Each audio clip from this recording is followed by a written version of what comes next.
Volume 4. Chapter 301, Anfey's Trump Card. Chapter 301, Anfey's Trump Card. Translator, Nayabo Studio Editor, Nayabo Studio.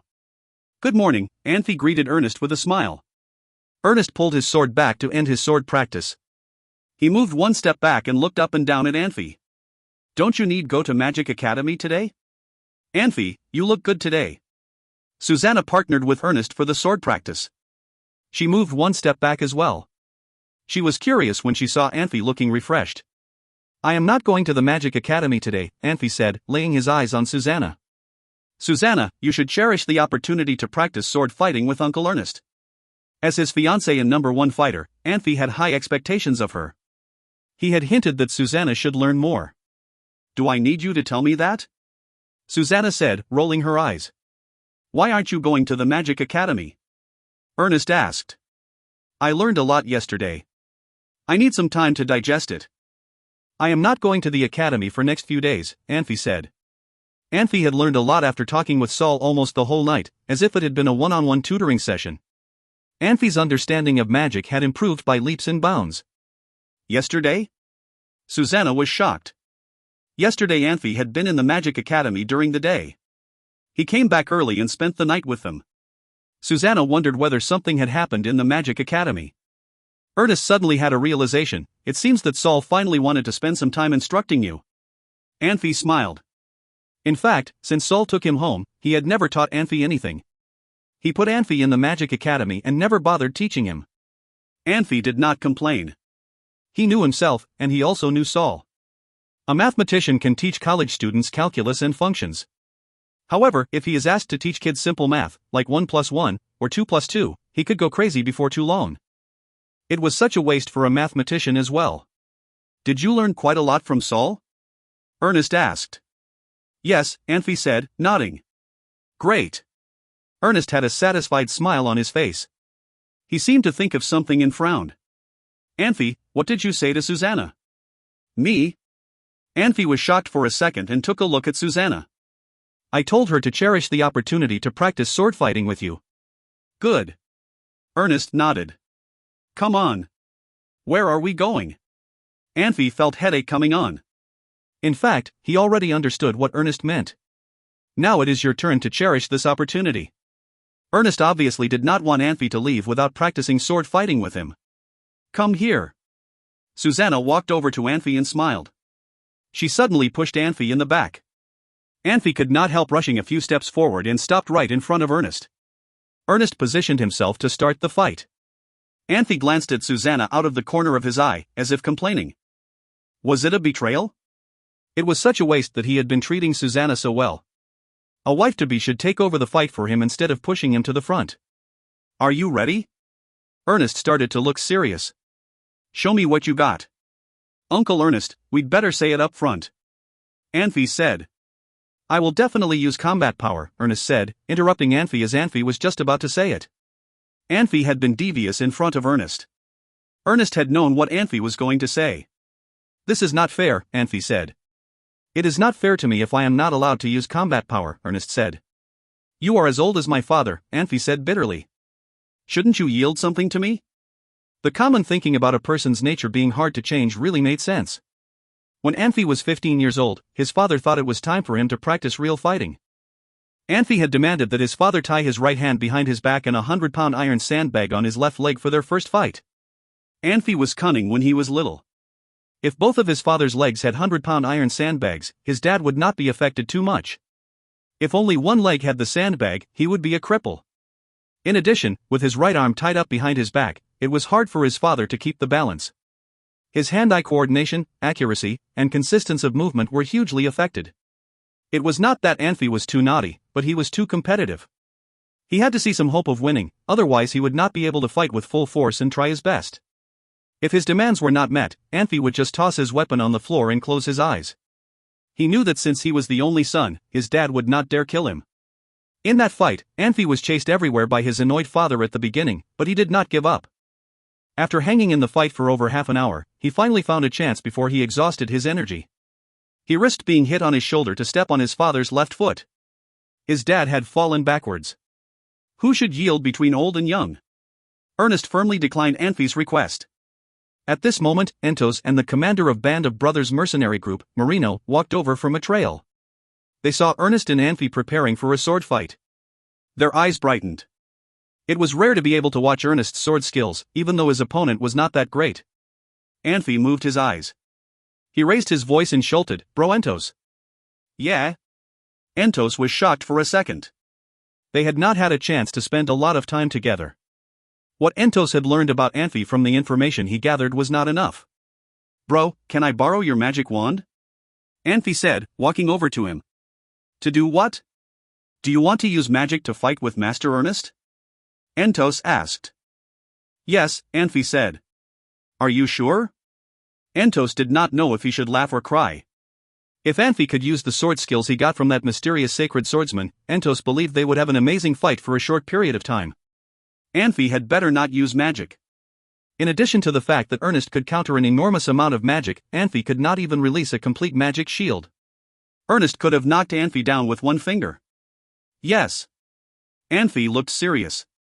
Entos gave a wry smile. His magic wand was not a regular one. Its original name was Blessings from Winds. It could release winds instantly. Later Saul and archalchemist Jacob revised it.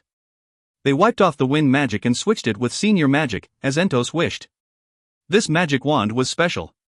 Even if Saul and Jacob could meet again, they would not be able to make an exact replica of this wand because there was only one blessing from winds, and material that old was rare.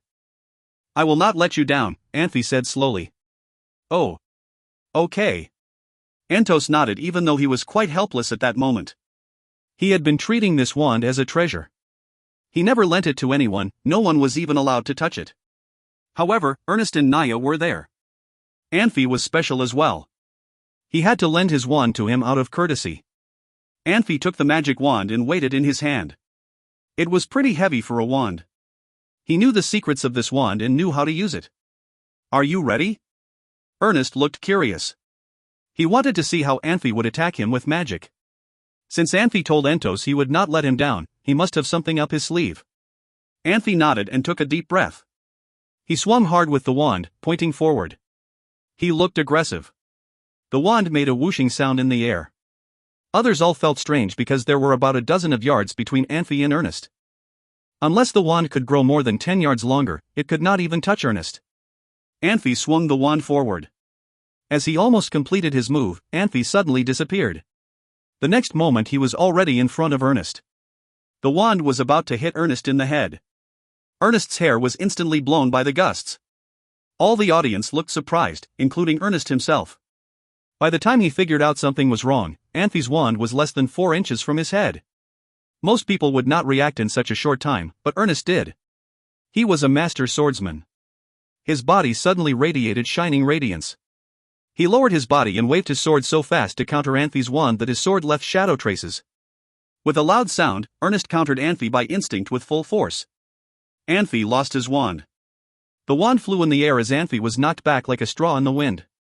He knocked against a tree and rolled onto the grass. "Anfey!" Ernest and Susanna yelled his name at the same time. The two of them rushed towards Anfey. Entos was faster than them. With instant transportation, he was right next to Anfey. Entos held Anfey as he struggled to stand up. He asked worriedly, "Are you okay?" Anfey coughed and a trace of blood came from the corner of his mouth. "I am fine." Anfey barely could hold his arm out and pointed upward. Entos screamed. He did not remember his poor wand until Anfey reminded him. His magic wand was tough, but no one knew if it would be fine after Ernest attacked with his full force.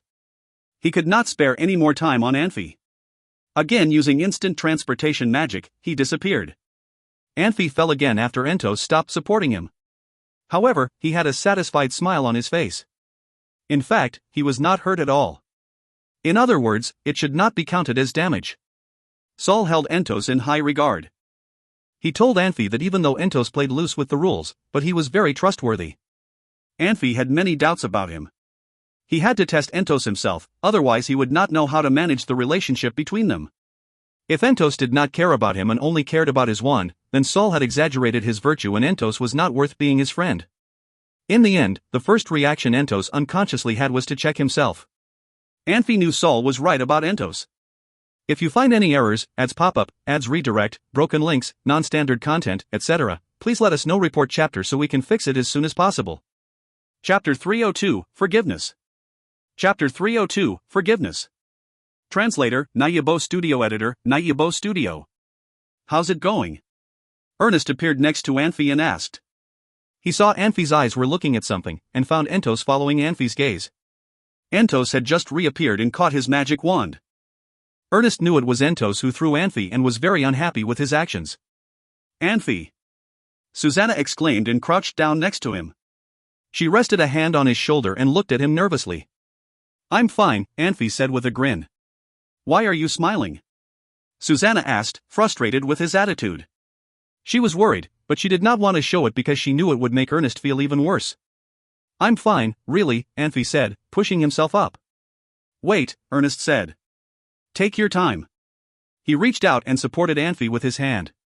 Even though Anfey attacked first and Ernest was forced to fight him, Ernest still felt bad for hurting him. I'm really fine, Anfey said.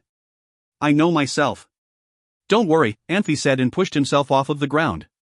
Ernest hadn't actually directly attacked him. Anfey was only thrown back by his combat power. The only damage this would cause was some bruises.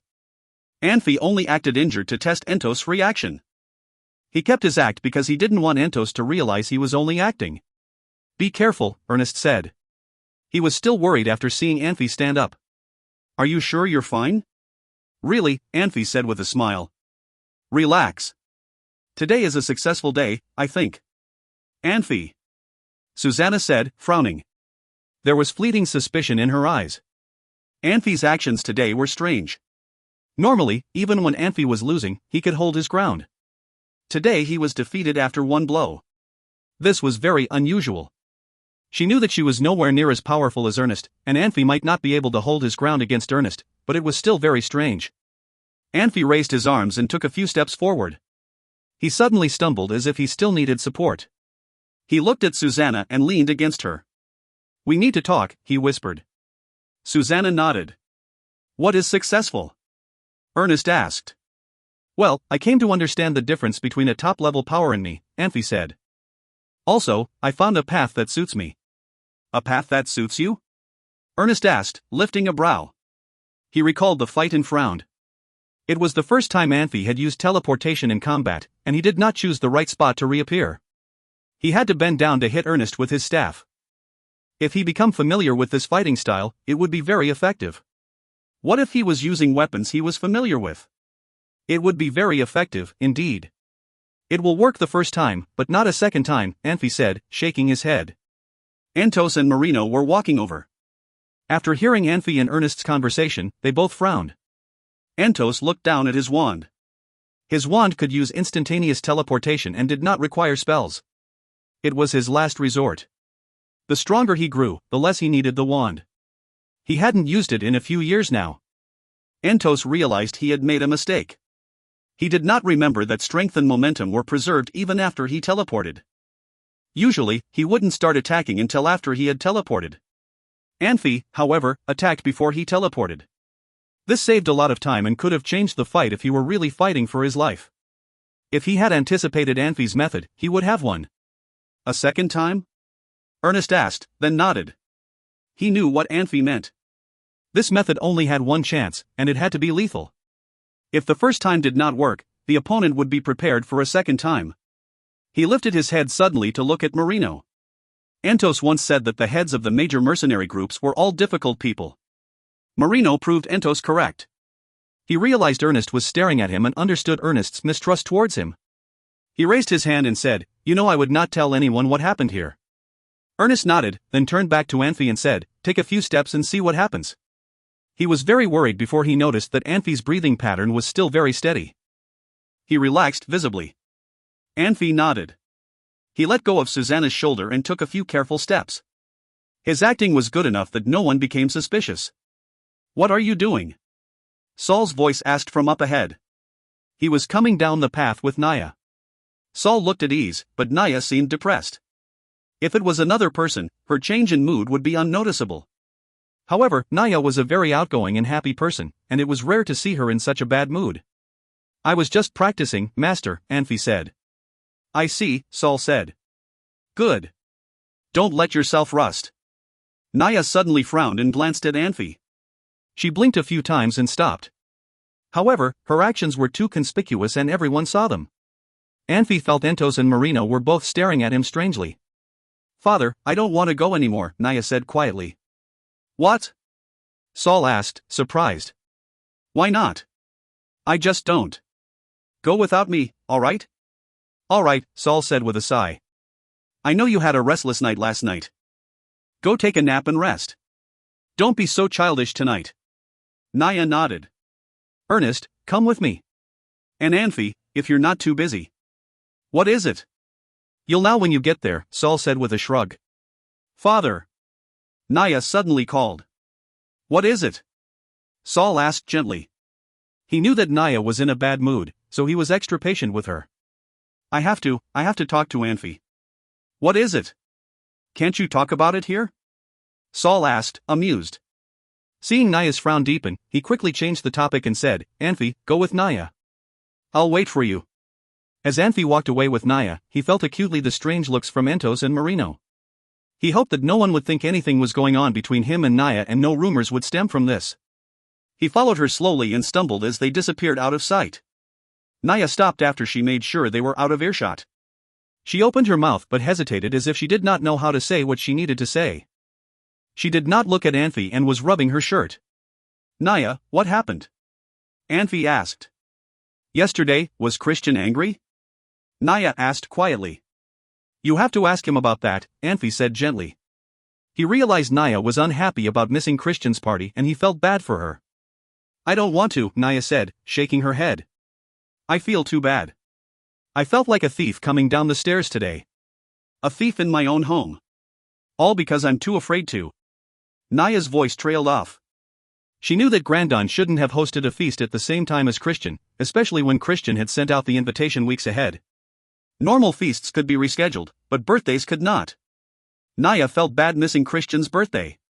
You're overthinking, Anfey said. We know you made your decision for a reason. We all understand. You're lying, Naya said, shaking her head. I know everyone must hate me right now. Her voice quivered as she spoke. Friendships were priceless, and after everything they had been through, they were practically family. Naya knew that her friendship with Christian was very important, and she was afraid of losing her friends. No way, Anfey said with a smile. We would never stop being friends with you, Naya. You? Naya was used to Anfey using sarcasm and did not believe him. Tears swelled up in her eyes. Seems like I can't speak for Christian, Anfey said with a sigh. It sounds like you need to talk to him. Christian. Naya needs to talk to you. His sudden increase in volume and the mention of Christian's name spooked Naya, and she jumped behind him and hid her face in his shirt. My God, Naya, a voice suddenly said. Susanna's going to kill you. Blavi laughed as he walked out from the trees. Naya was startled and grew red with anger. Some jokes could be made among friends. Blavi was just acting the same way he always did, and Naya quickly remembered their friendship.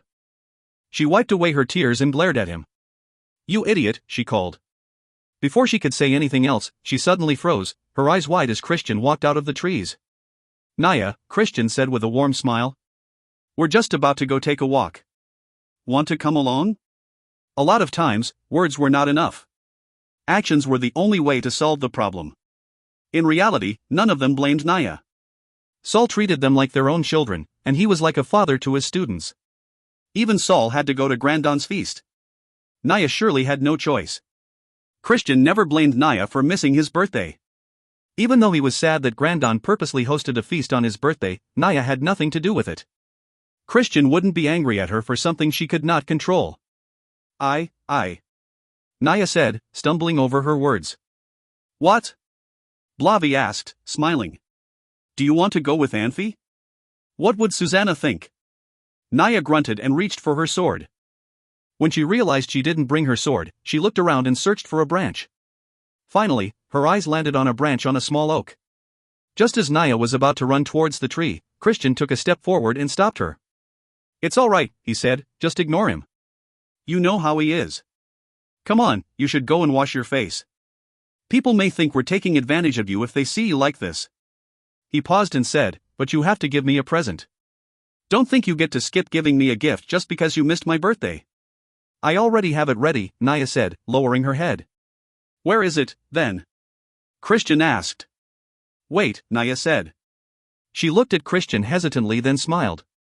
She turned and dashed towards a nearby building. It seemed like Naya had come out of her depression and her happy self had returned. If you find any errors, ads pop up, ads redirect, broken links, non-standard content, etc., please let us know. Report chapter so we can fix it as soon as possible.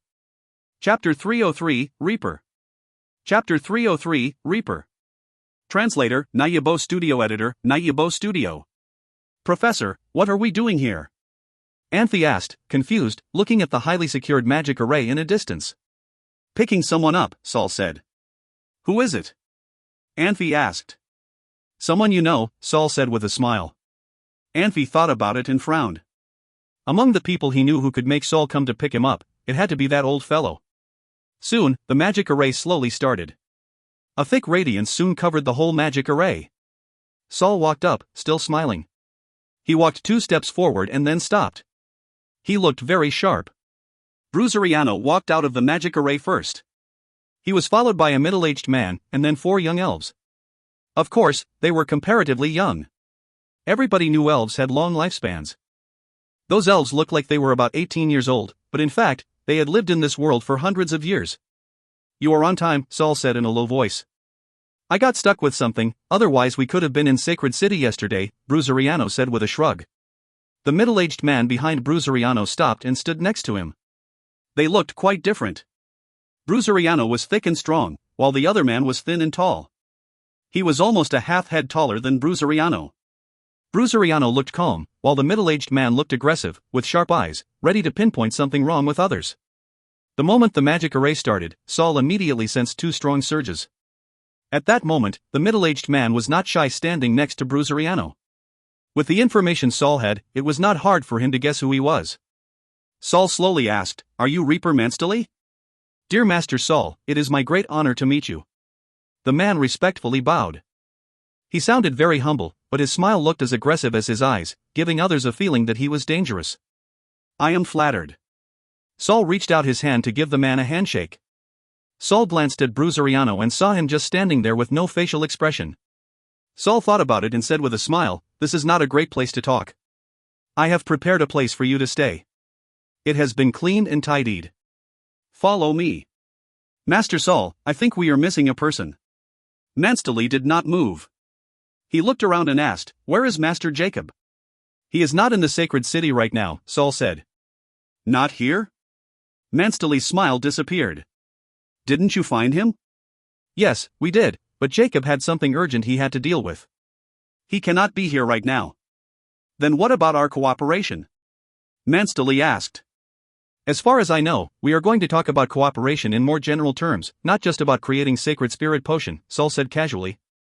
Jacob is not here, but that will not affect us working together, especially since Jacob has told me that the job of creating Sacred Spirit Potion will be finished by his student. Jacob has wanted to create this legendary Sacred Spirit Potion for many years. How could he give up this opportunity? Bruzeriano asked in surprise. When did Jacob enroll a student?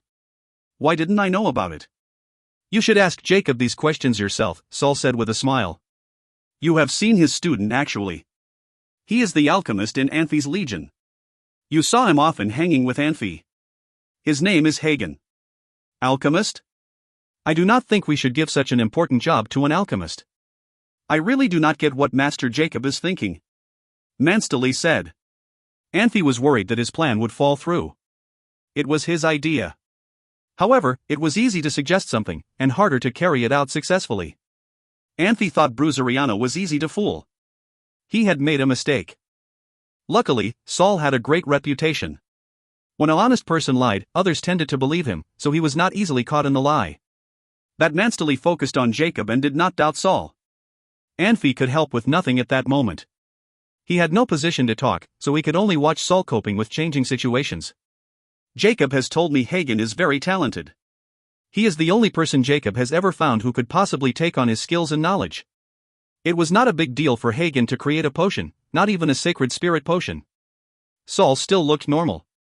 If you are still worried, we can wait about 10 more days until Jacob comes back to Sacred City. Either talking about the future arch-alchemist, or mentioning the 10 more days seemed to do the trick. Manstoli smiled again. My honorable Master Saul, please forgive my rudeness. After all, it would benefit both of us if we can successfully create Sacred Spirit Potion. Anfey, come here. Bruzeriano waved at Anfey. Anfey was shocked for a second and unconsciously looked at Saul. He did not walk toward Bruzeriano until he saw Saul slightly nod in agreement.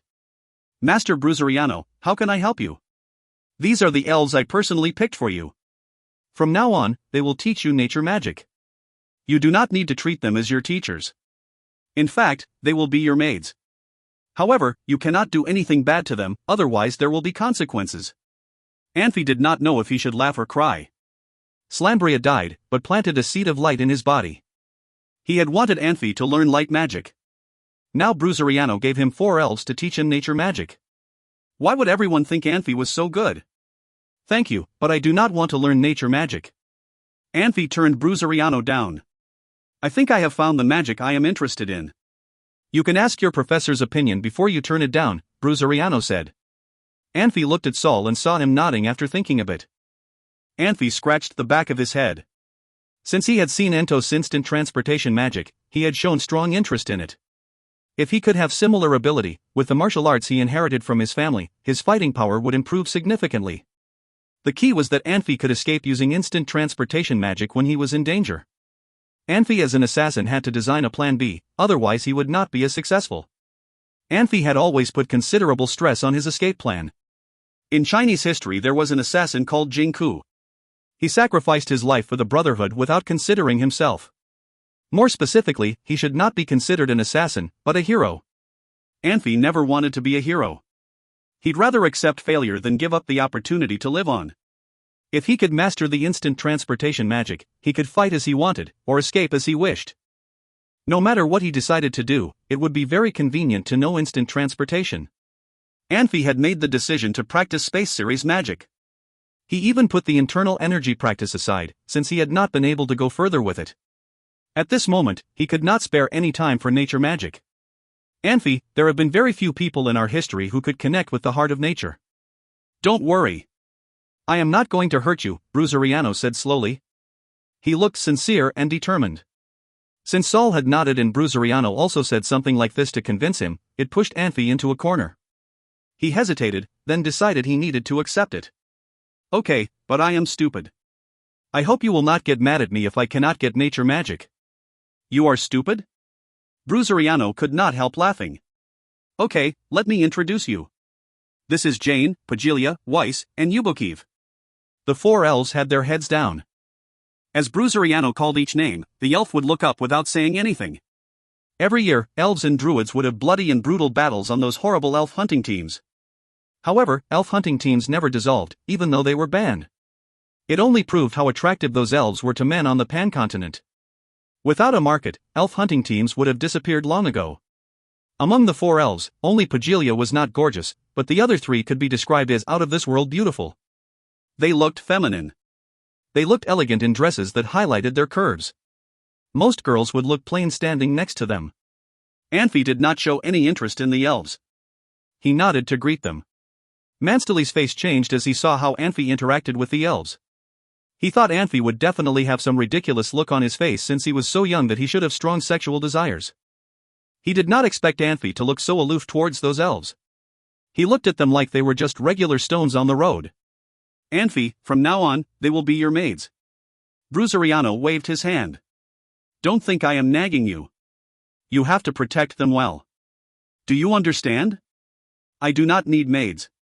I can take care of myself, Anfey replied. Anfey, you are going to be a nobleman soon. You should have a few elves with you. It is nothing special, Saul said in a low voice.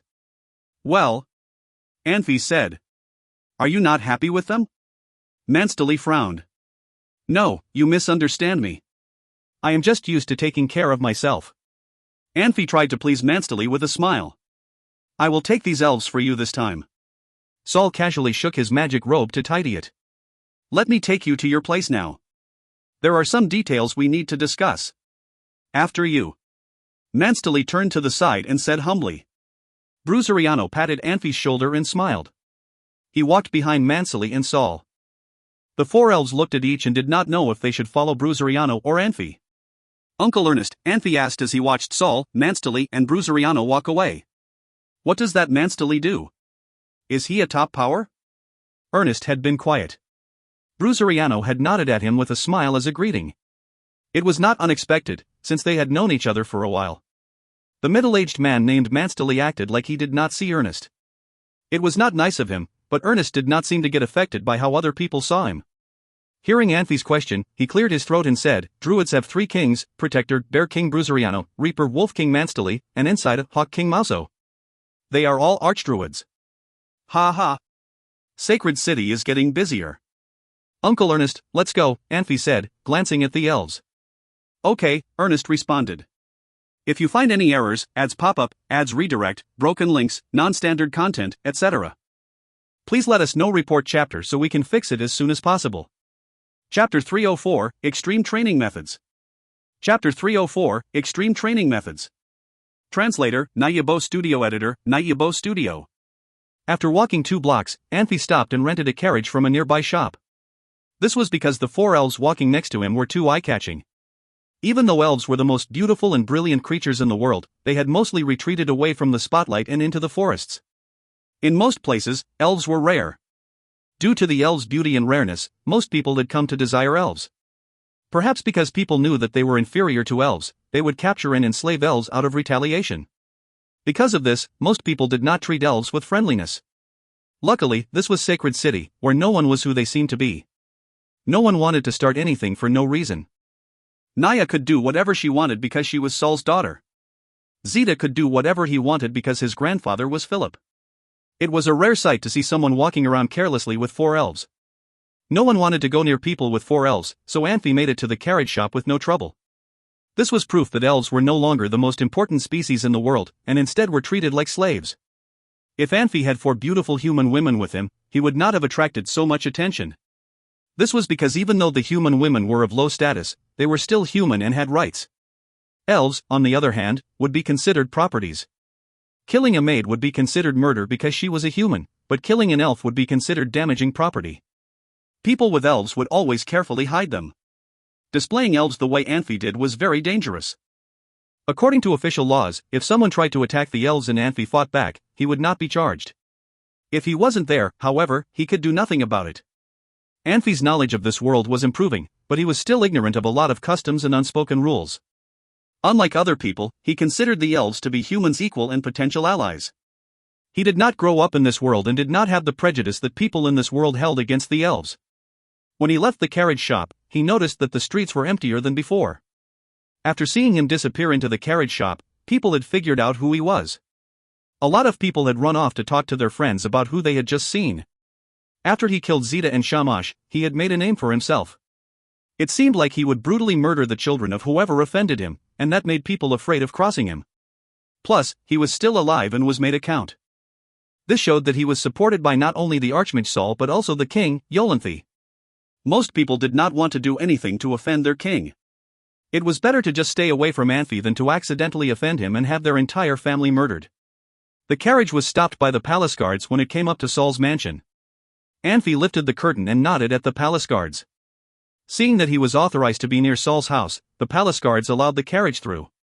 The servants in the courtyard all frowned when they saw the elves. Even in Sacred City, elves were rare, and they had never seen anyone foolish enough to display elves like that. The old butler hurried over and asked, "My lord, they are." "My maids," Anfey said. "Find some rooms for them." "There are 2 empty rooms next to the ladies' room." Anfey shook his head. "Aren't there empty rooms on the first floor? Put them there." He did not know the elves and did not trust them. If they lived close to Naya, they could become good friends with her. Since the elves' intention was still unclear, they might try to use Naya as an informant. "There's only 1 empty room," the old butler reminded him. "Try cleaning it up. We can't put them next to Lady Naya, can we? It's not exactly safe." The old butler nodded. "I'll see it done. Where's Susanna?" "In your room, I believe. And Lord Entos is looking for you. He wants to meet you in his room." "Did he tell you what he wanted to talk about?" "No, but he seemed troubled. He even ran into a maid today. Almost pushed the poor girl down the stairs." You sure he's not just taking advantage of her? Anfey asked with a smile. Lord Entos isn't like that, the old butler said. I'll go find him then, Anfey said. He saw the elves following him and waved his hand. Go with him to clean up your room a bit. Come with me, my ladies, the old butler said, turning around and waiting for the elves. The elves watched Anfey disappear. All four were frowning. None of them wanted to go to the human world. To these elves, just being around humans was degrading. However, they were pressured by their elders and had to sacrifice themselves. They had to learn more about humans in order to destroy humans and take back elves' rightful place as the most intelligent species. They were frustrated and angered that the man they had to serve would not even spare them a glance. Anfey's actions clearly did not help lessen the elves' hatred for humans. Anfey stopped in front of Entos' room and knocked on the door. Who is it? He heard Entos ask. It's me. Come in. Anfey pushed open the door and walked into the room. Entos was alone in the room and was sitting by a table. I've been waiting for you, Entos said. I heard you tried flirting with a girl today, Anfey said, smiling. Not true, Entos said. Sit down. Everyone's talking about it. Doesn't make it true, Entos said. I thought you'd be smart enough to distinguish the lies from the truth. Is she pretty? That is none of your business, Entos said. Just like it is not mine. I have to talk to you. Tell me, Anfey said. He wanted to disrupt Entos' thought process and get more information, even though Entos was clearly not falling for it. Entos frowned and said quietly, I never thought magic and combat power could be a powerful combination. Do you really want to become a paladin? Yes. I can teach you some of the things I learned about magic, especially about teleportation, but we have to settle two things first. What is it? First, my methods are very extreme. You've only used teleportation once, so you won't understand the pain of using teleportation dozens, even hundreds, of times a day. Entos paused as if waiting for Anfey to understand his words. Of course, you can use other methods, but you won't ever reach my level. I am confident to say that when it comes to teleportation, I am the best in the world. I see, Anfey said. I don't mind extreme methods. That shouldn't be a problem. Entos looked at Anfey, then nodded.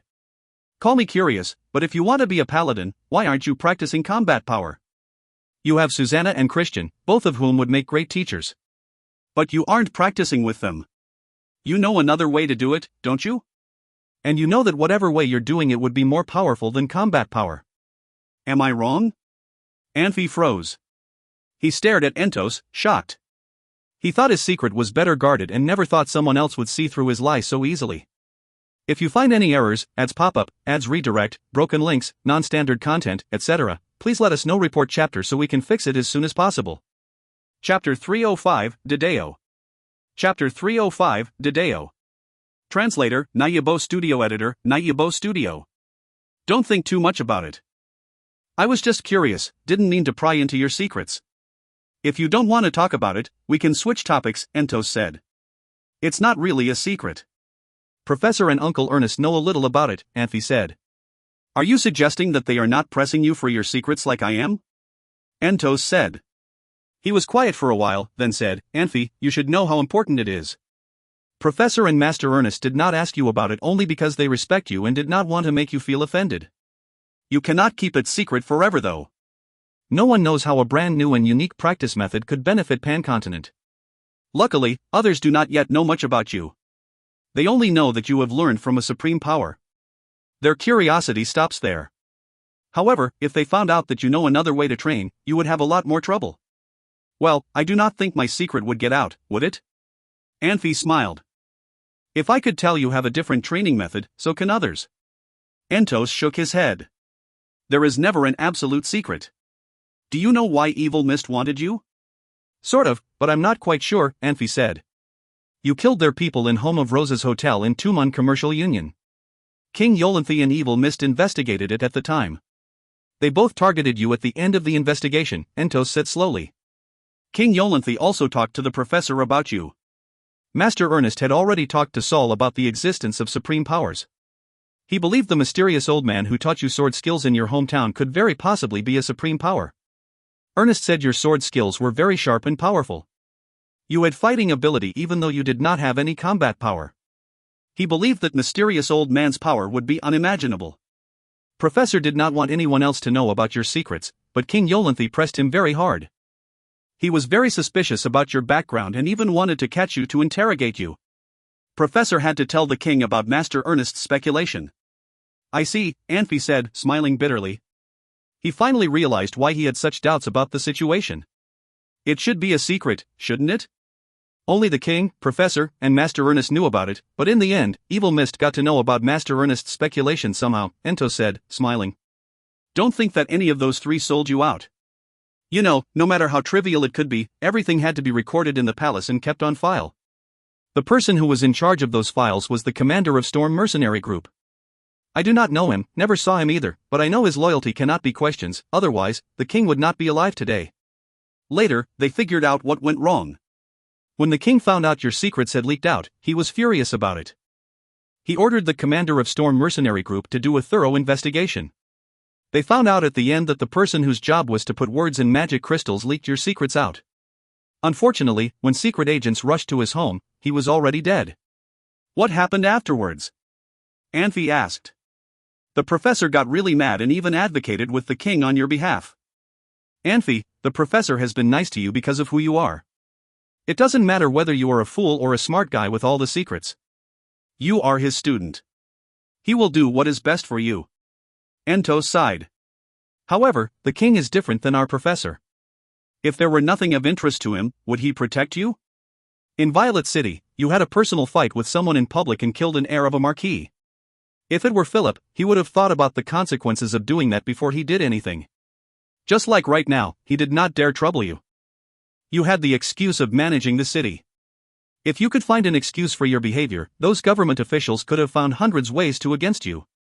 Were you the city master of Violet City? Did you get your official appointment yet? I know all of these things, Anfey said. I killed Shamash for 2 reasons. One was to better control and manage Violet City, the other was to test the king. It's good that you considered these things, Ento said, nodding. In fact, I agree with you. If I were you, I would never let Marquis Joser live. Since you already had a conflict with him, why would you let him live if you knew he hated you with a passion? I heard Marquis Joser had brought people to the military camp in Violet City. You should have killed him back then when it was in chaos, in case later he would make more trouble for you. He is a marquis no matter what, Anfey said, smiling bitterly. You are still a little timid, Entos said. Anfey opened his mouth, wanting to ask if he was too timid or Entos was not afraid of anything, but he decided against it. He will be your pain in the neck. Marquis Joser will definitely make trouble for you. As long as he is in Violet City, there would be no peace, Entos said. Don't you know? Anfey was shocked for a second before he asked, didn't Master Meyerich tell you? Tell me what? Entos asked. Marquis Joser asked someone to help him. He asked Master Jacob to help him, Anfey said. He must be a nut. Entos was startled to hear that. He said, did he really ask Master Jacob to fight against you? He'd better kill himself right now. It's better than die from being too upset and angry later. I don't think he knows about the relationship between Master Jacob and our professor, Anfey said. Probably not. Almost no one knows his plans. He likes to do things on his own. Some people even think he died a long time ago, Entos said. Hagen was startled when he saw Master Jacob, Anfey said. Entos raised an eyebrow. Master Jacob should come to Sacred City soon. I need to remind our professor not let anyone know about Master Jacob coming. Marquis Joser has been close with Prince Wester. It seems that Philip is on Wester's side now as well. If Master Jacob were seen by Philip, he would make trouble, Entos said. Brother Entos, that's incredible. You have thought about everything, Anfey said. Stop it. Entos stood up, smiling. He suddenly paused and went quiet for a second. He turned to give Anfey a weird look. I almost fell for it. Brother Entos, what do you mean? Anfey asked. Anfey, I think you are good at distracting people. Entos sat back down. You have not answered my question yet. Do you know another way to train yourself? I need a definite answer. Yes. Anfey could not dodge this question anymore. What kind of practice is it? Can you tell me about it? Entos asked. How to put it? Anfey thought for a moment about how to put it into words, then said, it seems similar to the practice of combat power but quite the opposite. That old man called this practice Tadeo. I learned quite a lot about combat power from Susanna. Combat power is to push the power out to protect the practitioner and attack the opponents, while Dedeo is more introverted power, which keeps the power in the body. The person who practices Dedeo is a weapon himself. Weapons, such as spears, swords and other metal weapons are not necessary for Dedeo practitioners. Can you talk more about it in detail? Entos asked. In our bodies, there are 3 main energy channels: the conception vessel, the governing vessel, and the middle vessel. There are over a dozen subordinate energy vessels besides those 3 main ones. Energies are always flowing in these vessels. There are also 3 places on the body called pubic regions, where the energies are stored. Anfey took a look at Entos and smiled. Brother Entos, I do not think you would understand it if I just talked about these vessels and energy flows. Never mind. A storage room for energy? Like magic beasts' magic crystals? Entos asked in surprise. No, the energies stored in pubic area are not visible as magic crystals, Anfey said. Is your practice to control those energies? To control how they flow in the vessels? Entos asked. Yes, Anfey answered. How do you control the energies? Entos asked. It is too complicated. I could not explain very clearly. Once you reach a certain level, you need to switch your practice method. For instance, at the beginning, you could only store the energy in the lower elixir field, and then gradually control the energy flow towards the governing vessel. After practicing that for a long time, you could gradually induce the energy to the conception vessel, Anfey explained. What if my energy was in a different energy vessel instead of lower elixir at the beginning? Entos asked. You would die from it, Anfey said. Die? He had only heard that mages and swordsmen could die in battle, but never heard training could make people die, except for doing experiments in magic labs. I am not lying to you. It could cause people to die, Anfey said. As you said, this training method cannot be practiced by most people, can it? Entos asked. Anfey smiled. If there were more and more people practicing Dedeo, maybe in 100 years, most people could practice it, but not now. Entos watched Anfey's face as he said slowly, could most people practice the very basics? Very challenging for right now, Anfey said. Okay, we will talk about whether it could be practiced by most people later. Did that old man tell you this training method could definitely help you reach supreme power level? Entos asked. I do not know. He never told me how the levels are divided on Pan-continent. He had a very special way to define different levels, Anfey said in a low voice. What did he say about the power levels? Entos asked. He told me once the practitioner could reach to the highest level, that person does not have to be constrained by 3 boundaries and 5 elements. He could do anything and go anywhere without any constraints, Anfey said. What is 3 boundaries? Entos asked. Anfey shook his head. What is 5 elements? Entos asked. Anfey shook his head again. Entos frowned as he was in thoughts.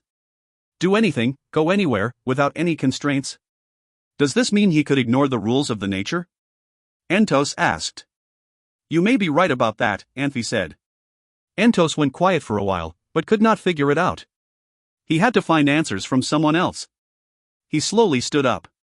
Okay, we will stop here. Thank you for your trust. I will pass what you told me on to our professor. Don't worry. I will remind the professor to keep it secret for you and will not tell anyone else about it, not even King Yolanthe. There will be no more accidents.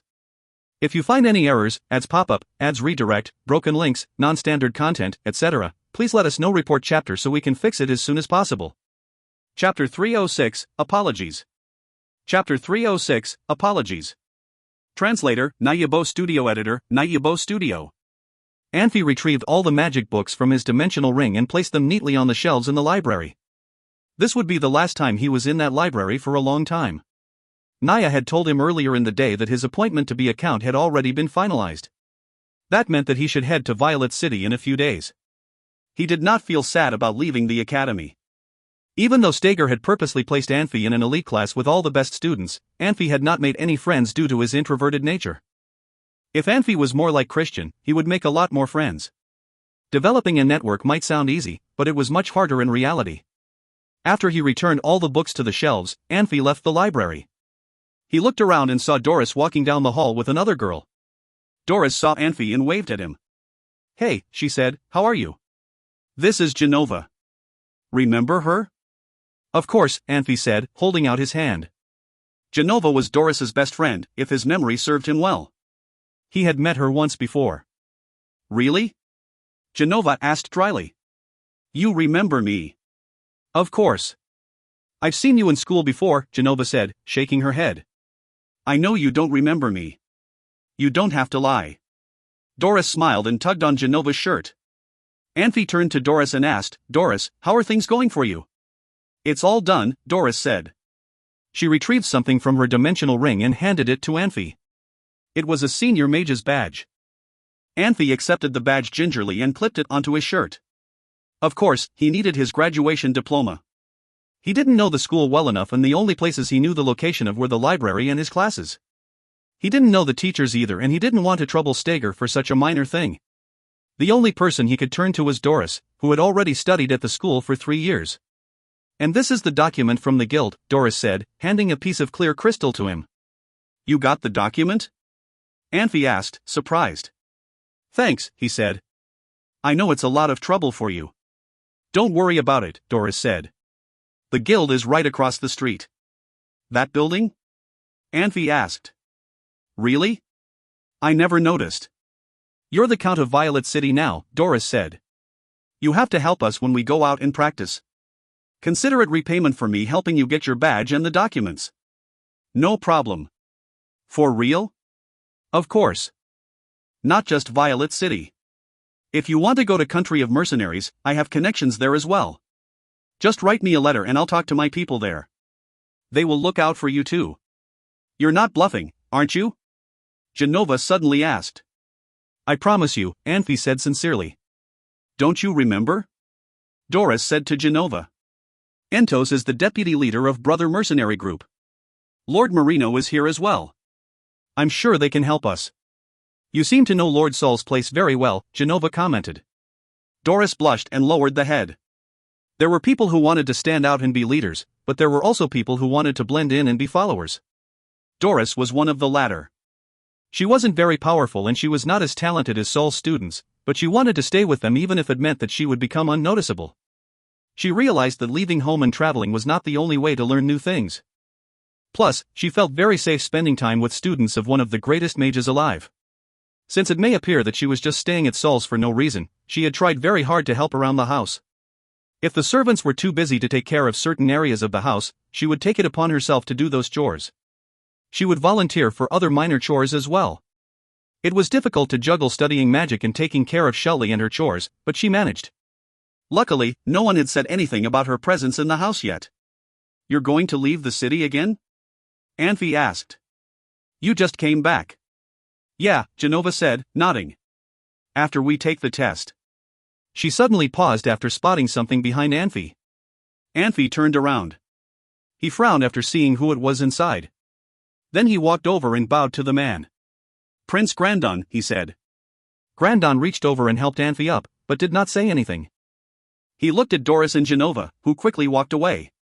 After the girls were out of earshot, Grandon turned to Anfey and said, You don't have to be so rigid. I've been too busy lately, or else I would have already visited you. Hopefully you're not mad at me for that. What Grandon said was cliché, but he couldn't have said anything else. After all, he had only met Anfey once, in Naya's carriage. If Grandon did not pick his words carefully, he would appear too friendly. Of course not, Anfey said with a smile. I'm grateful that your highness can find time to visit me. It really should have been the other way around. I apologize for my inappropriate behavior. I know, Grandon waved his hand and said. You're busy too. He paused for a second, then asked, How's Naya? She's good, Anfey said. It was very awkward to talk about Naya with Grandon, and Anfey quickly changed the topic. It seems like you're familiar with the academy, but. I graduated from this school, Grandon said. I know most of the people here. If I had a better teacher. Of course, that's a story for another day. Grandon glanced at the badge on Anfey's shirt and sighed, Is Naya angry at me? Why would she be? Anfey replied. He did not like the direction of this conversation. It was too hard to figure out what Grandon was implying. After all, Grandon was much better at masking his true intentions than Anfey. Are you here alone, your highness? Isn't it dangerous? My guards are all outside. I'm not worried about people in this school, Grandon said with a smile. Anfey, don't lie to me. Is Naya really? Grandon suddenly paused. Both he and Anfey suddenly realized that they were just replying to each other's questions. Even though they were not arguing, they were not having a friendly conversation either. Grandon sighed and opened his mouth again. I know that you guys are angry, he said, shaking his head. I am at fault. I am not going to deny that. Father had complimented me in front of the entire court that day, you see, and I was very happy and wanted to share my happiness. I forgot it was Christian's birthday. I apologize for making things awkward. You're overthinking, Your Highness, Anfey said. But I'll tell them about this. He did not know why Grandon would keep making such elementary mistakes even though he was supposed to be the smarter one. First he held a feast on Christian's birthday, then he made such a half-hearted apology to an irrelevant person. Maybe how he apologized did not matter to Grandon. It was the fact that he did apologize. Don't worry about that, Grandon said. I'll do it myself. Aren't you leaving the city soon? I'll hold a farewell dinner for you. I ordered a room at Night Elf Hotel, and I only invited a few people. Hopefully they will accept my apologies. Anfey frowned and hesitated. As you know, Your Highness, I cannot accept anything on behalf of Christian and Naya. I'll talk to them about it and get back to you. Of course, Grandon said, smiling. If Your Highness doesn't mind, I have to go now. I still have another class. All right, Grandon said. Hopefully I'll see you tonight. Grandon sighed as he watched Anfey and the two girls leave. As long as Anfey, Christian, and Naya agreed to have dinner with him, his plan was already half successful. You're too impatient, Your Highness. An old mage in a black robe appeared behind Grandon and said. You've already told me, Grandon said, shaking his head.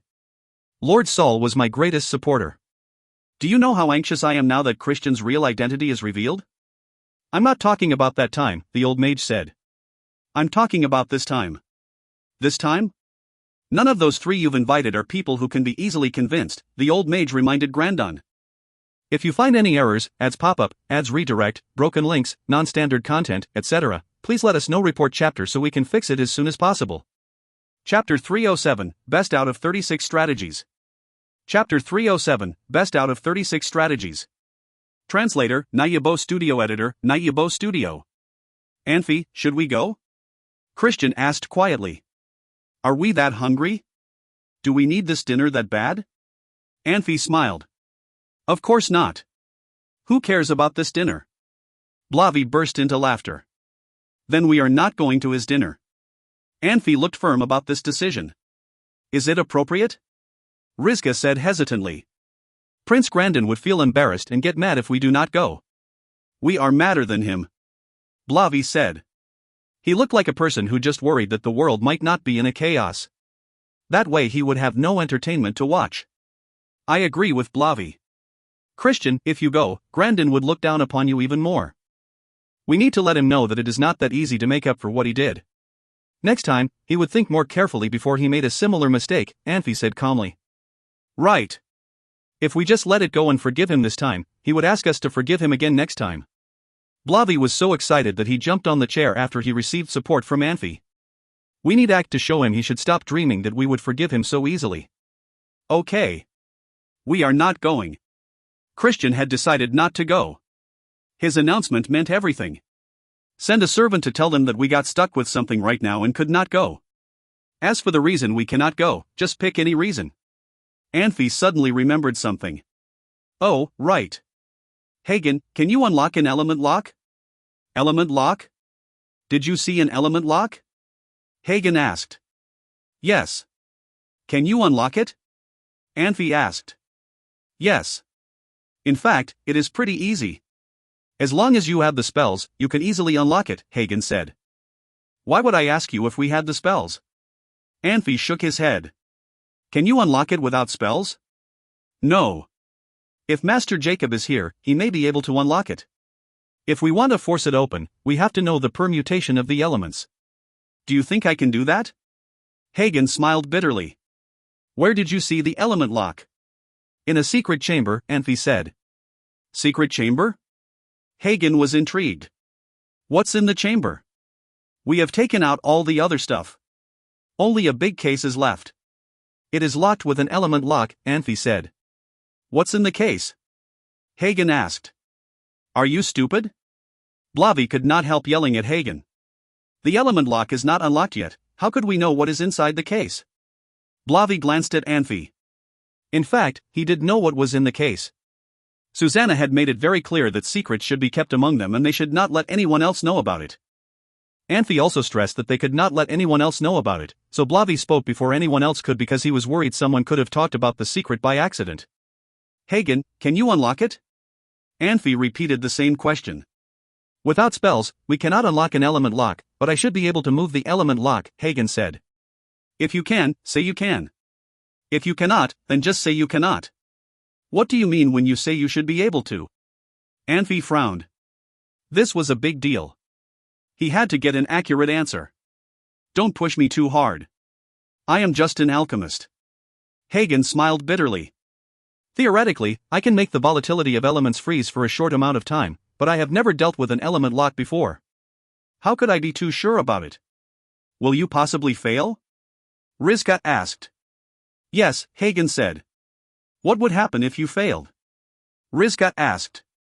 You will never see me. Hagen heaved a deep sigh. He chose to be an alchemist because the timing had been right and he was timid. He neither wanted to face death in battle nor see those evil-looking magic beasts. Being an alchemist was not only a safe job, but also had a lot of benefits. Alchemists received more respect than mages. They had poor ability to protect themselves.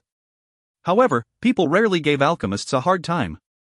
Hagen never thought he would become an EOD expert. The power of an element lock would be the same as the power of more than a dozen intermediate magic arrays of chaos together. He definitely would disappear if he failed. Anfey, do we have to move the element lock? Christian asked. Yes, this time is different than last time. We secretly left Sacred City last time, but we have received others' attention this time. There must be many people stalking us. The secret of the secret chamber will leak, so we have to move that case away from the chamber, Anfey said. Let's kill all those stalkers. Blavi said with hatred. They used to be a group of kids only knowing about practicing magic, but now they talked about killing all the time. On the bright side, they had matured. On the other hand, it showed the pathetic side of human nature. This group of kids had learned sometimes it is better to kill others before they could get killed themselves. What if the king sent them? Do we kill them? Do you want to rebel against the king? Zubin asked. Blavi did not know how to respond for a second. What good ideas do you have? How about letting me read through Master Jacob's scripts to see if there is anything about the element lock, Hagen said.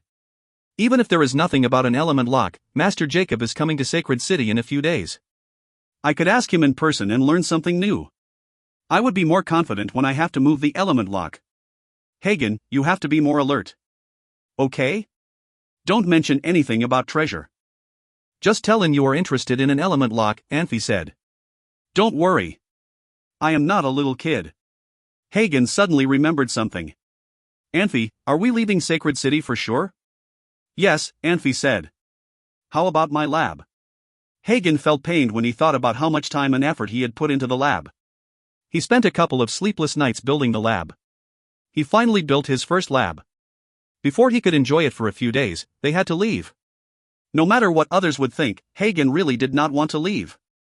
It was not a long-term plan to have a lab in Sacred City, because we have to leave here sooner or later, Anfey said slowly. Don't worry. Either in Violet City or Sword Tomb Principality, we definitely will build a new lab for you.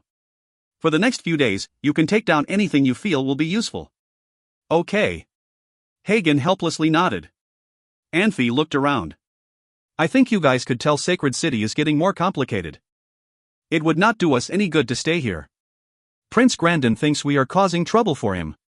Prince Wester thinks we would be his opponents and never get along with him. We will have trouble sooner or later if we stay here.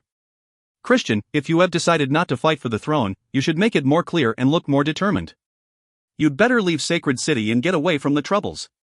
Zubin cleared his throat. Anfey, Wester is not quite like you think he is. Oh? Anfey said. Today I met two mages. They were very nice to me and wanted to be friends with me. They also let me know they are with Prince Wester. It seems that Prince Wester wanted to make friends with us, Zubin said. Why didn't you say it earlier? Blavi said, frowning. Anfey called us over and started talking about Grandin's invitation right away. I did not get a chance, Zubin said. This only makes the situation even more complicated, Anfey said quietly. We are not going to keep neutral in Sacred City. In addition, we might make our professor take on more weight. If something happens to us, the professor would have to take care of us.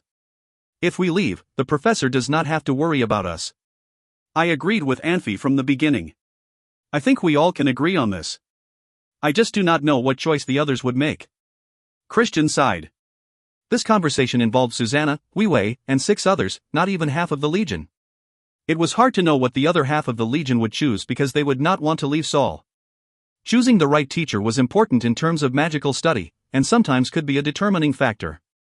Christian, can you represent us and talk to the professor about how we see the situation?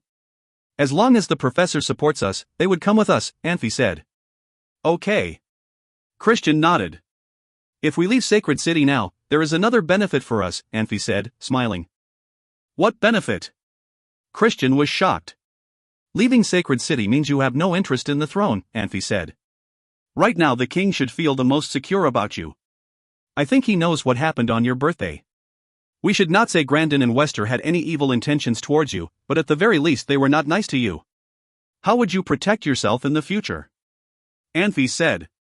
Didn't you say we are going to build our own sword tomb principality? Christian asked. We think so. Anfey smiled. The king should have made one, or even a few, plans for you, because he is your father. I think it will not take long after we reach Violet City for the king to ask you to take over Sword Tomb Principality. We have nothing right now, but once we are in charge of Sword Tomb Principality, we will be in much better shape. I see, Christian said. When we leave, we'd better ask Brother Entos to go with us, Anfey said. I overheard the conversation between Brother Entos and Marino. They were discussing the time to go back to the country of mercenaries.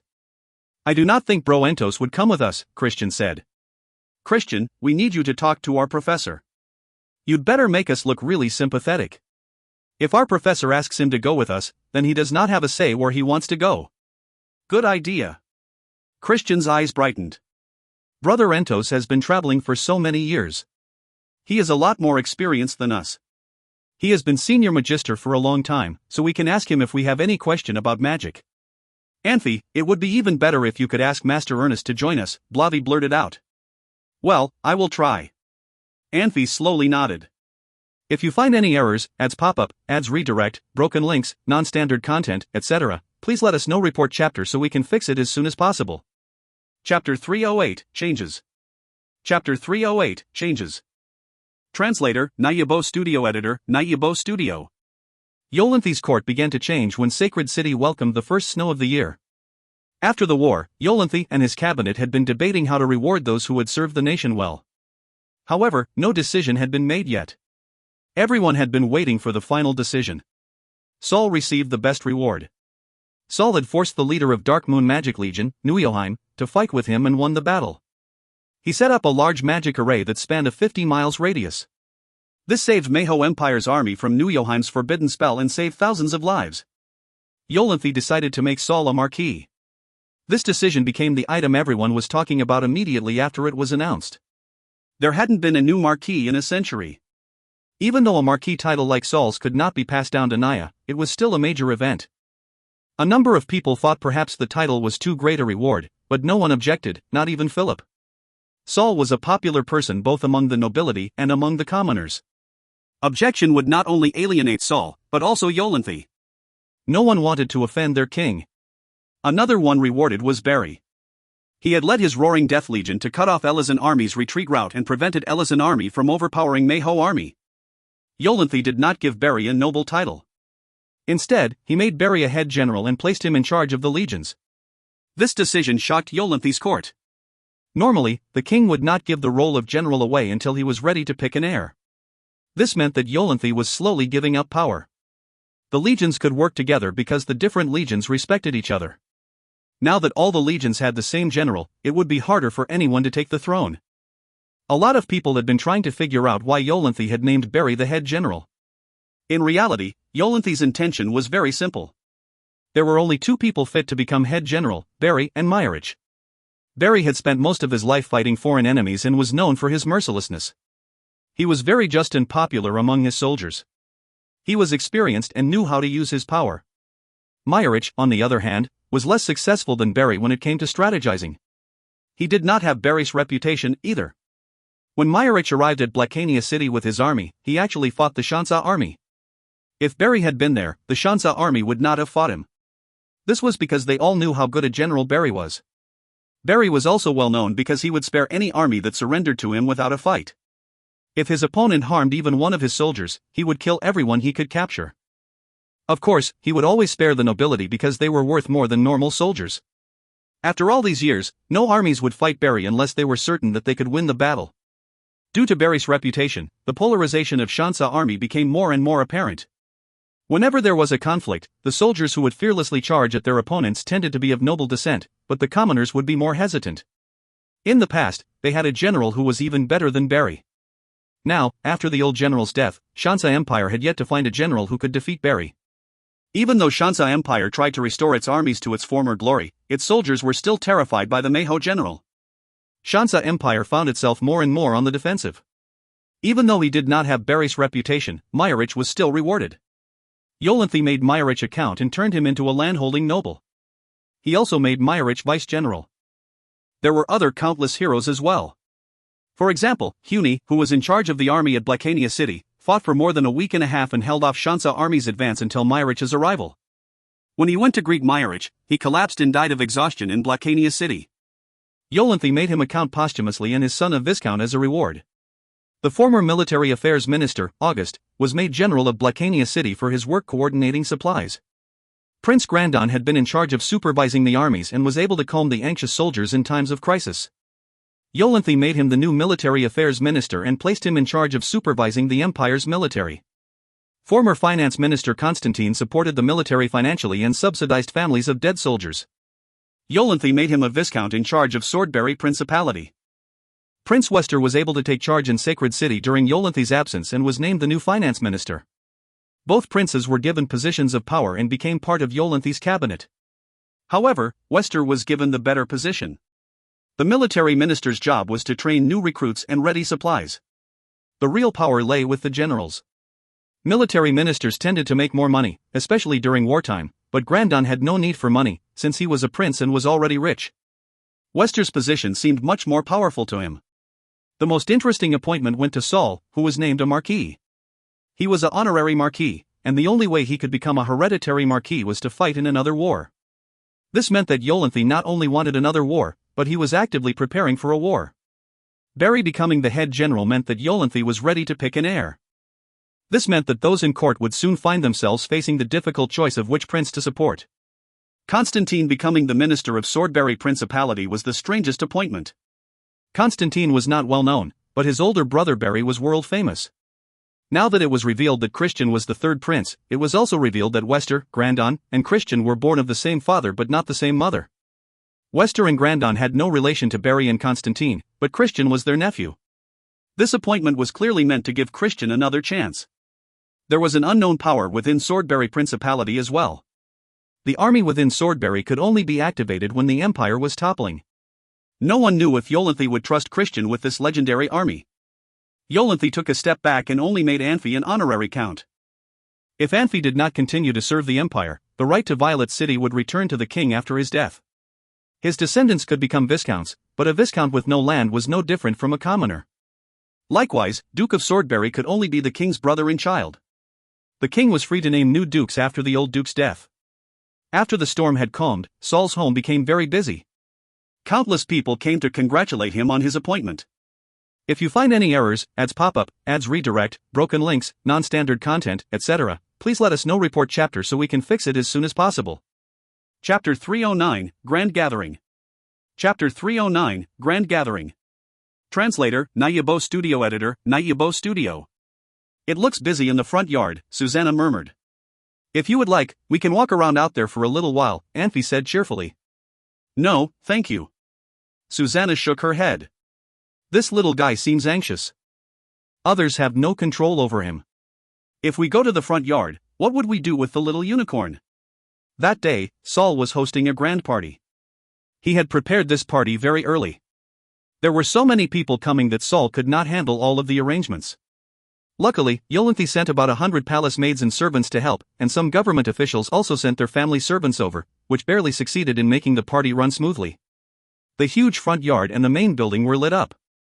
People were walking everywhere. Saul's house seemed to be highly secured. If today someone successfully attacked Saul's house, he could have destroyed almost the whole upper class of Manhwa Empire. No one could let anything slip this time. In fact, the chance that anyone could successfully attack Saul's house was very, very slim.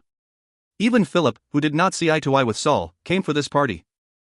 The 5 top powers in Manhwa Empire were all here: Saul, Stager, Barry, Meyerich and Philip. In addition to the 5 top powers, Ernest, Bruzeriano, Manstoli, Jacob, and the old servant of Yolanthi were in the party. All top powers had gathered here. Facing such powerful opponents, even the craziest assassin would give up the idea of assassinating anyone that evening. Maybe because so many top powers were present, the little unicorn had been looking nervous. He followed after Anfey closely. If the talking or laughter from the front yard were a little loud, the little unicorn would have a chill. This little guy is too timid. He should be better when he grows up a little bit more. Anfey smiled. His smile looked forced. He had been waiting for news from afternoon till evening. He had not heard anything yet. When he went to the front yard to take a look, no matter whether it was Saul, Bruzeriano, or Manstoli, they were all talking and laughing together. He could not tell anything from their looks. Anfey actually felt quite nervous at that moment. Too timid? Susanna could not help rolling her eyes at Anfey. Top powers are gathering here. Like the little unicorn, I even feel nervous. As far as I know, it is rare to have 3 or 5 top powers at one party. Right now there are 9. It has been a long time since we have had such a grand party on Pan-Continent. Anfey was shocked for a second. He thought it was just a regular party. After hearing what Susanna said, he suddenly realized perhaps Yolanthi had asked Saul to host this party to proclaim the power of Manhwa Empire to the whole Pan-Continent.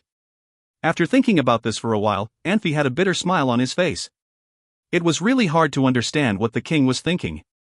There was no doubt that Yolanthi's skills at recognizing and taking advantage of good timing were brilliant. No one could be as good as him. They heard steps coming from the right. Hagen walked around the corner. He looked normal, but his eyes were constantly moving, which showed he was actually nervous. Ernest walked behind him. Uncle Ernest, what are you doing here? Christian just told me he saw you drinking with Barry and Meyerich, Anfey asked in surprise. I did not pull myself away easily, Ernst said with a smile. He was serious as he sharply and carefully looked around the room. Hagen, what happened? Anfey laid his eyes on Hagen and asked in a low voice. I have been waiting for you since this afternoon. Why did you come out so late? How could I get out? Hagen had a bitter smile on his face. He turned to nervously look at Ernest. Nobody is around us, Ernest said calmly. They were watching so closely that I could only stay in the lab, Hagen said, relaxing a little bit. Did you do it? Anfey asked. Of course. I am a genius alchemist, Hagen said. That's not what I'm asking about. I am asking whether they were suspicious of you, Anfey said. Hagen had promised to make the sacred spirit potion. He said it was not too complicated to make, and the recipe was flexible. He thought he definitely could make one. Anfey trusted him, but he cared more about another problem that went with it. I don't know, Hagen stammered. They should not suspect anything, Ernest answered on Hagen's behalf. I was in the lab too. Hagen is a talented performer. He did very well. Anfey looked Hagen up and down and noticed he still looked nervous. How could he be a talented performer if he did not even know where to put his hands, and his hands still kept moving? If Anfey had other options, he definitely would not have let Hagen do it. Unfortunately, Hagen was his only hope. If he failed, they would have a lot more troubles, even though they still would have a chance to settle matters with Bruzeriano and others. Ernest seemed to sense Anfey's worries. Hagen looked very scared and rambled to defend himself. Bruzeriano and Manstoli thought Hagen was afraid of being punished. They were not suspicious. How many experiments did you do? Anfey heaved a long sigh. How many could I do? Just on, and then they collected all the ingredients back, Hagen said. They are so stingy, Anfey said. Stingy?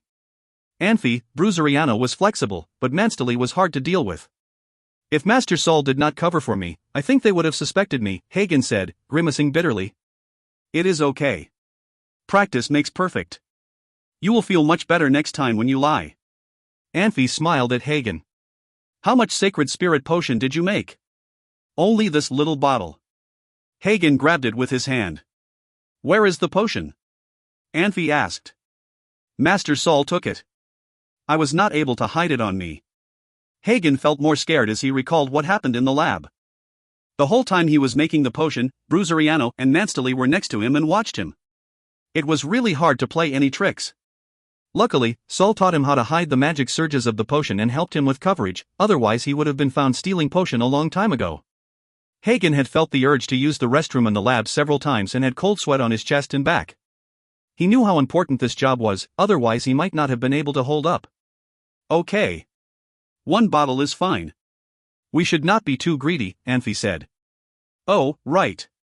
Anfey, is Master Jacob one of our people? Hagen asked. Yes. Anfey nodded. I wondered, Hagen sighed. When I argued that the ingredients were not pure and resulted in failure, Uncle Ernest and Master Meyerich had left the lab. I saw Master Jacob walk in. I was startled. I did not expect Master Jacob would say those ingredients were not pure, although I knew the ingredients were fine. What happened afterwards?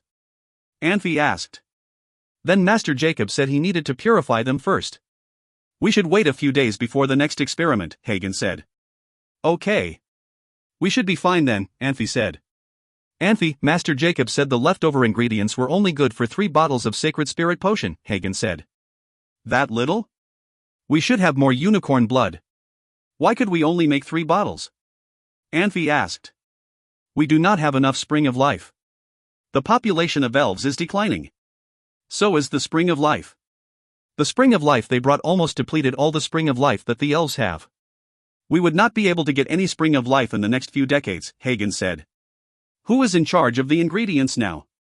Anfey asked. That guy named Manstoli.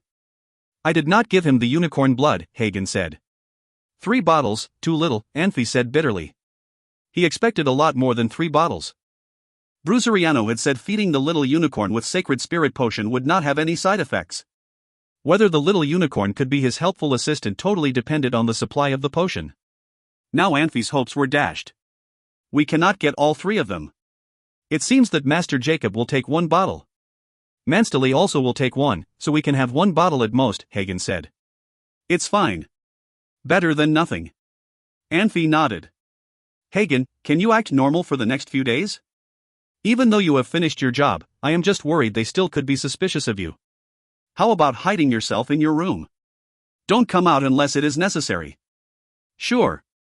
I definitely could use the time to copy Master Jacob's script. There are so many things I still do not understand, but I think I could comprehend them later. Hagen looked confident as he talked. It is great as long as you think so. Anfey took a look at Ernest and said quietly, Uncle Ernest, do you think we are blameless since the professor and I did this? I know Bruzeriano is our friend. Ernest smiled. I have asked Saul. Saul does not like to take advantage of anyone, not to mention his friends. Saul has told me that he does not feel bad for doing it. I trust him. Uncle Ernest, we indeed did nothing wrong. Anfey said firmly. Now there was a queen among the elves. Anfey was not afraid of the consequence of not following his promise, but he did not want to pick a fight for nothing. He tried not to go against his promise. Are you saying we need be aware of Bruzeriano? Ernest said, a bit angrily. No, Master Bruzeriano did want to work with us. He is a good man, Anfey replied. If Bruzeriano is a good man, are we the bad guys? Hagen asked out of nowhere. It is too naive to label people as good and bad. Anfey patted Hagen's shoulder. Okay. Go to sleep. You do not have to worry. Remember to hide yourself for the next few days. I got you, Hagen said with a nod. If you find any errors, ads pop up, ads redirect, broken links, non-standard content, etc., please let us know. Report chapter so we can fix it as soon as possible. Chapter 310, Whim. Chapter 310, Whim. Translator, Nayabo Studio Editor, Nayabo Studio. Hagen hurried past Anfey and disappeared around the corner. Ernest turned to Anfey and asked, have you decided when you're leaving for Violet City? In a few days, Anfey said. Everyone wanted Anfey to bring Ernest with him, but Anfey couldn't bring himself to ask the question. Ernest was a master swordsman, and if he went to Violet City, he could no longer influence the politics of the Empire. Ernest would be much more valuable if he stayed in Sacred City. Not just Saul, but also Yolanthe wanted Ernest on his side. I talked to Saul yesterday. He thought that you guys should have left Sacred City by now. Philip is getting more reckless after his alliance with Prince Wester. Who knows what he will do? If it really comes down to it, Saul can't protect you. He can always go look for me in Violet City, Anfey said, shaking his head. Without an order from His Majesty, the magic array will remain closed. Philip doesn't know magic and can't open the portal even if he could get into it. If he tries to sneak out of the city, His Majesty would notice his absence. We can reach you faster through the portal. We're still at a disadvantage, Anfey said, shaking his head. There isn't another way. I can try and talk to Lord Bruzeriano, Anfey said. The Wolf King should be able to take care of matters in Sacred City. He's too cunning to fall for any tricks. Bruzeriano doesn't need to be here. Bruzeriano will not leave, and I would advise you to save your energy. You don't know this, but his meetings with His Majesty could decide the fate of the Druids. Ernest paused, then said, if my sources are right, the Eagle King should have arrived in the city already. Why isn't he showing himself? He's too cautious for that. Anfey frowned. He thought he would surely reach an agreement with Bruzeriano, but now he realized his hope was false. Don't worry, Ernest said. As long as Susanna and Entos are with you, you won't be completely helpless if Philip really does track you down. Ernest was hiding things. Yolanthe had promised that he would keep an eye on Philip, which meant that Philip's every move was under surveillance. However, he did not want to tell Anfey because he didn't want Anfey to let his guard down. If something really did happen, that would place everyone in danger. Oh, I've been meaning to ask, Anfey suddenly said, I saw the remaining energy from the angel disappear into Susanna. How would that affect her, Dot? Do you know about dragon blood? People who are soaked in dragon blood are unusually strong, at least according to legend. I imagine the angel's energy works in a similar fashion, Ernest said. Suddenly, he turned around and said, hush. Someone's coming. After Ernest's warning, Anfey heard the faint sound of talking. If Ernest hadn't said anything, Anfey would have missed it. An old man in white robes walked into view first. Saul was close behind. Another, older man was following them. The third man had long, silvery hair and looked very strong. He had a long sword and was taller than both of his companions. The first man saw Anfey, Susanna, and Ernest and smiled. This must be Anfey and Susanna. Yes, Saul said, nodding. Wonderful, the man said. I've been meaning to meet them. Come here. Anfey suddenly realized who the old man must be. He looked at Susanna, and the two of them began walking towards the three newcomers. Suddenly, the unicorn bolted towards Anfey and jumped between Anfey and Susanna and the three men. Then an arc of lightning appeared and struck the third man, who frowned but did not move to defend himself. How loyal, the first man said with a laugh. Stay down, Anfey ordered. Then he began walking again. The unicorn whinnied and grabbed Anfey's shirt with its teeth and stood firm. Magic beasts weren't intelligent and often relied on their intuition. It could sense the animosity and did not want Anfey and Susanna to approach the three men. It looks like that thing doesn't trust you, Philip. Maybe you should go home for the day. Don't worry, Saul's here and nothing's going to go wrong. Yes, Your Majesty, Philip said. He bowed and walked away. He did not look at Anfey even once, as if he did not care for him. Seeing the unicorn still did not let Anfey go, Yolanthe sighed and walked towards them, staring at the unicorn. He had seen a lot of things as a king, but observing a living young unicorn this close was a first. Your Majesty, Anfey said with a bow. Susanna hurried and curtsied. No, Yolanthe said, waving his hand. Let's just skip this formality, eh? Yes, Your Majesty, Anfey said with a smile. You seem unnatural, Yolanthe said. Like I've said, I want you to be natural. Pretend I'm your friend. Yolanthe smiled, then he reached over to pat the unicorn. The unicorn craned its neck and gave a low whinny. The unicorn didn't care if Yolanthe was a king. It did not know him and did not want to be patted by him. Yolanthe sighed and shook his head, straightening his back. Saul coughed. Anfey, he said, your account now. You don't have to bow to everyone. He's right, Yolanthe said. You've been busy with your academic work, but you should read a little more about common courtesy. Counts are very important, and I need them to lead the lesser nobility, but... Yes, my lord, Anfey said, nodding. He thought that everyone had to bow to the king, and he hoped he did not offend the king. Saul, I heard you're preparing for Anfey and Susanna's wedding? Yes, Your Majesty. But Anfey and Susanna are leaving for Violet City soon. They want to wait until they get there. Saul smiled and said, it seems like I can't officiate the wedding. Young people shouldn't be constrained by the rules, Yolanthi said, shaking his head. Be more adventuresome. I had my wedding in Forest of Death. We had one guest who also officiated the ceremony. Of course, Your Majesty, Saul said. He turned to Anfey and Susanna and said, if you two want, you can have your wedding wherever, whenever you want. Even now. Anfey and Susanna glanced at each other. Anfey did want to have his wedding in Sacred City and have Saul officiate it, but the situation in Sacred City was too tense. They wanted to wait on the wedding and have it after they reached Violet City. Neither expected Yolanthi would propose such a plan on a whim. Anfey, Susanna, what do you say? Saul asked. Both Anfey and Susanna could only stare at Saul.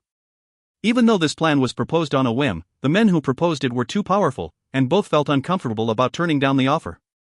Today is a good day for it, Ernest said. Everyone's here. But we aren't ready, Anfey said hesitantly. What preparation do you need? Why don't we find the others and ask their opinion? Saul asked. He knew that his other students would never oppose the marriage. Anfey said, then turned to Susanna, who was frowning. She couldn't say no, but she did not want to say yes, either. What do you think, Your Majesty? I think it's a good plan, Yolanthi said, smiling. Master, can't we wait a few more days? Anfey pleaded. Yes, Your Majesty, Saul said, completely ignoring Anfey. If you find any errors, ads pop up, ads redirect, broken links, non-standard content, etc. Please let us know. Report chapter so we can fix it as soon as possible. Chapter 311, Getting Rich. Chapter 311, Getting Rich. Translator, Nayabo Studio Editor, Nayabo Studio. To have and to hold from this day forward, for better, for worse, for richer, for poorer, in sickness and in health, to love and to cherish, until you are parted by death. Yolanthi slowly put the scepter on Anfey's shoulder. Anfey, would you like to marry this beautiful woman, Susanna, as your wife, to love her for better or for worse, until death do you part? Anfey just stared at Yolanthi without any response. Christian, the best man, had to nudge Anfey and remind him what to do next. Say it. I do. Anfey suddenly realized he needed to answer the question. Susanna, would you? Yolanthi asked. I do. She answered before Yolanthi could even finish his question. Susanna was so nervous that she was stiff. Naya was the maid of honor. She almost laughed out loud when she saw what happened. She immediately covered her mouth. Luckily, her back was to the crowd, otherwise the guests might have laughed along with her. Yolanthi held Anfey's hand and gently said to Susanna, relax, okay? Yolanthi held his hand out to Susanna. Susanna slightly bit her lip and put her hand on Yolanthi's palm. When Yolanthi let Anfey's and Susanna's hands touch, they could not help holding each other's hand. May God bless this new couple. Yolanthi smiled and stepped back a few steps to allow Anfey and Susanna to be the center of attention. They were greeted with long and thunderous applause. Almost all the elites of Manhwa Empire had gathered here. Most of them had nothing to do with Anfey. They were being appropriately nice to Anfey. Ernest, Entos, the members of Alibaba Legion were wishing the best for them from the bottom of their hearts. Everyone wore smiles on their faces, including Wester, Grandin, and even Philip, who hated Anfey with a passion. No one would give Anfey a hard time right now.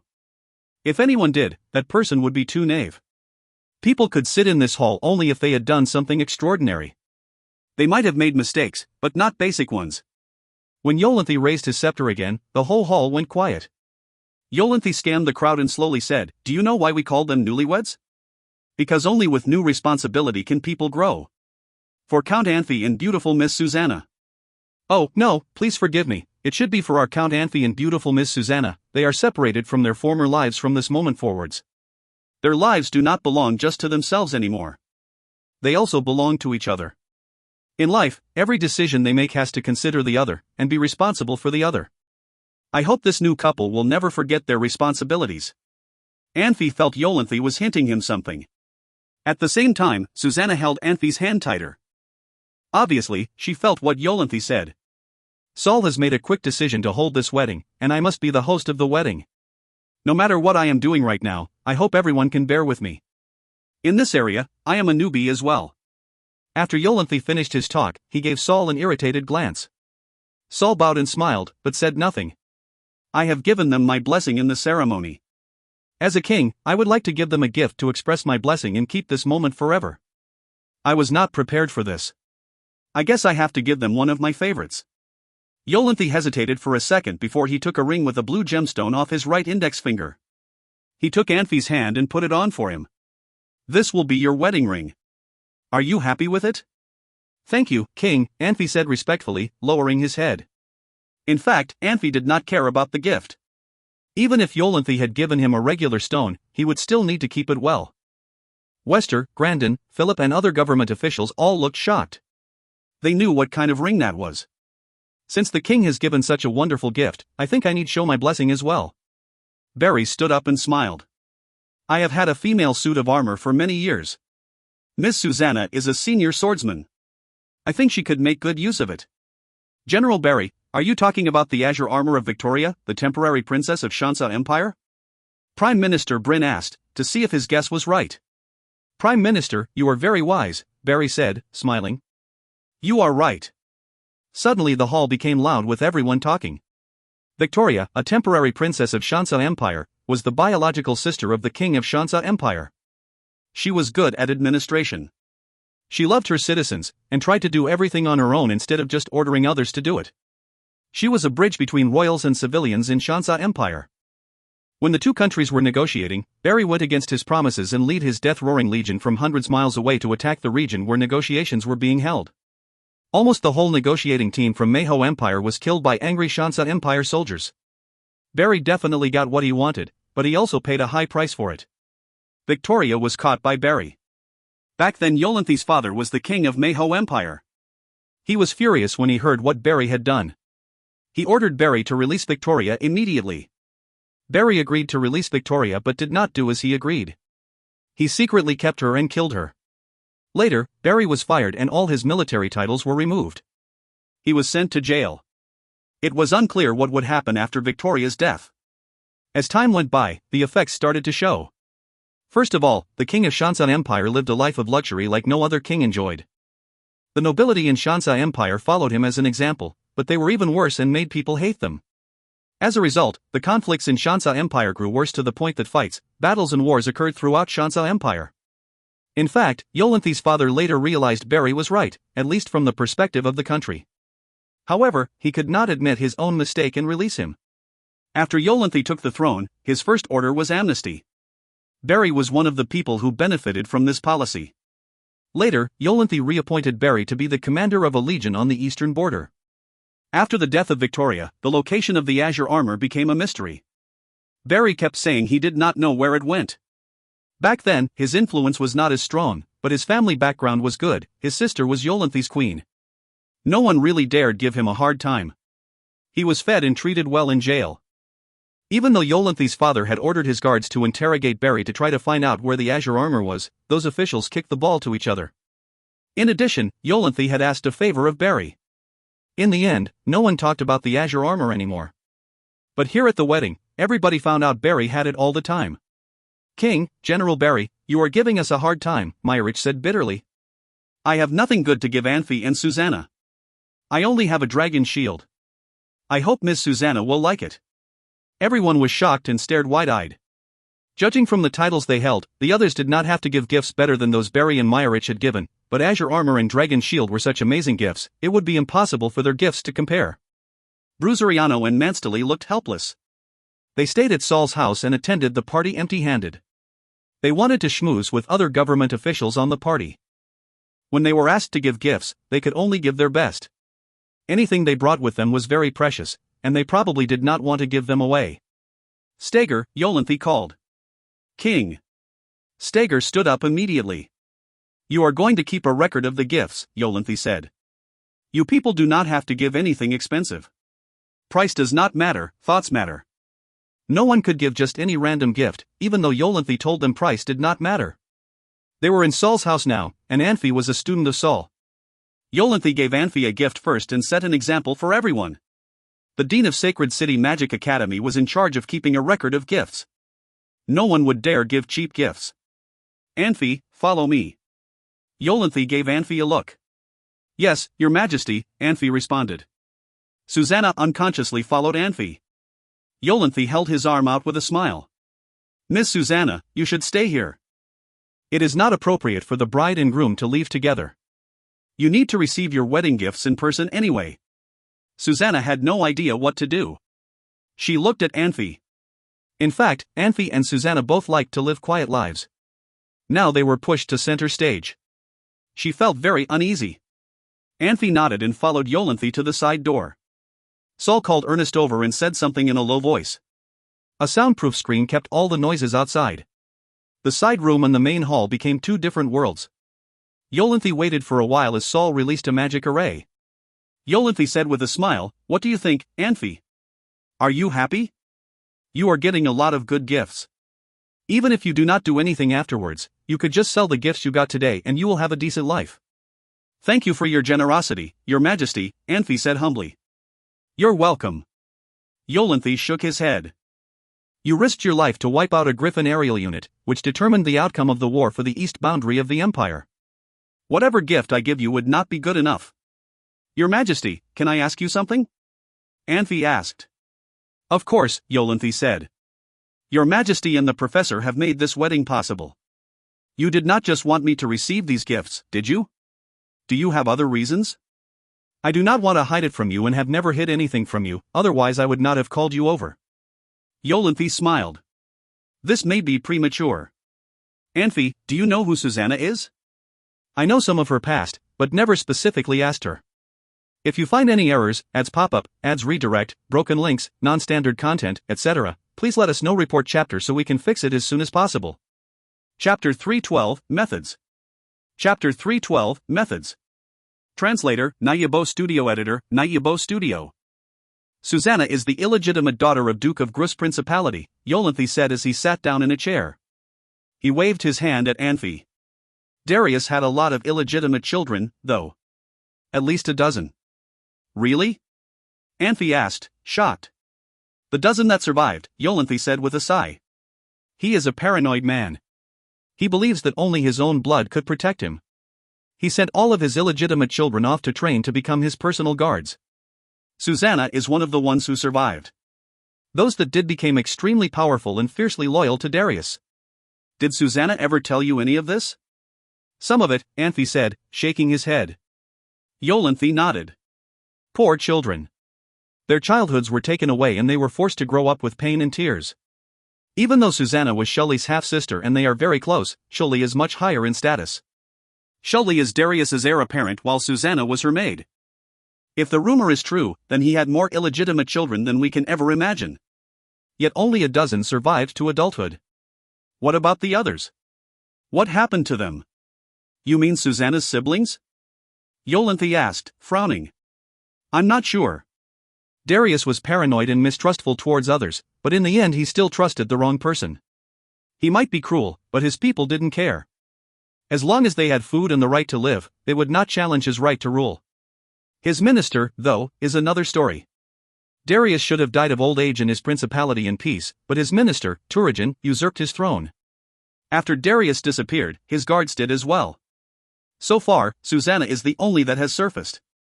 "I never imagined there are things you do not know, Your Majesty." "Hurricane is still too young an organization," Yolanthe said, shaking his head. "It is only 30 years old and still relatively small. Most of my men are in Elazin and Shansa Empire. Grus Principality is too far from here. It is not worth my time. Is Hurricane the only information system here? What about before?"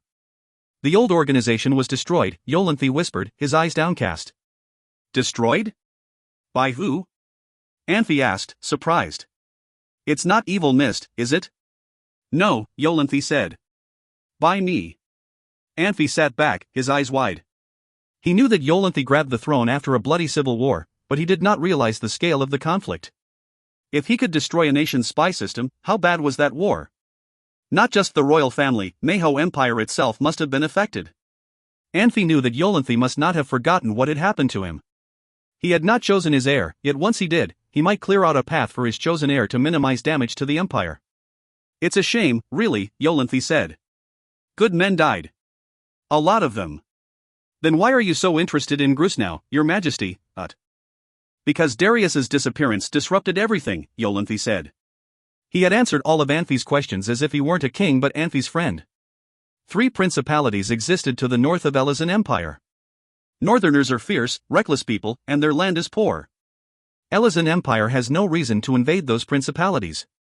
As long as the principalities stayed out of their way, Elazan Empire did not care about them. Of course, Elazan didn't want the principalities to get too strong either. So they would constantly try to evoke the principalities' anger towards each other. The three principalities had no reason to unite. The disappearance of Dyrus changed the politics of the three principalities and gave them a chance to unite. Turajin is a newcomer. The other two aren't familiar with him yet. But whoever he supports will win. If Turajin is smart, he should know that staying neutral would be his best bet. Otherwise Grus would be the next target, Anfey said. Yolanthi was telling him important information and he should not hide his thoughts anymore. He needed to find a balancing point between usefulness and uselessness. He couldn't be too helpful, but he couldn't be a complete idiot either. That's exactly what he did, Yolanthi said. That's why the other two principalities had reached an agreement to attack Grus. It seems like I have been outsmarted, Anfey said, shaking his head. You're too young still, Yolanthi said. I don't want them to maintain that balance. The situation in Elazan Empire isn't any better. It's significantly weakened because of the damage we dealt to Dark Moon Legion. They had moved all of their armies to the south to defend its borders against us. They don't have time to prevent the war between the three principalities. Even if they do, I can gather my armies and pull their attention back to the south. For us, it is a once-in-a-lifetime opportunity. We were always caught between Elazan and Shanxia Empire, but if the three principalities unite and ally with us, Elazan Empire is cornered. I am confident I can destroy that country. Yolanthi narrowed his eyes.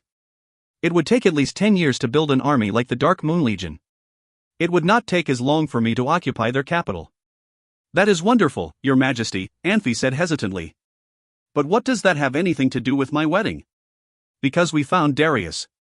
What? Darius escaped and somehow ended up with Archduke Korigazu. My men had reported to me that they had reached an agreement. The Archduke would help Darius take back his throne in exchange. Is he stupid? Why would he believe that? You'll be surprised what we will do when we are as desperate as Darius, Yolanthi said with a shrug. The Archduke has his own condition, of course. He wants to marry Susanna. Anfey suddenly jumped up from his chair. What? He asked, staring at Yolanthi. His only condition is a marriage alliance to Susanna. Anfey took a deep breath to calm himself. Why? He asked. His fists were clenched tight. If he wanted Grus, shouldn't he be asking to marry Shuli? Shuli's still too young, Yolanthi said. He didn't want an heir. After he took Grus, he only needed an unfortunate accident to befall Darius and Shuli. He would avenge their deaths and take the throne. Yolanthi paused, then continued, he wanted Susanna because she had made a name for herself. There are no top-tier powers in the three principalities. If he could marry a potential top-tier power, it would be extremely beneficial. Yolanthi was acting natural, but in reality he was carefully observing Anfey. Anfey was clenching his fists so tight his nails were digging into his palms. His entire body was very tense as if he was trying very hard not to let his anger boil over. Darius agreed, of course, and signed an order. Susanna is to return to Grus with Shuli as soon as possible, Yolanthi said. This was all that was needed to rip away Anfey's calm facade. He felt his chest tighten and his ear ring. He had loved his parents very much and did not know how to cope with the pain after their sudden death. He did not want to love, because he was afraid to lose loved ones again. After everything they had been through, he realized that he had fallen in love with Susanna. He did not want to lose the person he loves again. He knew Susanna, and she would not turn away from her duty. Combined with the training she had gone through when she was young, Anfey knew he would soon face the pain of losing someone again. This is why I wanted you two to wed immediately, Yolanthi said. He knew that he was much more powerful than either Darius or the Archduke. He could solve Anfey's problem very easily. There's no use, Anfey said, his face pale. Susanna will go back. I know her. How do you know? Do you not trust your love for each other? Anfey frowned. Did Darius's order reach her yet? The messenger has just crossed our border. Do you know where he is? Of course. Your Majesty, I am now requesting to use the transmission portal. What, do you want to kill the poor man? Yolanthi asked, smiling. You can kill 1 or 2 messengers, but can you kill a dozen messengers? 100? Susanna was the only thing between Darius and his throne. His order will not stop coming. Why do you think I told you after the wedding? She is your wife. You have to trust her. If Susanna finds out, What will you tell her? Anfey froze. He stared at Yolanthe but could not say anything. Sit down, Yolanthe ordered. Violence is not the solution. You're too excited. Don't worry. Susanna is a human, is she not? What? Anfey asked. Darius isn't her only parent. Her mother is a maid and was very loyal to Darius. When Susanna left to train, she even told her to protect Darius with her life. But Darius is a very paranoid person. 11 years ago, his palace suffered a small mutiny. He was afraid that the situation would affect the mothers of his children, so he exiled them and ordered them to be drowned. Susanna's mother was saved by a local hunter. She was heartbroken, of course, and started a new family with that hunter. After Darius's disappearance, she decided to keep a low profile and stay out of trouble. After the situation calmed down, she wanted to go look for Susanna. Unluckily for her, Turajin was hunting for Susanna as well. She was captured then. Is she all right? Turajin announced that he had captured her mother and tried to get Susanna to turn herself in. Of course, by then Susanna is already in Manhwa Empire and did not know what was going on in Brus, Yolanthe said. My men delivered the news. I ordered a rescue mission and, thankfully, it was successful. Turajin was afraid that Susanna's mother would die before she appeared, so he didn't want to torture her. I don't know if my men can get her back to Manhwa Empire alive, so I told them to help her leave a letter. What kind of letter? She knew that Darius wanted to marry Susanna off and was furious. She had revealed everything she knew about him, including the fact that he sentenced her to death. If Susanna wasn't a senior swordsmaster, Darius would not hesitate at the fact that she was his daughter. Yolanthe sighed and shook his head. Even if something happens, Hurricane would preserve the letter. I trust Susanna to make the right decision as long as she reads that letter. Anfey let out a sigh of relief. He sat back down onto his chair. I also ordered the assassination of Darius. As long as he is alive, he will always be an unknown factor. I cannot allow that, Yolanthe said. Are you satisfied now? Anfey stood up and knelt down before Yolanthe. Yes, Your Majesty, he said, his voice quivering. Thank you so much. He knelt on his own volition. He had calmed down and his mind was working again. Turajin had Susanna's mother, but Susanna was a senior swordsmaster. He must be very prepared to defend his prisoner against the advance of a senior swordsmaster. This meant that Hurricane must have made great sacrifice to rescue her mother. Yolanthe had ordered them to kill Darius, which was another difficult task.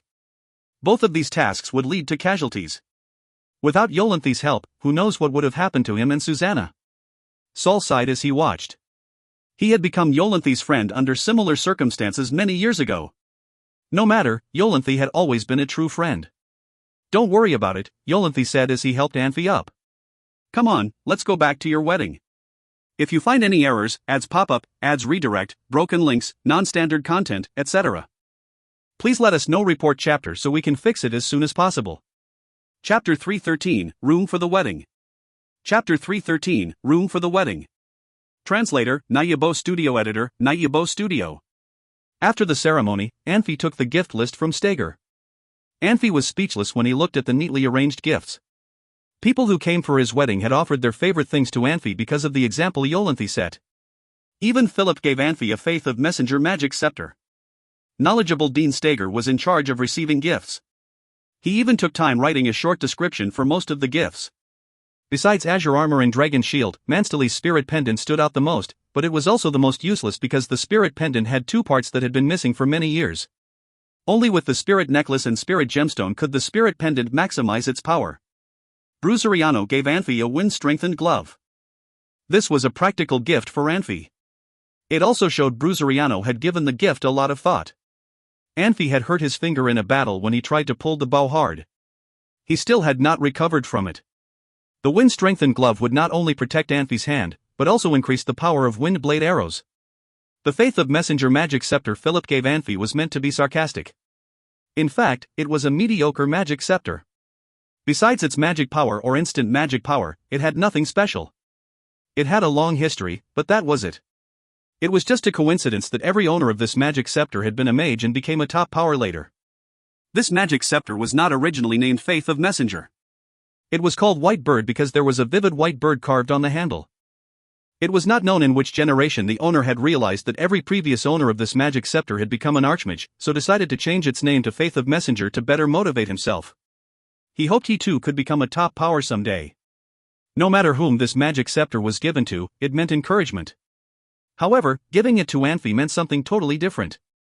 Everyone in the sacred city knew Anfey was a paladin who was not too great with magic and still studying in the magic academy. It was obvious that Philip was being sarcastic about Saul having a student who was a paladin and not good at magic. Compared with other gifts, the most worthless and funny gift was from our alchemist Jacob.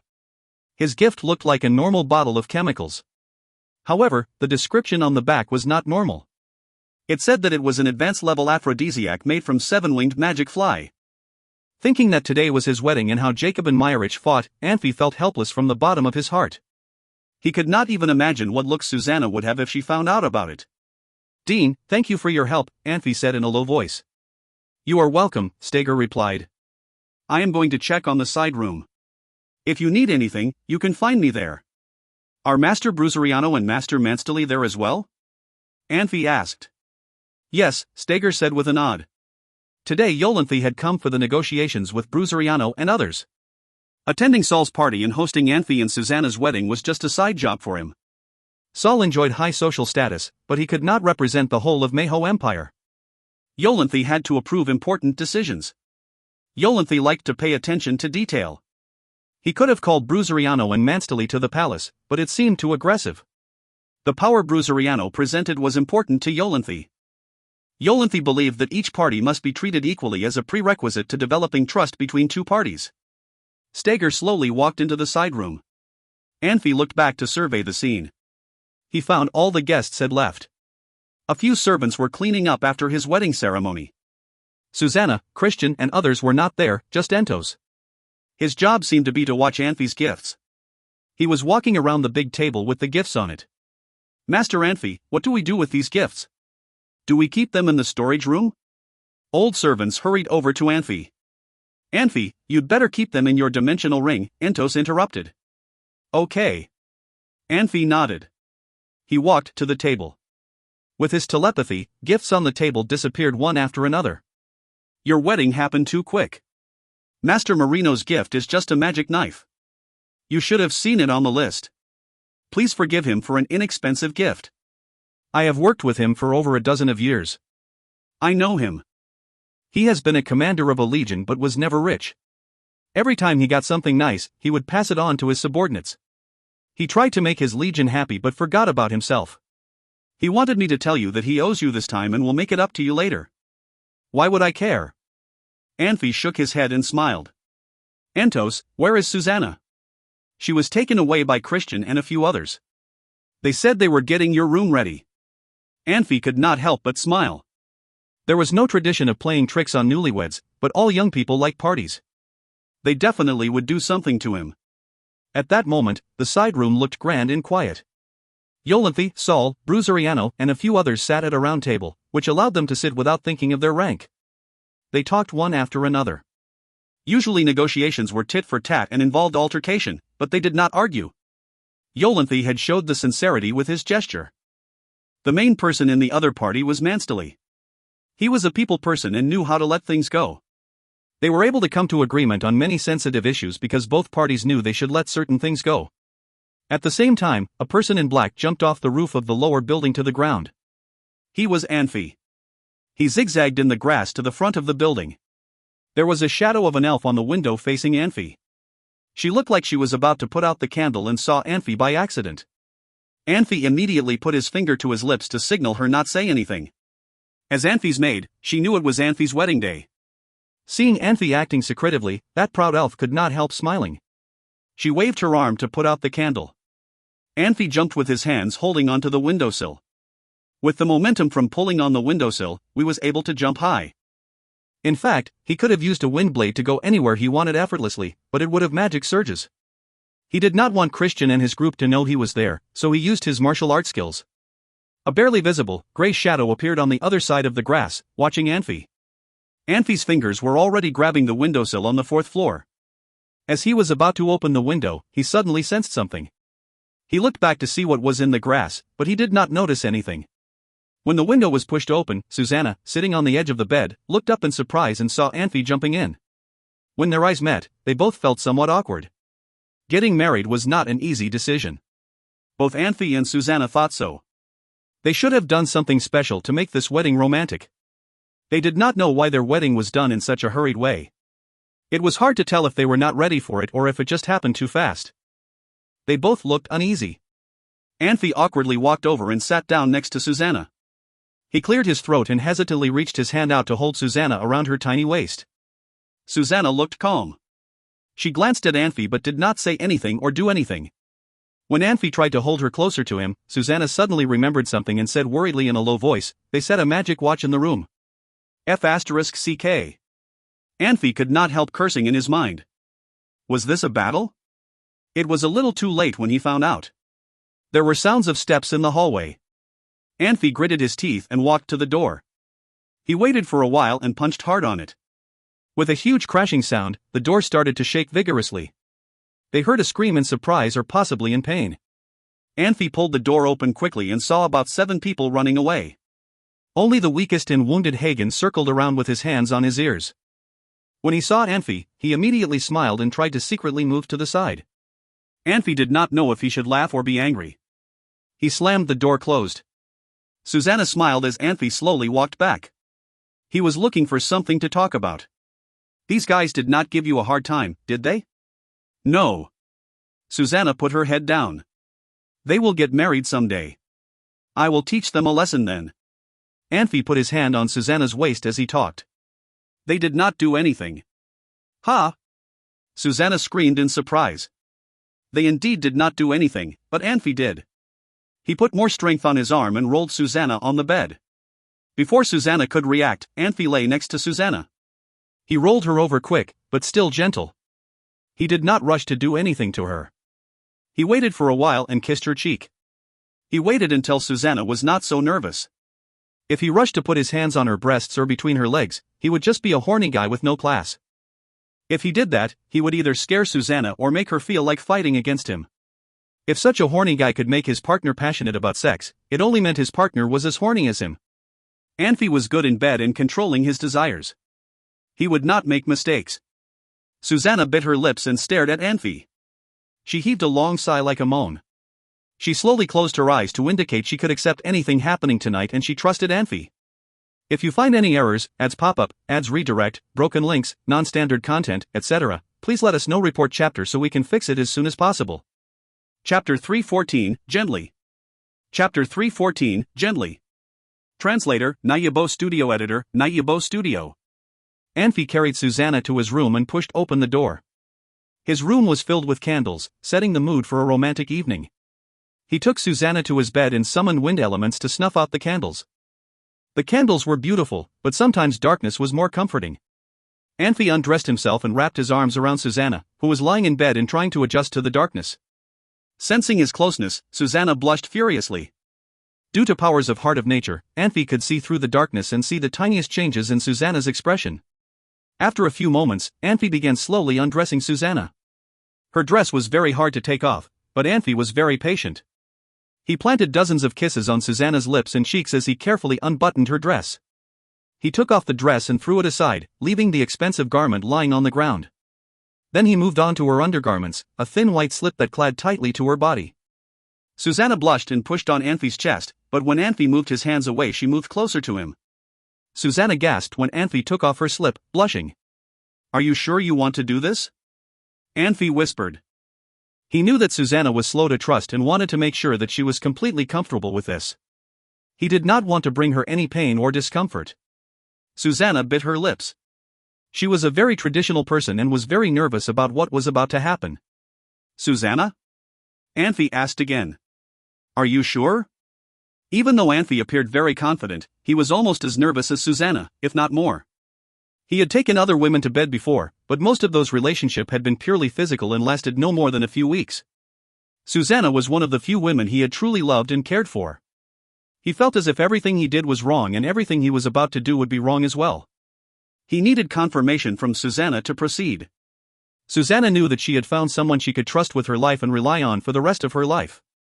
Anfey would share her happiness and sadness, and in turn his happiness and sadness would no longer be his alone. They belonged to each other and would never part. Susanna took a deep breath and nodded. She took Anfey's hand in hers and said, "Yes, I've never been more sure about anything." Anfey woke up at the crack of dawn. He opened his eyes and saw the horizon brightening. Normally, he would already be up and doing his morning exercises. Today, though, was special. He was hard-working, but he was not mad. He would make exceptions for special occasions. He knew that if Susanna woke up and found him gone, she would be very disappointed. He would hate to see her feeling down. Anfey turned and glanced at Susanna. She was sound asleep. She must be having a good dream because she was smiling sweetly even as she slept. Even with her hair in disarray, she was beautiful. Anfey reached over and wrapped his arm around her shoulder, holding her closer to him. Susanna shifted and her eyes flickered open. "Morning," she said with a smile. Her voice was slightly hoarse but still sweet. "Morning, love," Anfey said. "How are you feeling?" "Well enough," Susanna said. She shifted and nestled closer to Anfey. "How are you?" "Never better," Anfey said, pressing a kiss on Susanna's hair. He pushed himself up and jumped out of bed, picking his clothes up off the floor. "Do you want to go practice a bit?" Susanna sat up and yawned, glancing out the window. "This early?" "It's light," Anfey said, peering out the window. Susanna sighed. "Out," she said, waving her hand. "I need to dress." "All right," Anfey said with a grin. He began walking away from the bed, still half naked. Susanna sighed and shook her head. "No, come back," she said. Anfey went back to the bed and sat down on the edge of the mattress. Susanna moved over and wrapped the blanket around him. "It's winter, don't you remember?" she scolded. "It's too cold. You'll catch a cold like this." She was his wife now, and Susanna felt that Anfey's well-being was her responsibility. "Don't worry," Anfey assured her. Susanna rolled her eyes. She glanced at Anfey and found his face closer to hers than she had expected. She jumped as she locked eyes with him. The two sat, staring into each other's eyes as if they were in a trance. Suddenly, someone knocked on the door and summoned the two out of their trance. "Anfey," someone called. "Someone's looking for you." Then they heard the sound of footsteps running away and giggling. Anfey sighed and stood up. "Let's get dressed," he said gently. He picked up the dress Susanna wore the night before and handed it to her. "Yeah," she said, smiling softly. "Let's do that. If you find any errors, ads pop up, ads redirect, broken links, non-standard content, etc., please let us know. Report chapter so we can fix it as soon as possible." Chapter 315, Powerful Female General. Chapter 315, Powerful Female General. Translator, Nayabo Studio Editor, Nayabo Studio. Anfey followed Christian into a restaurant. He found an armed Barry and Meyerich there, with Saul sitting properly in the middle. Anfey was shocked for a second. It looked like something had happened, but they should have no reason to see Anfey. "Anfey, sit down. Barry has something to ask you," Saul said quietly. He pointed to the chair next to him. Anfey walked next to Saul and slowly took a seat. He looked at Barry with a questioning look on his face. "Anfey, do you know Kumaragosha?" Barry asked straightforwardly. "Kumaragosha? I saw him before. Is he the general in Shansa Empire?" "What happened?" Anfey asked. "The Shansa Empire military department accused him of treason. When they sent people to catch Kumaragosha, his legion rebelled," Barry said in a low voice. "Kumaragosha led his team, broke through Shansa Empire's encirclement, and escaped the country of mercenaries." "Master Barry, does this have anything to do with me?" Anfey asked, confused. "Yes." Barry started to look very serious. "Do you know where they escaped to?" "Town of Moramach. People from Storm Mercenary Group have reported that after Kumaragosha went to the town of Moramach, he disappeared. People from Storm Mercenary Group tried to blend into the town, but they disappeared as well when they got to the town. If I remember correctly, the town of Moramach is a station of your mercenary group." Anfey was shocked at first. He frowned and thought hard. "When you left the town of Moramach, who did you leave it to?" Barry asked, staring intently at Anfey. "I have asked Christian about it, but he did not tell me and insisted that I ask you." "Uncle, it was not that I didn't want to tell you," Christian said defensively, "but—" I know. Barry waved his hand. "That is why I am asking Anfey now." "A woman named Alice," Anfey answered in a low voice. "Alice? How did you know her?" Barry asked. She used to be a slave. I saved her. After that, she had been following us, Anfey said. Is she reliable? Barry asked. Yes. Anfey nodded. Alice could not return to her home country and held such hatred toward the royalty in Shanxia Empire. Every time she talked about her father, she sounded sarcastic and disdainful, without any attachment to him. If she was able to, Alice would step on everyone in the royal family to get revenge for how they mistreated her. A person like her should be reliable. Do you know her background? Barry asked. She is a daughter of a merchant. Her father committed suicide because he was deep in debt. She became a slave because of that. I asked her to be in charge of Moramach because she has good leadership skills. Master Barry, what is wrong with that? Anfey asked. He had promised Alice that he would not tell anyone who she was. More importantly, if Anfey told Barry who Alice really was, Alice would become the last card the Empire had. Anfey had not given this card to anyone else yet. It sounded selfish, but sometimes he had to be. Christian lowered his head. He looked normal, like nothing had happened. He tidied his magic gown. After his family background had been exposed and experiencing many challenges, Christian had become more mature. If this had happened before, he would have wondered why Anfey lied to Barry. He might not point it out on the spot, but he would definitely ask Anfey afterwards. Now Christian felt the concept of country was too abstract. When he was in danger or pushed into a corner, the country would not save him. The only people he could rely on were the friends around him. Christian believed Anfey was doing it for the Legion. Nothing. I am just asking, Barry said, shaking his head. Anfey, aren't you heading to Violet City in a few days? Why don't you leave today so you can go back to Violet City quickly and go to Moramach after that? The secret agents from Storm Mercenary Group have reported that Kumaragosha should be caught by the residents in the town. Anfey, you have to see Kumaragosha in person and convince him to surrender to Manhwa Empire. He may ask for conditions for that. As long as his conditions are reasonable, you could agree with all of them. If he does not want to surrender to us, kill him. You have to kill him right away. Master Barry, do you hate Kumaragosha for some personal reasons? Anfey asked. I do not hate him. Anfey, you know Kumaragosha took his people out of their surroundings. Do you know how many people he leads? Less than 500.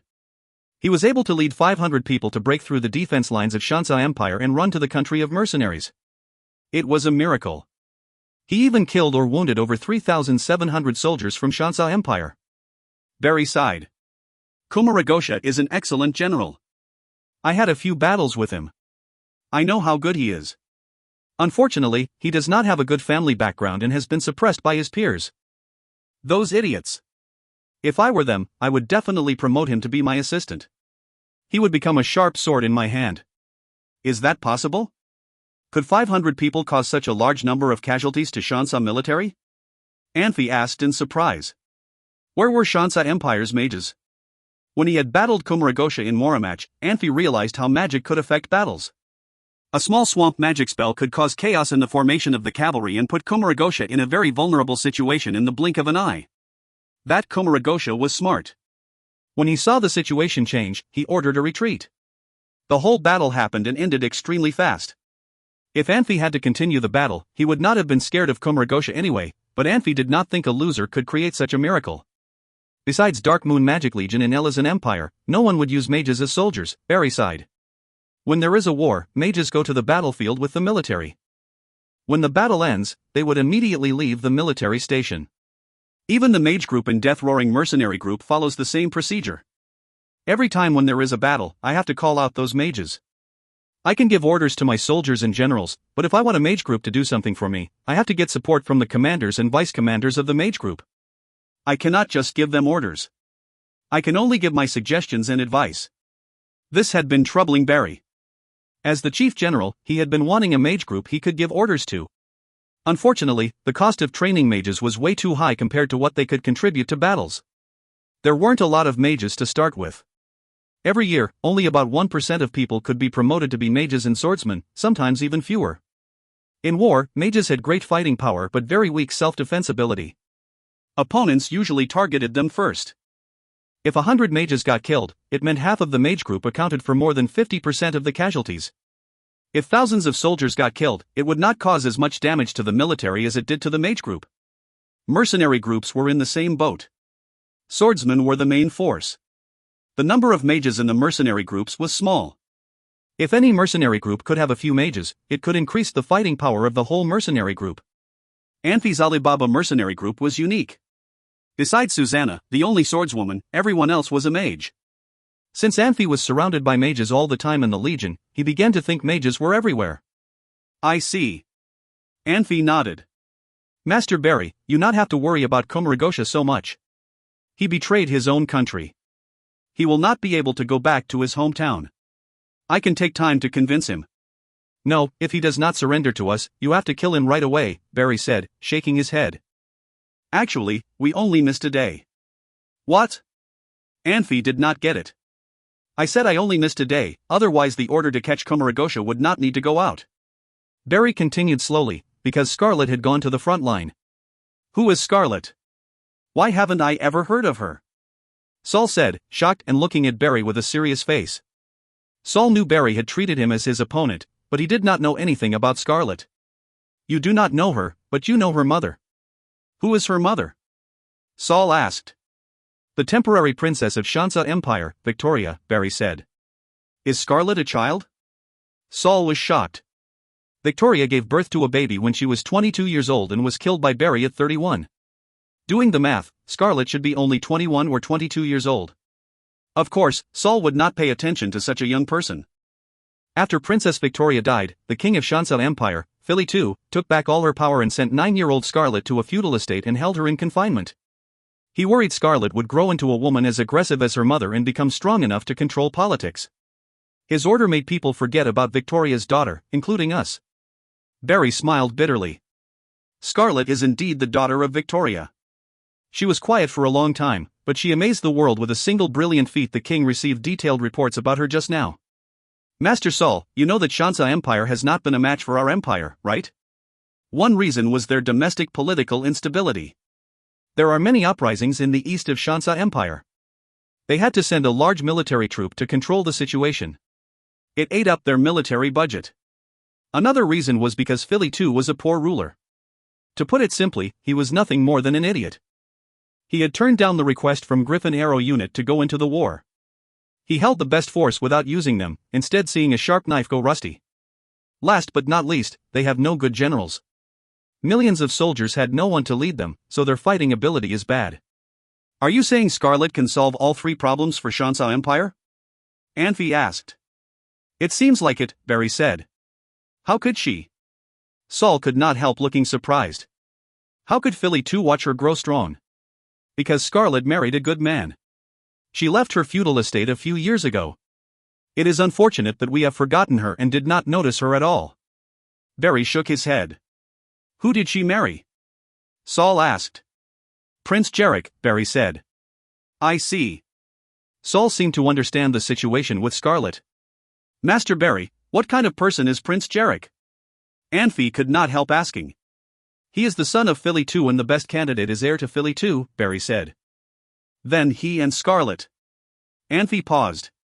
They are cousins. What's wrong with that? Barry asked, confused. Nothing. Anfey shook his head. He wanted to talk a little about genes, but he thought about it for a second and gave up on the idea. They would not understand genes. Anfey knew from the history of Egypt that the so-called genetic diseases were not as serious as what was claimed. It was exaggerated looking at it from another culture. The history of Egypt was also a history of family incest between siblings, fathers and daughters, even mothers and sons. There were generations of incest in Egypt. Even the well-known Queen Cleopatra was the product of incest. She even married her own brother. It would have been pointless to talk about genes to Egyptians, just as in this world. Barry cleared his throat and continued, Scarlet has been fighting with the rebels in the east of Shansa Empire. Sometimes she wins, but sometimes she loses battles. Her record did not draw people's attention. Looking back, it seemed that she did not mean to wipe out the rebels, but to train troops of her own. With the support of Prince Jarek, she got as many soldiers as she needed and as much military funding as she needed. With some rebels who surrendered to her and joined her troops had grown from 6,000 to 70,000. King Philly II had done nothing to Scarlet. I believe Prince Jarek helped a lot with her success. When Shansa Empire attacked Blackania City, Scarlet suddenly attacked Blackania City with a large battalion. Her troops wiped out the whole east side with lightning speed. Dozens of rebel groups were wiped out or surrendered to her. After that, Scarlet led her battalion to the front line to help. Unfortunately, the battle had already ended, Barry said. Why was such an important message just reported back to us? Saul became serious. The methods of sending messages depended largely on the battles. There was only so much that could be done by a general in a modern war. The operation command was actually the core. Even if the general was not at the war, communication would not be affected too much. Things were totally different in the magic world. A correct judgment on the battlefield and an experienced general could change the results of a battle. Having a good general could be similar to having thousands of soldiers. The importance could not be overstated. When there was such a wonderful general in Shansa Empire, of course, Scarlet caught everyone's attention. Scarlet is not easy to trace, Barry said. It seems that few people have seen her. Even the rebel groups who were beaten by her did not know they had lost to a young woman. The secret agents in Storm Mercenary Group could not tell their king that a mysterious woman led a mysterious troop to put down rebellions. To do an investigation of Scarlet, they had to pay a good price before they could get some information on her. Luckily, Victoria died early, otherwise. Saul said. Otherwise we would be in serious trouble, Barry said abruptly. Anfey, do you understand why I asked you to kill Kumaragosha right away if he does not want to surrender to us? Scarlet should have noticed Kumaragosha's military record. With the help of Prince Jarek, she could cover up for Kumaragosha. If she sent people to get into contact with Kumaragosha, you cannot have Kumaragosha going back to Shansa Empire. If he cannot work for us, then destroy him. I got it, Anfey said. I think Scarlet married Prince Jarek in exchange for opportunities for herself. Master Barry, what do you think of Prince Jarek? Is he good? Jarek is not a very decent man, Barry said, shaking his head.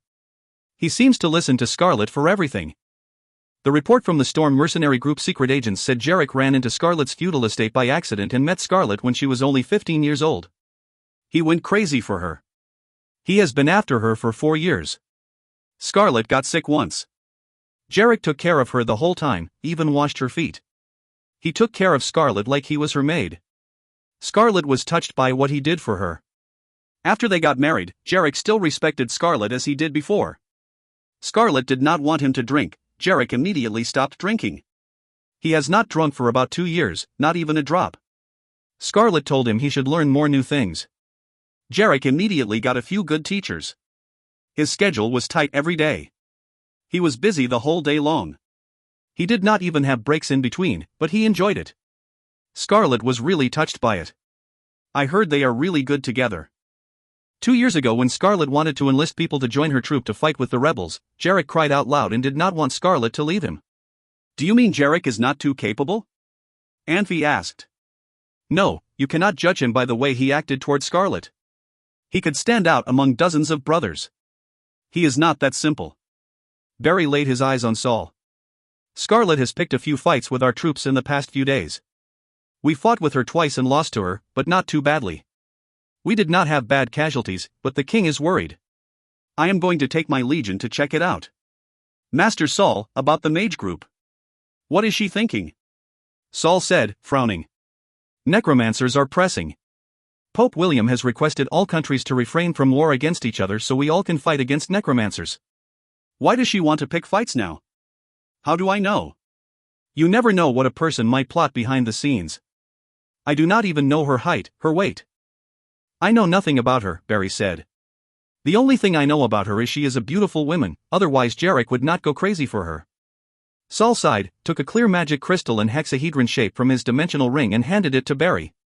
You can go to the Mage Union with this. Thank you for your support. Barry took the magic crystal with a smile.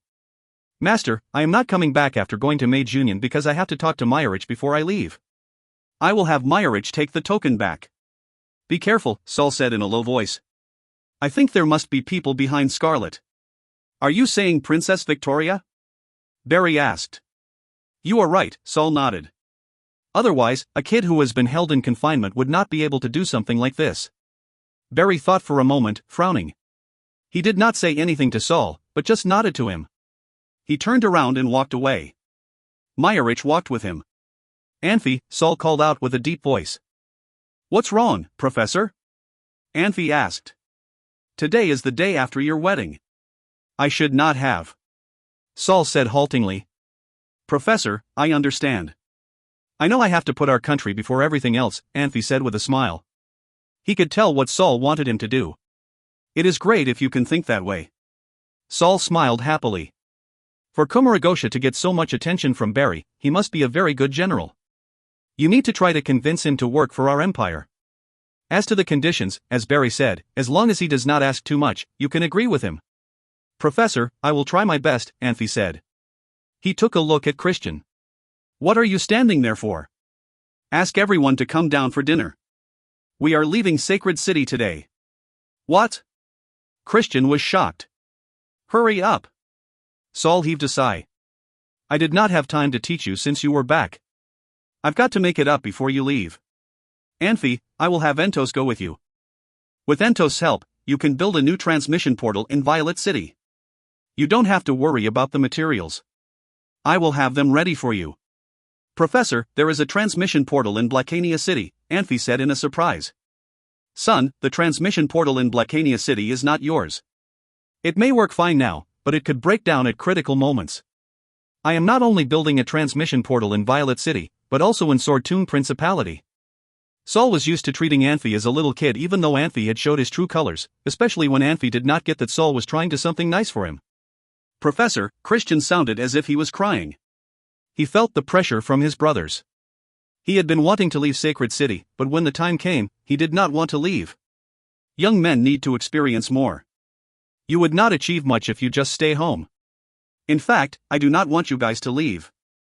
My house would become so empty without you. It is painful.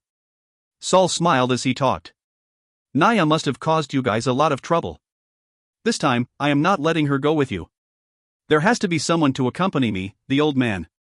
Anfey and Christian looked at each other. They knew Naya could not leave now.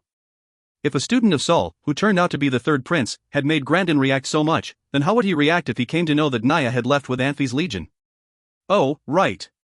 Saul suddenly remembered something. He released a dark black magic Keikai that covered all three of them. Saul took out an item from his dimensional ring and handed it to Anfey. Take it. This is the Sacred Spirit Potion. Anfey took a close look at the crystal bottle with azure liquid in it. This color was similar to the unicorn blood, but shone with countless sparkles, like the stars in the sky. Anfey gave an odd exclamation and carefully put the crystal bottle away. Meyerich has kept the stuff Jaeger left you in the storage room. I can give them all back to you, except the dark magic book.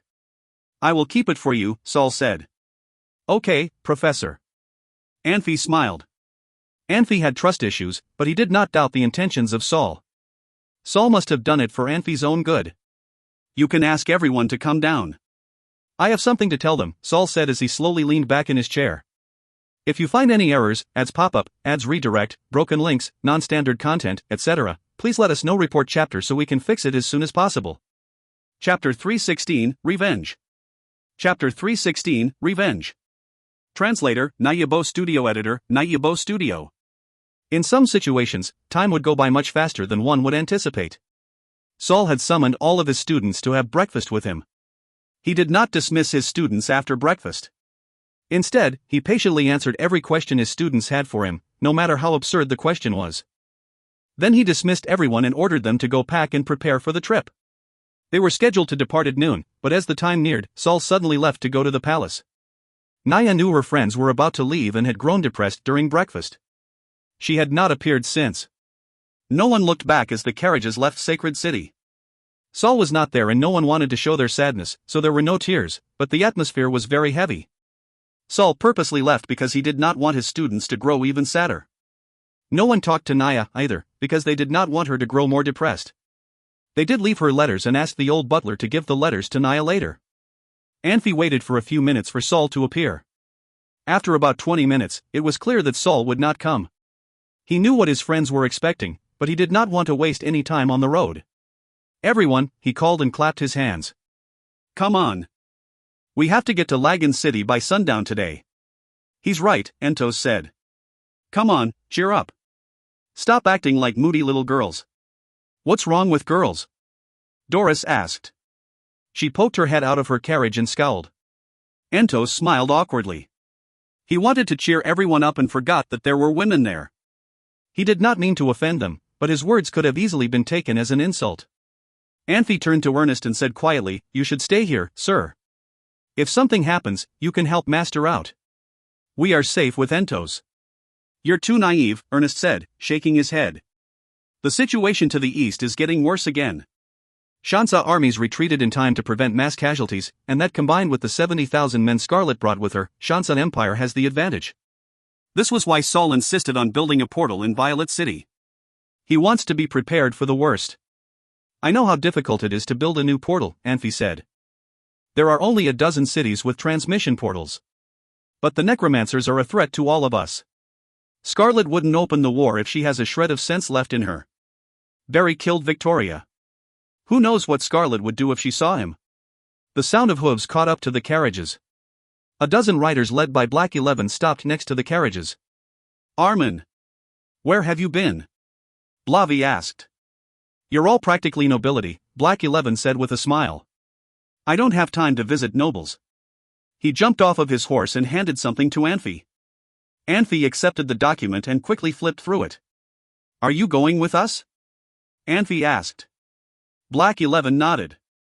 "We've worked together before and His Majesty thought I would be the best person to send." "I don't trust anyone else," Anfey said. "Is this accurate?" 100%, Black 11 said. "Fruz is just a baron, but there's a man on his staff who's a little harder to deal with. We can't find anything about him except for the fact that he is a senior swordsmaster called Mad Dog and he was a fugitive.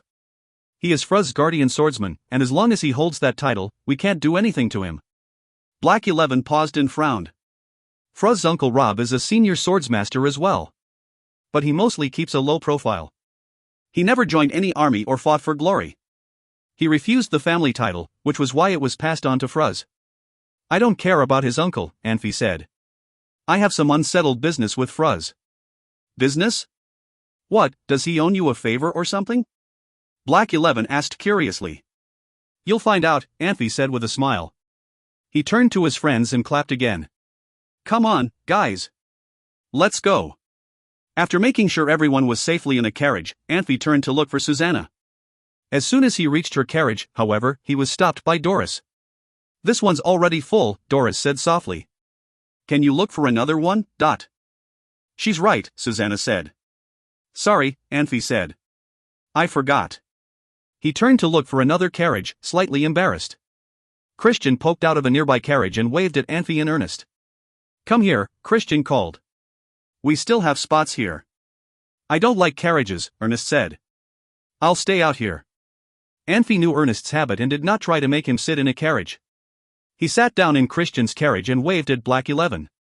The carriages finally began moving. Saul initially wanted them to leave through a portal with Meyerich, who was heading to Blackania City. Then they would return after Barry arrived with his Roaring Death Legion. However, both Christian and Anfey had insisted on using the main road because of unfinished business. Saul did not ask any questions and left all the planning to Christian and Anfey. The last time Anfey led Saul's students away from Sacred City, they had used the same road. However, with people chasing after them, they had to take the long way around, and it took them 2 days to reach Lagan City. In reality, Lagan City was not very far away from Sacred City. It only took half a day for the carriages to reach their destination. This was the second time the team came to the city, but this time they did not need to worry about their lives. With a prince and a count among them, they would be welcomed. However, Anfey did not stop at Lagan City. He ordered the carriages to keep going until they reached a small mansion 20 miles east of the city. He already had Black 11 preparing their resting spots. This mansion belonged to Hurricane and would not attract unwanted attention. As everyone was unpacking, Anfey grabbed Black 11 and whispered something to him. Then he locked his door and jumped out the window, disappearing into the bushes below. "I heard he left Sacred City again," Philip said, stroking the coffin in front of him. "Do you know how long it had been?" 299 days. "I have already spent 299 days in suffering. Do you know why I asked you to come here, Desrite?" "I know what you must be thinking, Master," Desrite said politely. "It is my job to ease your trouble." "Good," Philip said. "But don't kill him. I want him to suffer. I want him to regret ever being born." "Yes, Master." "Anfey has Ernest with him. Don't clash with Ernest." "You have all the time in the world," Philip said. "No one knows about you. Not even Sean and Shamash." Thank God I still have my trump card. Master, Sean has betrayed you. Should I? Sean can wait. I don't want Yolanthe to grow suspicious, Philip said, shaking his head. By the way, Entos is with Anfey as well. You can finally settle your business with him. What about Prince Christian? Philip frowned, then shook his head. Leave him. He poses no threat to Prince Wester. Plus, he is Yolanthe's son. I've known Yolanthe since I was a child. I will not kill his son. Even though he never cared about my Zeta, he is still my friend and my liege. Master, you are too kind. Kind? Philip asked, shaking his head. My hands are long bloodied. I have no kindness. I just want to finish what I started. I'm growing old and my time is almost here.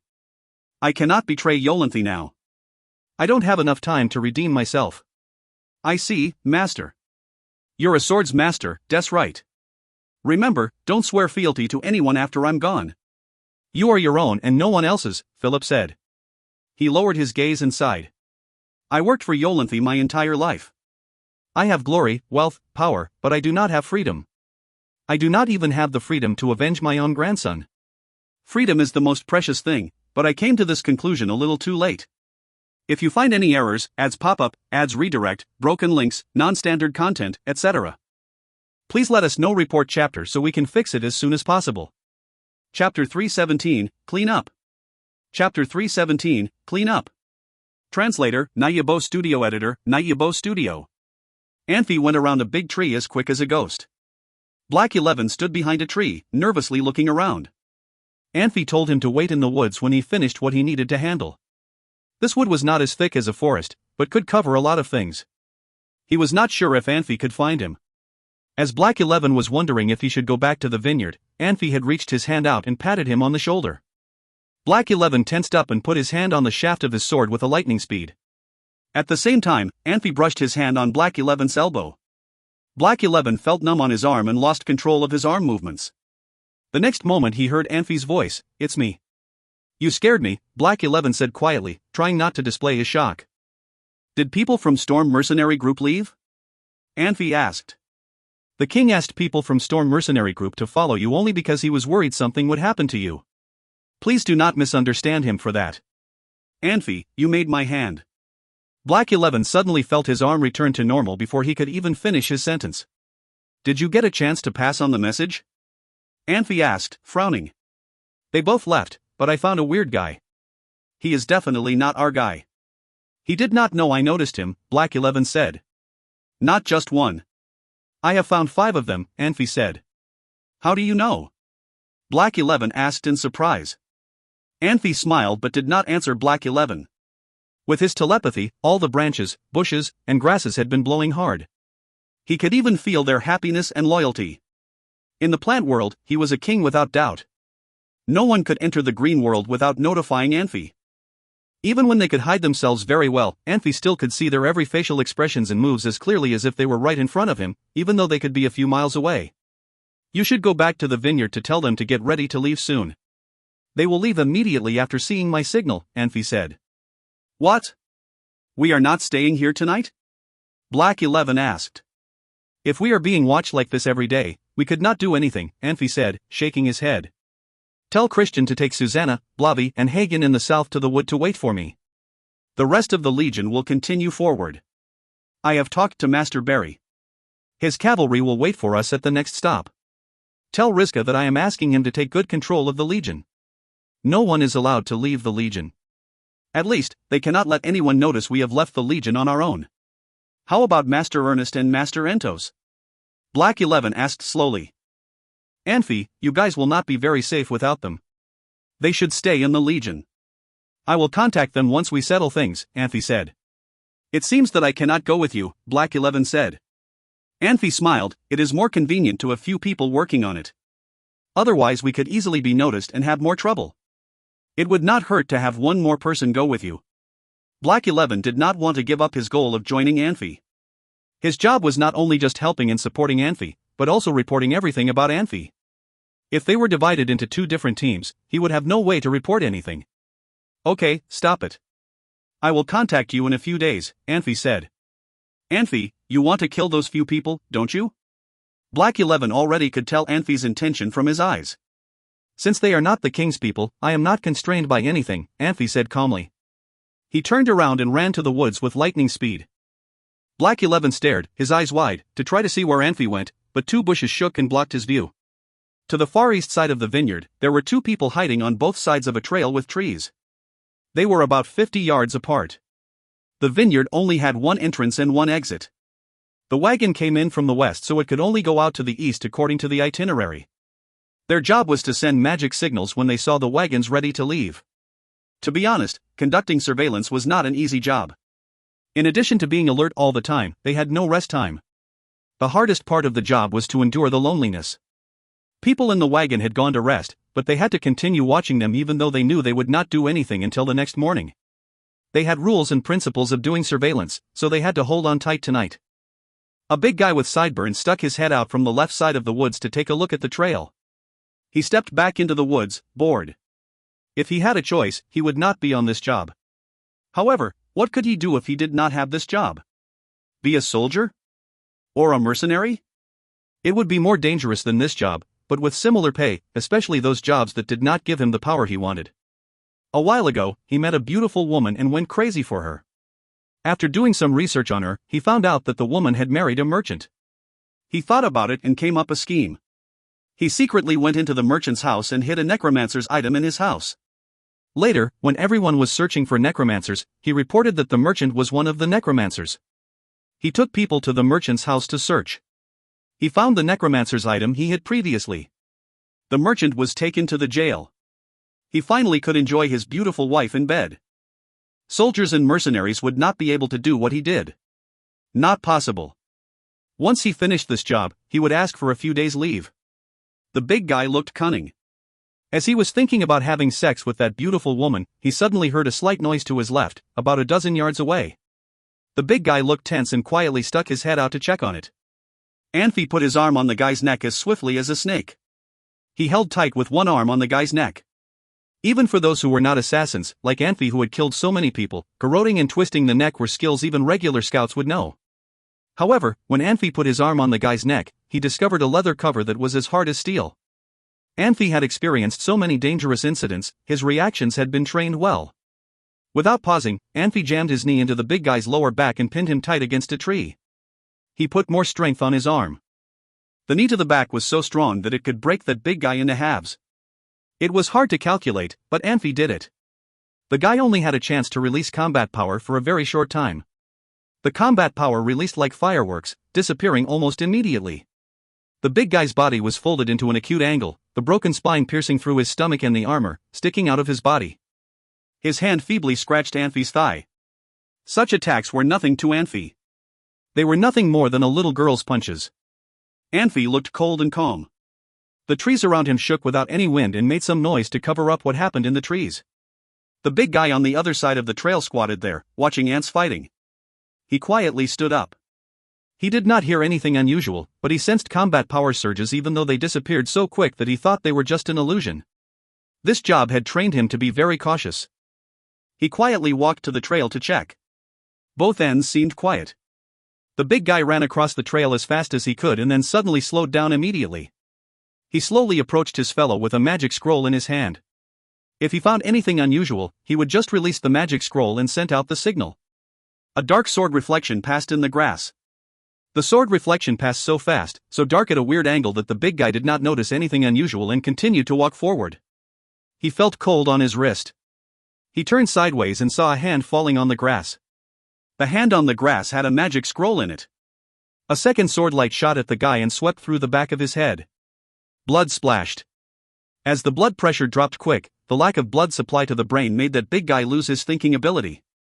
The shock he felt when he saw the hand on the grass got worse, which made him even forget what made him so shocked. His body fell limply on the grass. Pushing the branches to the side, another pair of eyes could be seen. This guy nervously watched the vineyard from a place that was not too far from in the distance. He was so attentively focused that he did not notice the tree underneath him had changed. A branch flopped down and then suddenly wrapped around the guy's neck, like a snake. The guy was startled, but he did not panic. He tried to look back to see as he took his knife out. Seeing it was a branch, he felt a little relieved, even though he did not know why a branch had attacked him. He did not dare to use combat power, worrying that those few top powers in the vineyard would notice him because he was not too far away from the vineyard. He thrusted his knife backhanded. The guy wanted to cut off the branch with his knife. He did not expect that as his knife was halfway to the branch, a long and powerful finger flicked his knife. The guy was too shocked to react to the change of the direction of the knife, even though he noticed it. He looked like he was committing suicide since the knife went directly into his throat. He held on tight to his knife and tried to pull it out from his throat. The hand that had flicked at the knife reached out to the knife again, pushing it even further into his throat. The guy saw darkness and felt something cold had pierced through his neck. He could even feel his life slowly running away from him through his neck. Ernest, standing at the window, smiled. He saw everything as it unfolded. The master-level martial arts skills Anfey used were amazing. If it were him, he probably could have flicked at the knife as the knife moved at a fast speed, but would not have such good control of which direction the knife would go. At that moment, the only thing Anfey needed was some strength. Ernest felt that Anfey could achieve so much in the future. Suddenly, he heard knocking on the door in Christian's voice, saying respectfully, "Uncle Ernest, Anfey asked us to pack up and get ready to leave at any time." "Got it," Ernest responded casually. If you find any errors, ads pop up, ads redirect, broken links, non-standard content, etc., please let us know. Report chapter so we can fix it as soon as possible. Chapter 318, Unnecessary Lesson. Chapter 318, Unnecessary Lesson. Translator, Nayabo Studio Editor, Nayabo Studio. Anfey's friends had already recognized him as their leader, and his words were valued more than anyone's. However, this time Susanna did not follow Anfey's order. She knew him well and she knew he had another mission after she talked to Black 11. She didn't listen to Black 11's warnings and left the property. After Susanna left, Christian felt compelled to join her and left with Blavi and Hagen. Susanna did not venture into the forest. She arrived at her appointed position and waited for Anfey's signal. Anfey had the heart of nature and could sense danger very well. All she needed to do was to wait for his signal. A man was lying low among the grass a few hundred feet away from where Susanna was stationed. The way he hid himself was very strange. His back was arched and his body was almost parallel to the ground as if he was a wolf waiting to strike. A breeze blew through the grass and the man lifted his head to sniff the wind. He was a wolf guard, and his senses were much stronger than a normal man's. He decided that it was too dangerous to advance, so he started to retreat. Before he could get far, however, he found his path blocked by another man. He lifted his head and found himself staring into a pair of comb eyes. The man took a step back and his body began to grow. Dark fur covered his body and obscured his face. He knew that the people he was following were powerful, but he did not want to be defenseless. However, the druid was too distracted by the upper body of his opponent and did not notice his legs. Anfey lifted his leg and kicked the druid on the nose. The druid grunted as his body was thrown backwards by the kick. The weakest point on the face of an animal that relies on smell was its nose. If the animal was struck hard enough on the nose, it would lose its will to fight. Anfey reached over and stabbed the druid with his dagger. However, he felt as if he was stabbing a suit of armor and not a living thing. Only the tip of the dagger entered the druid's body. The druid jumped back towards a nearby bush. A transformed druid had enhanced strength and was much harder to harm than a normal person. A druid like Bruzeriano was practically impossible to kill in combat. As long as he was not surrounded by people as powerful as he, nothing on a battlefield could harm him. Even if anyone could harm him, it was not possible to kill an archdruid with one blow. A blow like the one Anfey had just dealt was usually enough to kill most of his opponents, but clearly the druid was not one of them. Anfey frowned. He jumped up and chased after the druid. Then he held out his left hand and reached towards the druid. When he was only a foot or two from the druid, his hand clenched into a fist and punched the druid's stomach. The wound on his stomach widened and blood poured out of the cut. The druid slumped to the ground, blood gushing from his stomach. If one looked closely, the man's entrails were visible through the wound. "Anfey!" Susanna scolded when she arrived on the scene. She had already heard the fight and wanted to stop him, but it was clearly too late. Anfey was washing away the blood on his hand with some water elements he had just summoned. "Is it a druid?" Christian asked. "It is," Anfey said. He was cruel and cold-blooded, but he did everything for a reason. He liked the sensation of killing, but he knew when to hold back. He did not want to let the man go just because he was a druid. He needed to send a warning. "Are you not worried about Bruzeriano?" "He doesn't work for Bruzeriano," Anfey said. "He would not send people after us." "That doesn't matter," Christian said, shaking his head. "He's still a druid. He sighed and then said, "He works for the Wolf King. Hopefully he won't send more people after us." "What's done is done," Blavi said. "We have to get moving." "We have to do something else before we go," Anfey said. He closed his eyes and listened carefully to the faint sound of hooves beating on the ground. "People in the mansion should be on the move already." "What is it?" "Christian, do you remember Baron Fruz?" "Fruz? No." "Who's that?" "Blavi, do you remember?" "Not really." "You don't remember the sisters in Lagan City? You mean, the guy Naya slapped?" Christian asked, shocked. Anfey nodded. "I had Black 11 do some investigating. I'm fairly certain that he was the one behind those girls' deaths. The man who did it was a man they call Mad Dog. The girls weren't the only people he had killed." He retrieved the document Black 11 gave him from his dimensional ring and handed it to Christian. "This details some of the atrocities he committed. When they first fled Sacred City, they all practiced very hard in order to improve themselves and stay alive. Anfey knew his friends were still all very hard-working, but after their return to Sacred City, everyone had relaxed and was not as keen on getting more powerful as before. Sacred City was like a little paradise for them. They were comfortable and the lifestyle was very relaxed. For old people it was the ideal place to live, but for young people it was not. The comfort would erode away their will to fight. Anfey did not want his friends to waste away in comfort, and he knew he needed to do something to remind them of the need to become more powerful. Christian took the document and began reading. The longer he stared at it, the deeper his frown became. Mad Dog was a madman who never thought of consequences for his actions. He had been a wanted fugitive until Baron Fruz took him under his wings. Since Mad Dog was protected by Baron Fruz, the police could not arrest him. "Do you want to kill them?" Christian asked. Blavi moved over and grabbed the document out of curiosity. Anfey nodded. Anfey had killed a lot of people before, and he knew that killing could bring joy. However, he would not focus on his own emotions when he killed, instead focusing on completing his mission. He would finish his job quickly and immediately flee the area. Sometimes, though, he would stay and kill his targets slowly. Especially the ones that deserved it. One time he was hired to kill a mob leader who would sometimes smuggle immigrants into the country. He treated those immigrants as if they were his property instead of his people. Anfey had spent an entire night slowly killing the man and felt immense joy in doing so because he knew just how evil the man was. Unlike Anfey, Christian was very kind. He was not used to killing, but he knew that killing Mad Dog was necessary. He wanted to give those poor girls the justice they deserved. "Our mission is to go to Forest Clarm," Christian said slowly. "Wouldn't this delay us?"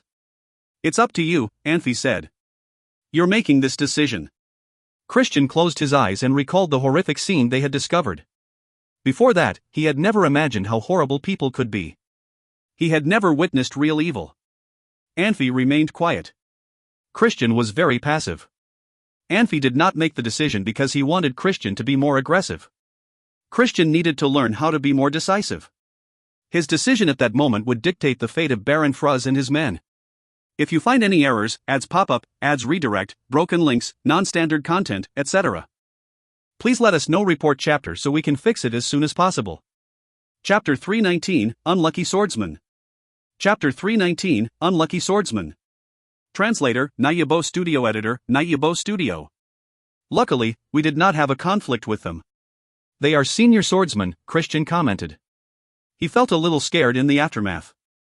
If this had happened when they just left Sacred City, with their fighting ability and experience, a whole legion could probably be wiped out when they had to fight with a senior swordsman. So what if he is a senior swordsman? Susanna, I am not criticizing you, but... Blavi suddenly realized something before he could finish talking. He immediately smiled at Susanna. I meant, if Naya had not acted too impulsively, we would not have to experience that. We can just treat it as we are doing it for Naya to fulfill a wish for her.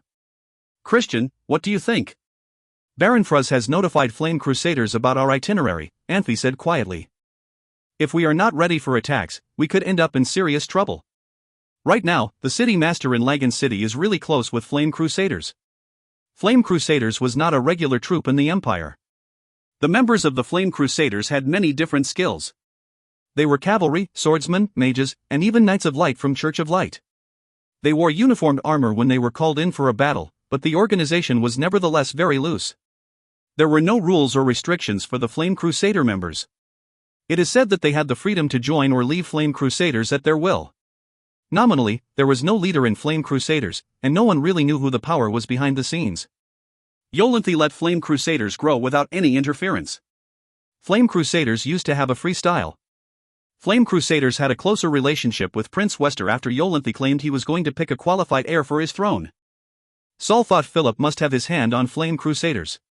In other words, he was their behind-the-scenes leader.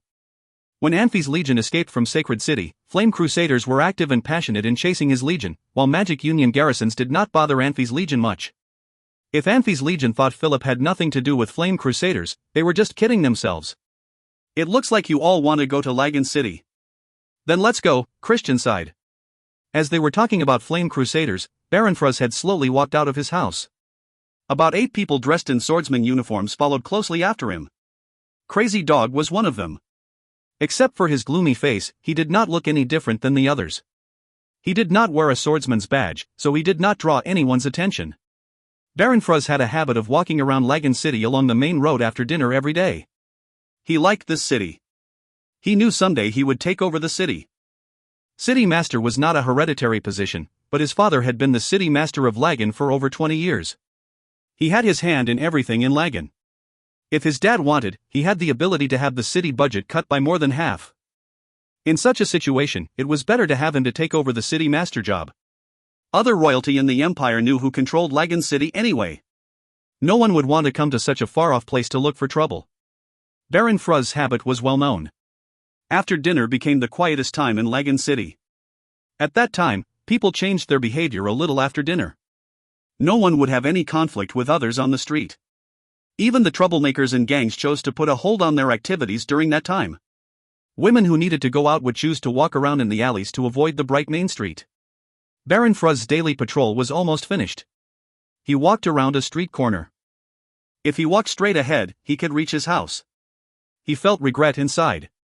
In fact, he hoped there was something happening every day that could allow him to prove his authority and power.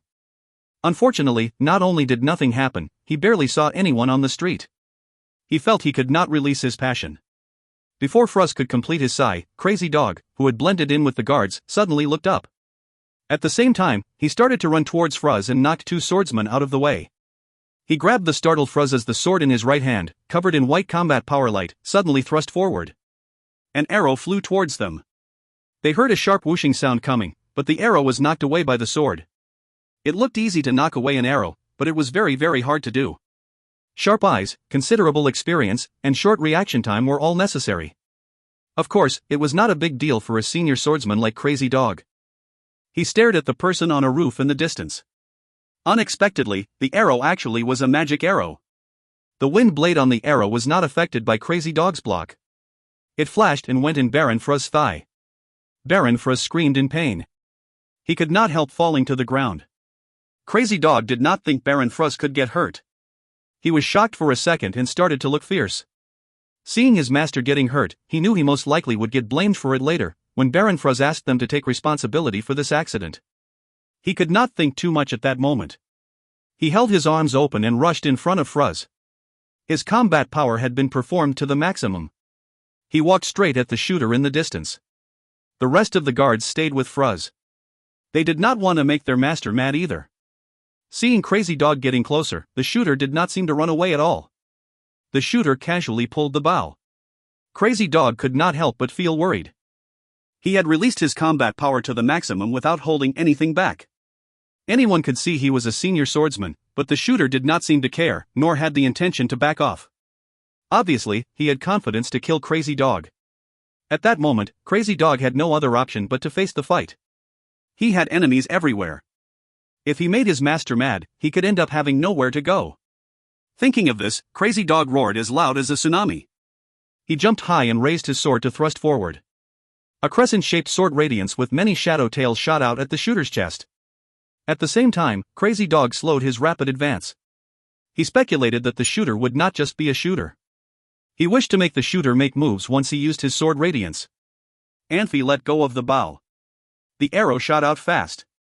Anfey moved one step to the side to dodge Crazy Dog's strike. He avoided Crazy Dog's sword with almost no gap in between. Crazy Dog's heart suddenly dropped. He felt desperate now.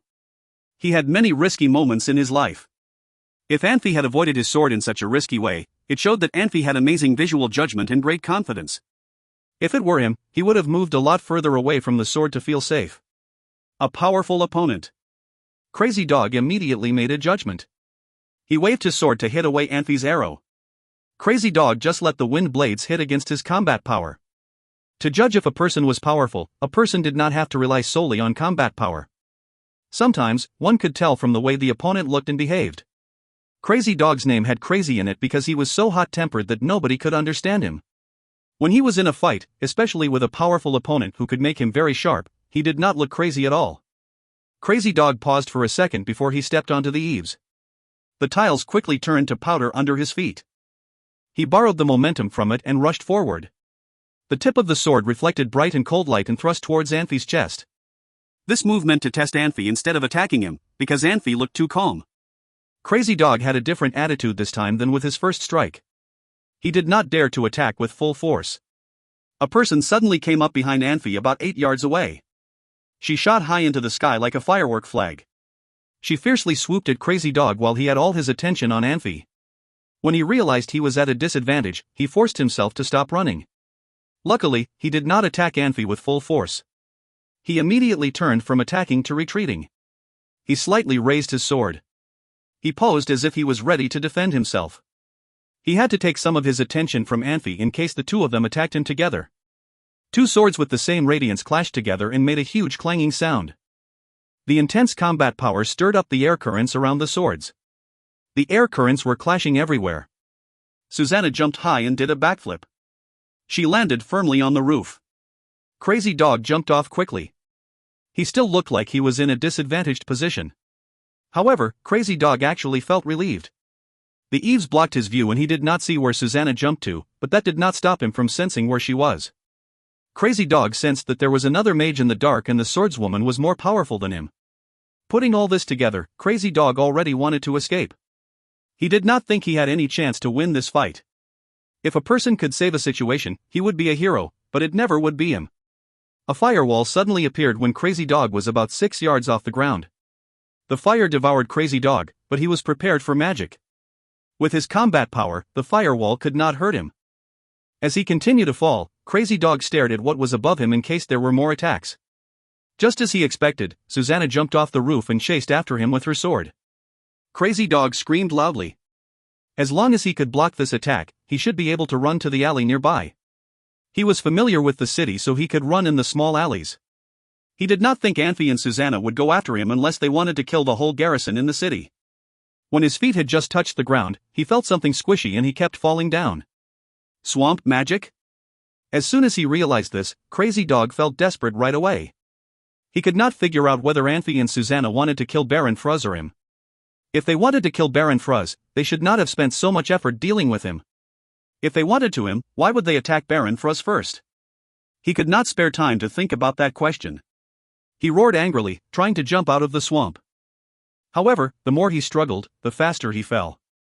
In the blink of an eye, the swamp was up to his chest. As Susanna rushed to Crazy Dog, her sword left a white light shadow. She swung her sword at Crazy Dog's head. Crazy Dog clenched his teeth as he released all the combat power he had left to block the sword. With a loud noise, Crazy Dog's whole body had fallen into the swamp, with only half the sword swinging feebly above the swamp. Blavy grinned from the roof on the other side. Swamp was his masterpiece. Although they had planned this out beforehand, Blavy was still proud of himself and felt excited, since what he did was decisive for this fight. Anfey flew quickly down from the roof. He had a dark black spear in his hand. As the tip of the spear touched the ground, he threw himself at the panicked swordsman. "Protect the Baron," a swordsman yelled. He pulled his sword out backhanded and positioned it in front of him, but he felt dizzy for a second. Anfey had thrust his spear into his mouth, and it pierced out from the back of his head before he had a chance to close his mouth. Blavy did not rest. He kept releasing lightning magic and killed a swordsman who was trying to flee as he saw the situation change. Once Susanna joined the battle, no matter who wanted to fight back or who wanted to run away, they all turned into a group of feeble people without any fighting ability. What surprised Anfey was Baron Fruz. He still looked proud, even though his eyes were filled with terror. He did not cry or beg to be let go. He only covered his wound on his thigh with his hand and sat there quietly. He was quiet for a while before he said with a trembling voice, "Why do you want to kill me?" It is your turn. Anfey did not answer him, but turned to look at Christian. There was no rule that people needed to know the truth before they died. No matter in which world, there was just no such a rule. Christian heaved a sigh and chanted in a low pitch. A big fireball flew out and hit Baron Fro's right in chest. Baron Fro's only had a chance to give half a scream as he rolled far away. When he stopped rolling, his upper body was charred. Let's go. The garrison will come soon, Anfey said quietly. After he walked a few steps, he suddenly stopped. He sensed some movement from under the ground. After getting connected with the heart of nature, he did not take anything unusual for illusion anymore. He looked around and saw the sword Crazy Dog left on the ground. After the magic elements disappeared, the swamp had turned back into earth. Was it possible that Crazy Dog had not died yet? Anfey gave Susanna a look. Susanna immediately understood. She jumped high and attacked the shaft of the sword on the ground with combat power. Dirt and gravel sprayed. Anfey clearly heard a smothered scream in pain. One more, Anfey said. Crazy Dog was buried underground, but he did not die. He was in incredible pain and agony. He did not know why they would not let him go at this point. As the ground shook intensely again, Crazy Dog started to lose conscious. Everything seemed to fall into darkness. If you find any errors, ads pop up, ads redirect, broken links, non-standard content, etc., please let us know. Report chapter so we can fix it as soon as possible. Chapter 320, Revisited. Chapter 320, Revisited. Translator, Nayabo Studio Editor, Nayabo Studio. Anfey and his friends had already left when the guards arrived. They headed south and went deeper into Forest Clarm. Even though they were not sure about the exact location of their destination, they knew they were heading in the right direction. Out of everyone, Anfey was most at ease. His movements were all very light and rhythmic. Susanna was next to him and was using her combat power. She was not as light as Anfey, but she appeared much more powerful. Next to them were Christian, Blavi, and Hagen. Christian and Blavi were gliding above the ground. Even though they were carrying Hagen, they were still very fast and were not hindered by the extra weight. The two were going against the wind, but they were not slowed. But it was also clear they were not using their full power. The day before, they had arrived in the forest. Now they were already deep into the woods and could see the dark mountains ahead. Christian and Blavi let Hagen down and floated into the air, then disappeared into the forest.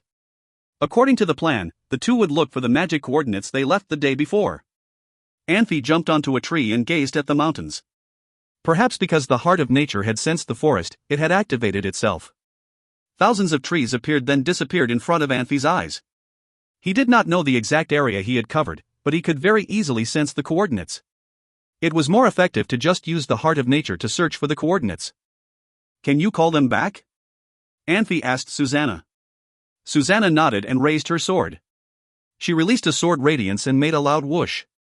Christian and Blavi stopped after hearing the noise and quickly returned. What's wrong? Christian asked as he landed on a branch. We don't need to spend all that time searching, Anfey said. It's right this way. What he had just seen in his vision was chaotic, but he could sense the right way. Anfey was used to relying on his intuition and did not question himself. For example, whenever he sensed danger, he would immediately abandon his mission. He didn't need a reason. He only needed to trust himself to stay alive. Christian glanced at Anfey and shrugged. Blavi, on the other hand, grinned. Good, he said. I didn't want the trouble anyway. Hey! Hagen called, waving his arms.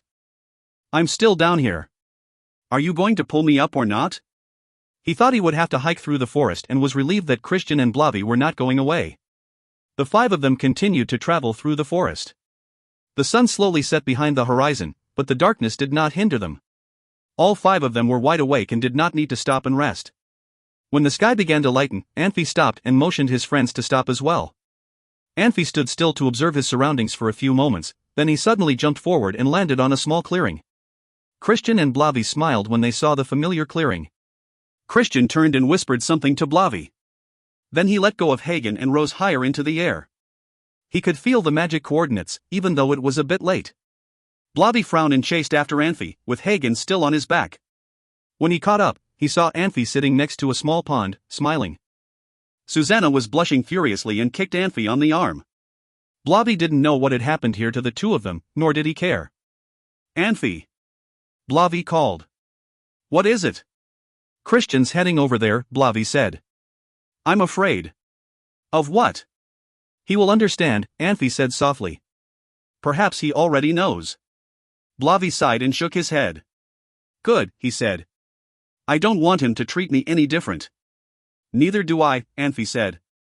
But don't worry about it too much. I'm sure Christian will see the reason behind our actions. Are we there? Hagen asked.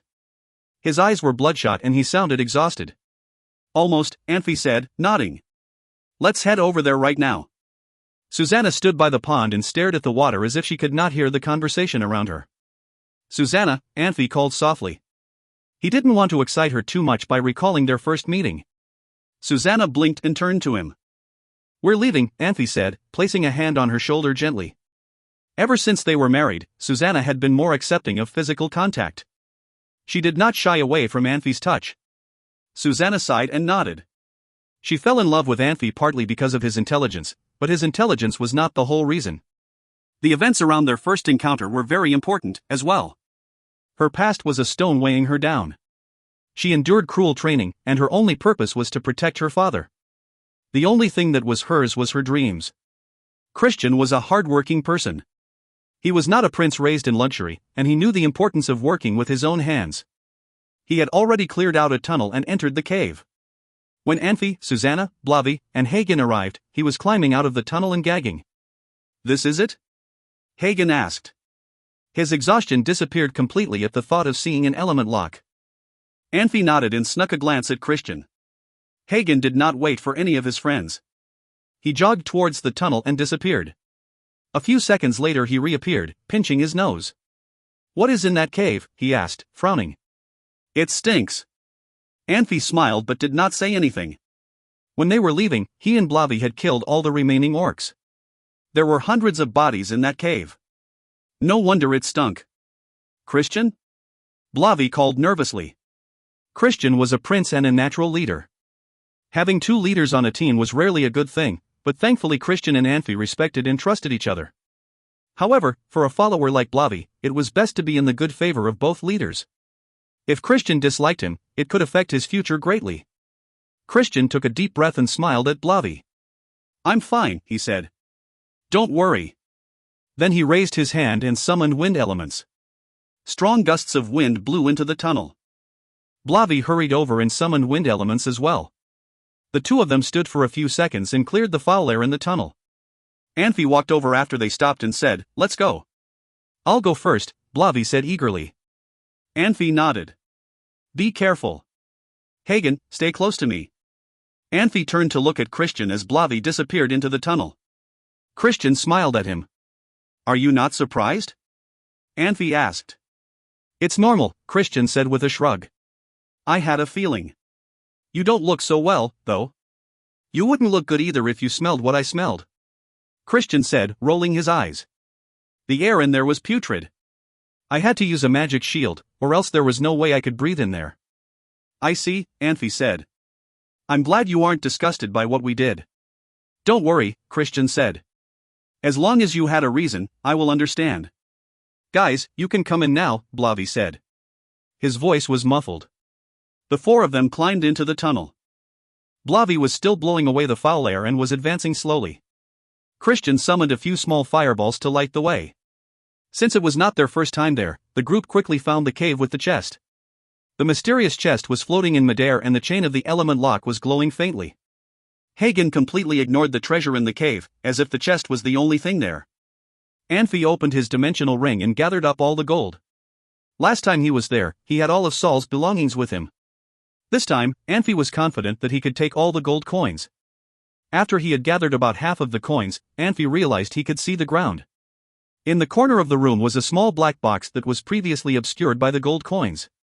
Anfey picked the box up and carefully opened it. Inside the box was another, smaller box. Hagen, how is it going? Christian asked. It's an element lock for sure, Hagen grunted. Can you open it? Probably, Hagen said. Give me some time. Do you need to take a nap? Christian asked. Hagen looked exhausted and he did not want to risk an accident. I'm good, Hagen said. He did not look up from the chest at all. If you find any errors, ads pop up, ads redirect, broken links, non-standard content, etc., please let us know. Report chapter so we can fix it as soon as possible. Chapter 321, Kekai of the Gods. Chapter 321, Kekai of the Gods. Translator, Nayabo Studio Editor, Nayabo Studio. Hagen talked to himself as he walked around the case. As everybody got dizzy from his walking, he suddenly stopped. He said seriously, Anfey, I can only make the element lock stop for a second. You have to move the case into your dimensional ring. Is it dangerous? Christian asked before Anfey had a chance to. I got it. It should be okay, Hagen said. Should be? Christian could not help frowning. Nothing is 100% safe. I trust Hagen on this, Anfey said, smiling. Christian, you guys can leave now. Christian did not look too happy as he took a look at Anfey. He did not even want to respond to Anfey's suggestion. Susanna did not look too happy either. Blavi said impatiently, it is too much to run back and forth. Hagen, you can start now. Okay, Anfey. You gotta be ready. Okay? Hagen said. Wait a second. How could I take the case out of the dimensional ring after I put it in? Do I have to study alchemy if I want to take it out? Anfey asked hastily. Everything in the dimensional ring stays still, including time. You can take the case out whenever you want to, Hagen said. I got you, Anfey responded. Hagen took out a crystal stick from his dimensional ring and chanted in a low pitch. He pointed at the center of the 4-element chains with the crystal stick. When the crystal stick just touched the element chains, the flowing silver-white light on the element chains suddenly froze. Hagen hurriedly yelled, Anfey, but. Anfey responded super fast. As Hagen called in, Anfey had already lifted his hand. The case with the 4-element chains in the air suddenly disappeared.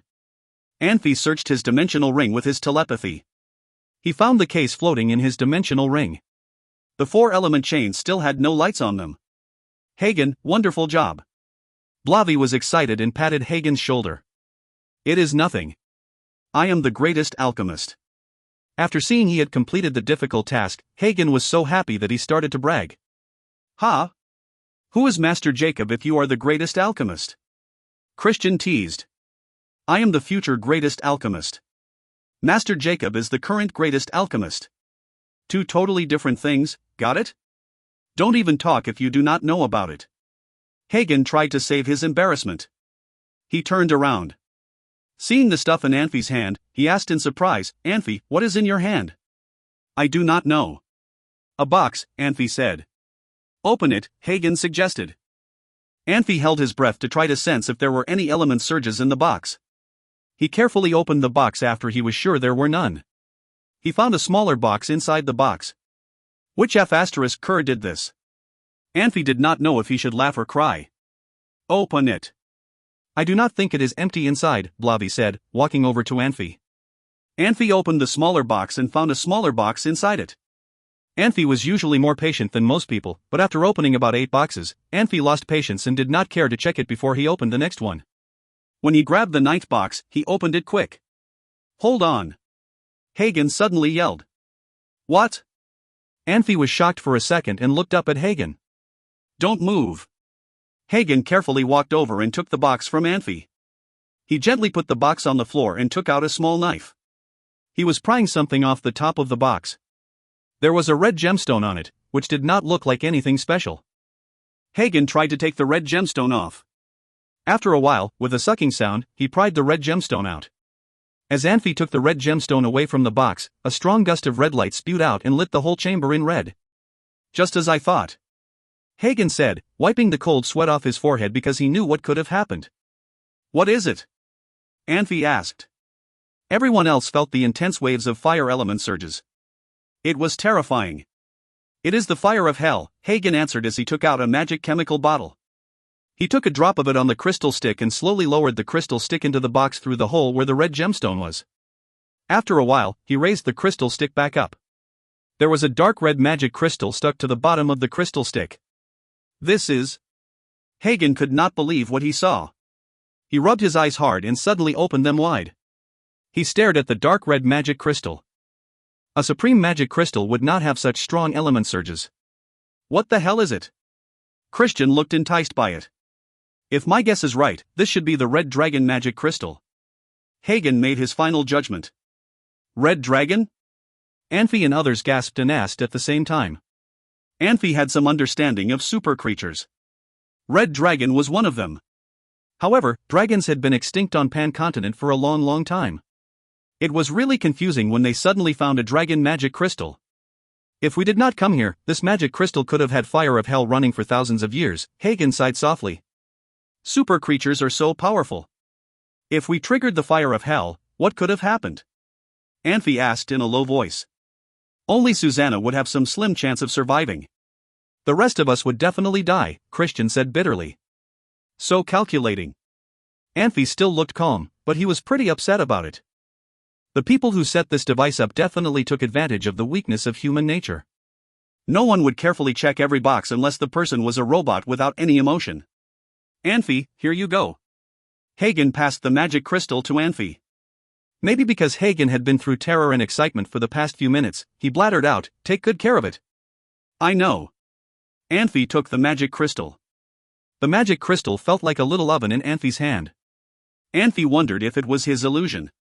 Putting even 10 times the gold coins in the chamber together, we could not even buy such a magic crystal. Anfey, you need to take good care of it. I want to make a Fire Series magic wand with it. Hagen was worried. Fire Series magic wand? I am wondering if I should start to learn Fire Series magic. Christian's eyes did not leave that magic crystal until Anfey put it in his dimensional ring. Christian was not willing to move his eyes away from it until it was gone. Let's see what's inside. Hagen's hands started to shake. He carefully opened the box. The more they hoped, the more disappointed they got. Hagen suddenly looked very disappointed. F***CK. Anfey bent down to take a look. There was only a grayish book. It did not look like anything special. They could not believe that a red dragon magic crystal protected such a book. It was such a contrast. Could it be an instruction book for martial arts? Postmodern people had more non-linear thinking skills than the people in this world. Anfey squatted with a serious look. He reached his hand out to the book. The case owner forgot that the magic array could protect the book from being stolen but could not prevent corrosion from time. The book was so old that it turned to ashes when Anfey touched it. Anfey immediately took his hand back and cursed, "Darn it." Anfey expressed the same feeling as Hagen did but in different words. It is very unfortunate, Christian sighed. This book should be very important, otherwise it would not be protected by the red dragon magic crystal. It was so unfortunate that they could not get a chance to read it. Hagen covered his mouth and said with a weird voice, "Stop talking. Don't breathe either. Keep absolutely quiet." Anfey and the others were shocked for a second, but followed Hagen's instruction immediately. Hagen had successfully moved the element lock and seen through the setup of the fire of hell. They all proved that Hagen was capable and had knowledge they did not. Everybody knew people were specialized in different areas. Now Hagen was their leader. Hagen took out a light blue magic chemical in a slow motion. He released a drop and dipped his crystal stick into it. The chemical suddenly turned into a cloud of twinkled mist, slowly covering the book and seeping into it. Hagen laid on the floor and gently blew on the book. As a cloud of dirt rose from the book, words clearly showed on the page. Gee. This is ancient language. Hagen was shocked after seeing it. Can anyone read it? Anfey asked. Everyone looked at each other. Hui Wei was good at ancient languages, but he was thousands of miles away right now. It would not have been hard to bring him with them, but even though Anfey was calculating, he did not think they would need Hui Wei so badly now. It was too late to regret it now. Hagen, can you put this book in the dimensional ring? Anfey tried to think out of the box. Sure, but when you try to take it out of the dimensional ring, it would become a pile of dirt, Hagen said. What should we do then? Anfey asked. Let me try to read it. I hung out with Hui Wei a lot. He learned some basic alchemy with me while I learned some ancient language with him. It was just that recently I have been too busy to continue to learn. I do not know much about it, Hagen said with a bitter smile. No matter what, you know more than us. Just try it, Anfey said in a low voice. Okay. Hagen nodded. He looked down and started to read carefully. They did not think it would take Hagen so long to read it. Maybe it was because Hagen knew this book would disappear forever, or he was into reading it. He gently blew on the page when he finished reading. A new page would appear after the previous page turned into ashes. Anfey and others did not want to interrupt Hagen, so they all waited in the corner of the chamber. Blavi got impatient and went out few times.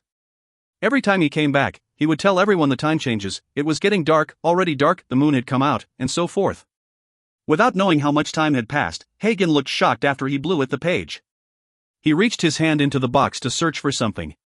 Anfey walked a few steps forward to take a look. He found the box had become empty, which meant the mysterious book had totally disappeared. Hagen, what did it say in the book? Did you understand it? Anfey asked. I think. Hagen tapped his forehead with his left hand and looked like he was in terrible pain.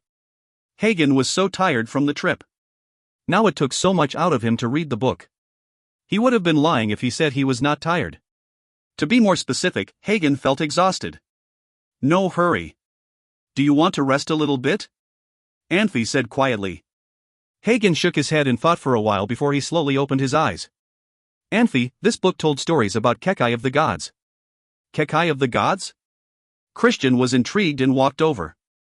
Yes. Unfortunately, I did not understand most of it. It would have been great if Hui Wei were here, Hagen said. That is all right. Tell us what you understood, Anfey said. Basically, it talked about how humans had more and more power, which terrified the gods. Some gods thought the reason humans got so powerful was because humans were strong-willed and had unlimited evolving ability.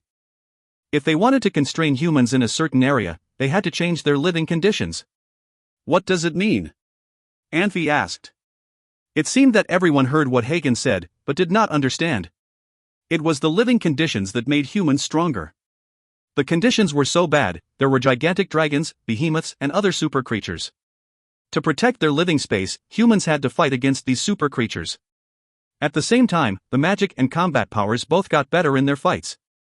Humans also developed a great system of writing. Humans could pass their knowledge to others in the writing.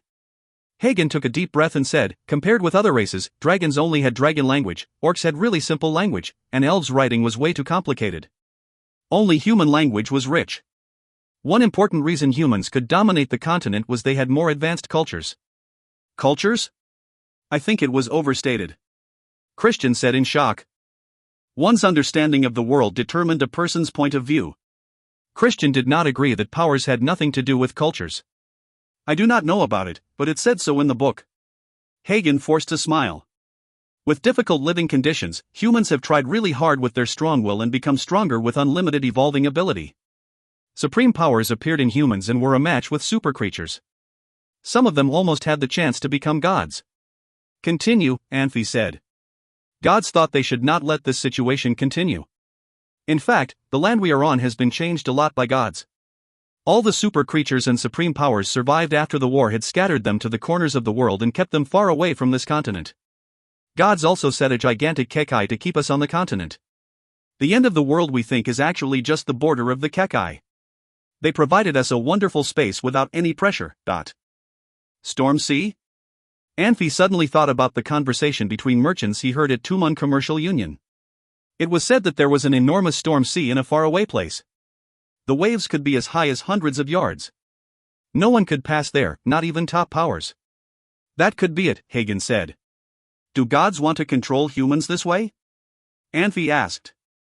In the war between beasts and gods, gods wiped out a lot of cultures humans had created in the name of war. That did not stop humans from advancing, but definitely prolonged it.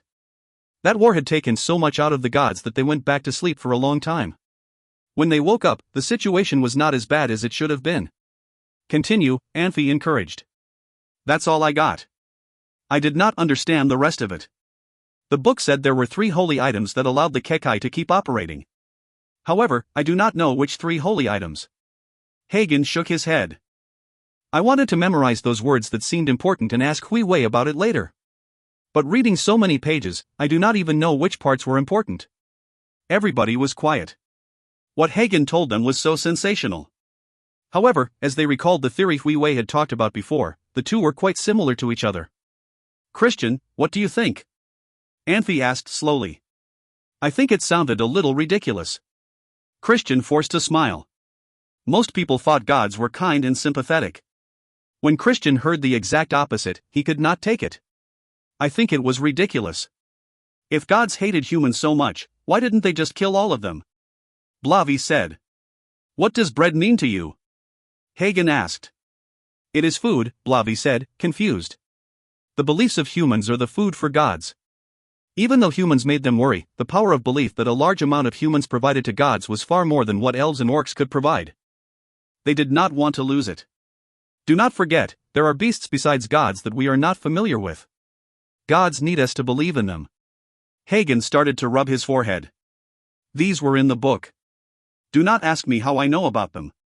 I am so confused now. Okay, let's not talk about it anymore. What gods think has nothing to do with us. It is beyond our comprehension, Anfey said quietly. Everybody, we need be careful. Do not tell anyone else about this. It would not do anyone any good. Hagen, you'd better go to sleep. It is already dark. Tomorrow morning, we have to get back on the road. If you find any errors, ads pop up, ads redirect, broken links, non-standard content, etc., please let us know. Report chapter so we can fix it as soon as possible. Chapter 322, Wings. Chapter 322, Wings. Translator, Nayabo Studio Editor, Nayabo Studio. 5 days later, Anfey and his friends appeared on the city square in Paro City. They arrived around the same time as the Roaring Death Legion, which was camping out near the city. Anfey wanted to arrive first and find out more about the situation. Anfey thought it would be too dangerous for them to approach the Roaring Death Legion, since it might attract unwanted attention. He and his friends spent 5 days staying away from large crowds, and their information was outdated. They had to keep up with the news to determine what to do next. It was easy to gather information in such an exotic place. A bartender would spill everything he knew for a gold coin or two.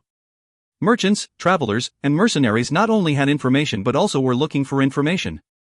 Trading intelligence was not a rare occurrence in this city. A lot of bartenders' side job was the selling of information. In order to stay in business, they would diligently gather new and interesting information for their customers. Anfey bought some information from an old bartender for a gold coin.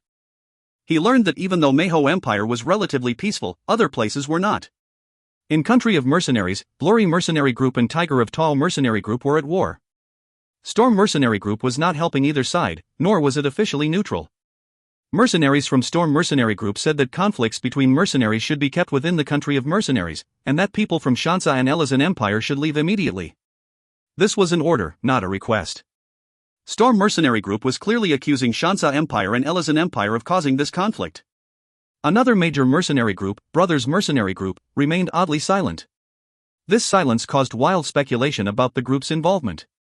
Anfey, however, knew exactly why. Both Marino and Antos were in Manhwa Empire. Without its leader and its deputy, Brothers Mercenary Group could not do anything.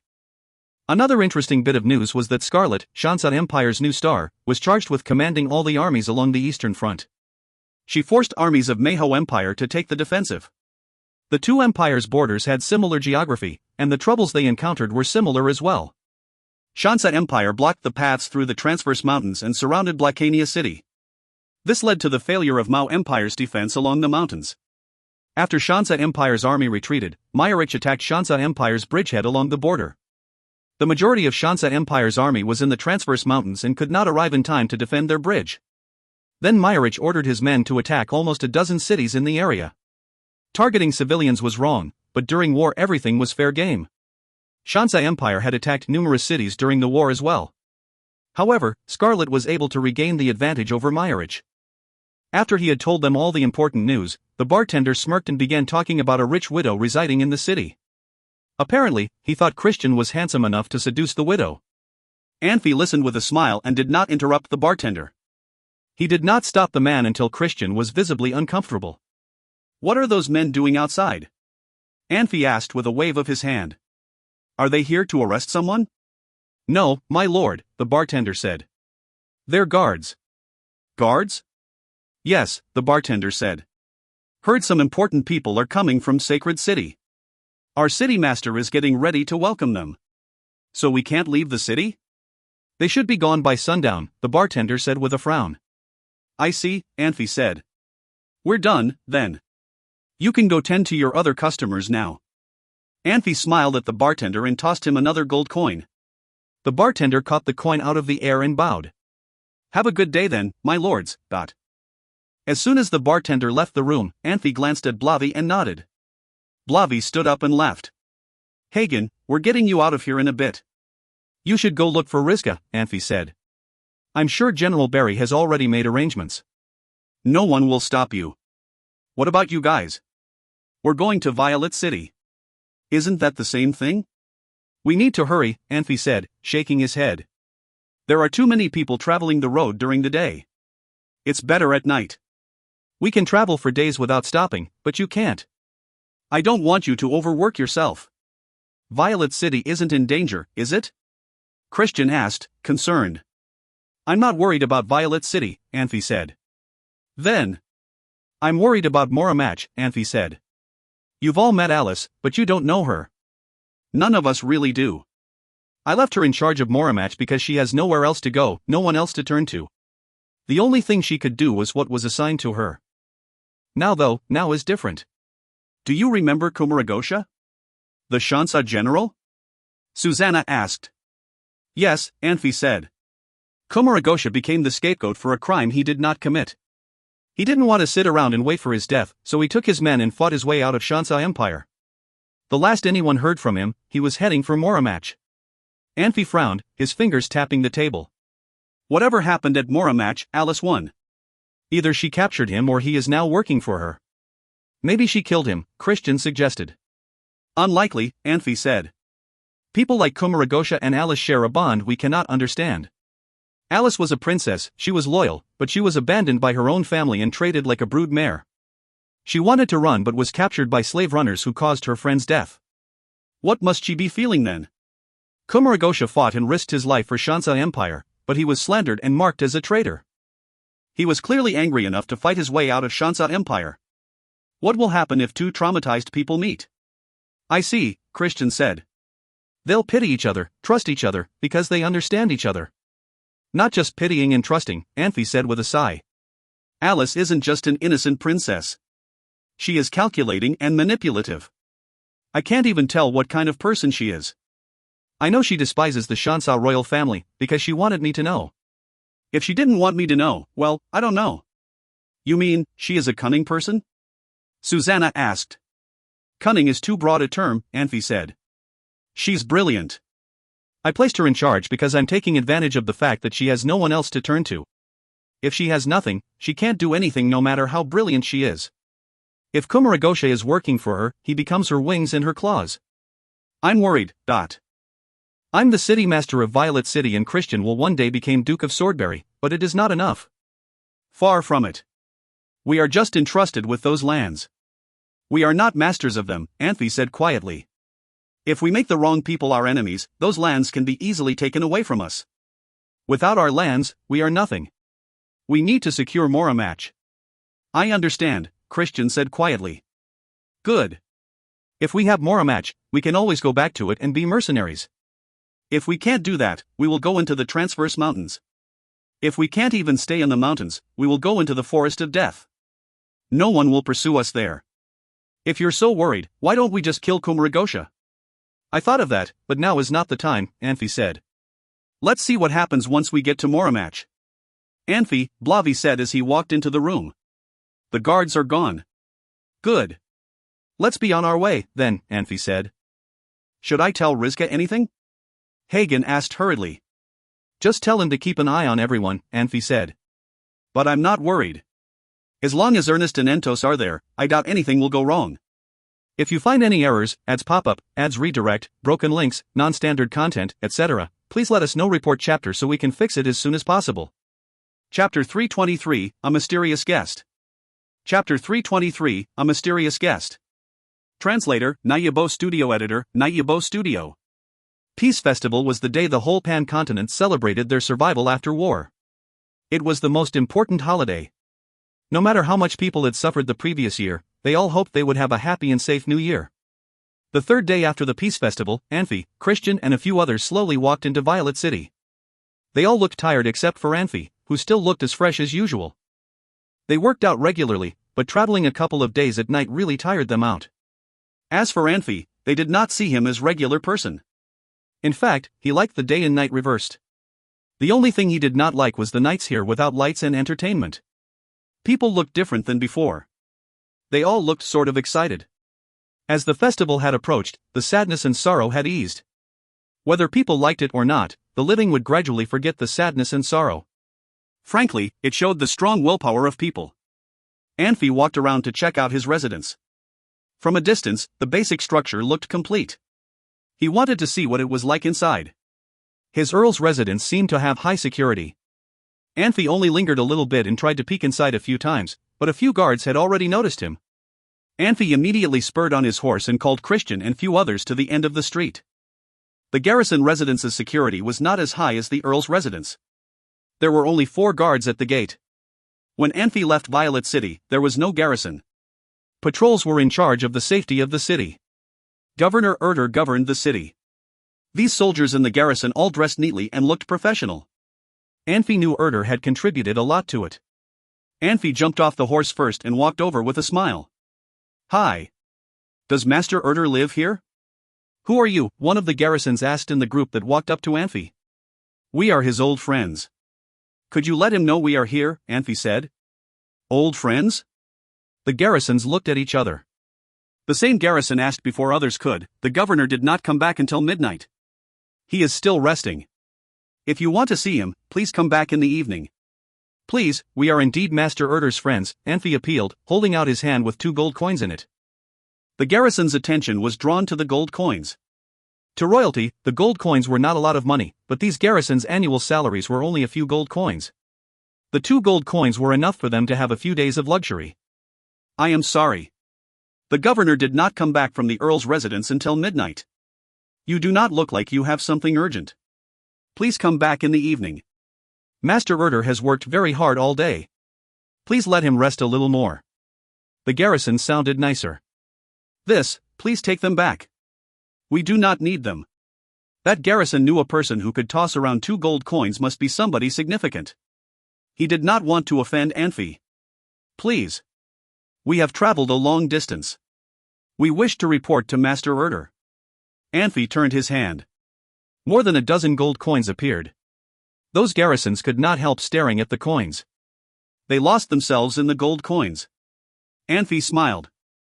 As he turned his hand over, he had passed the coins to the soldier.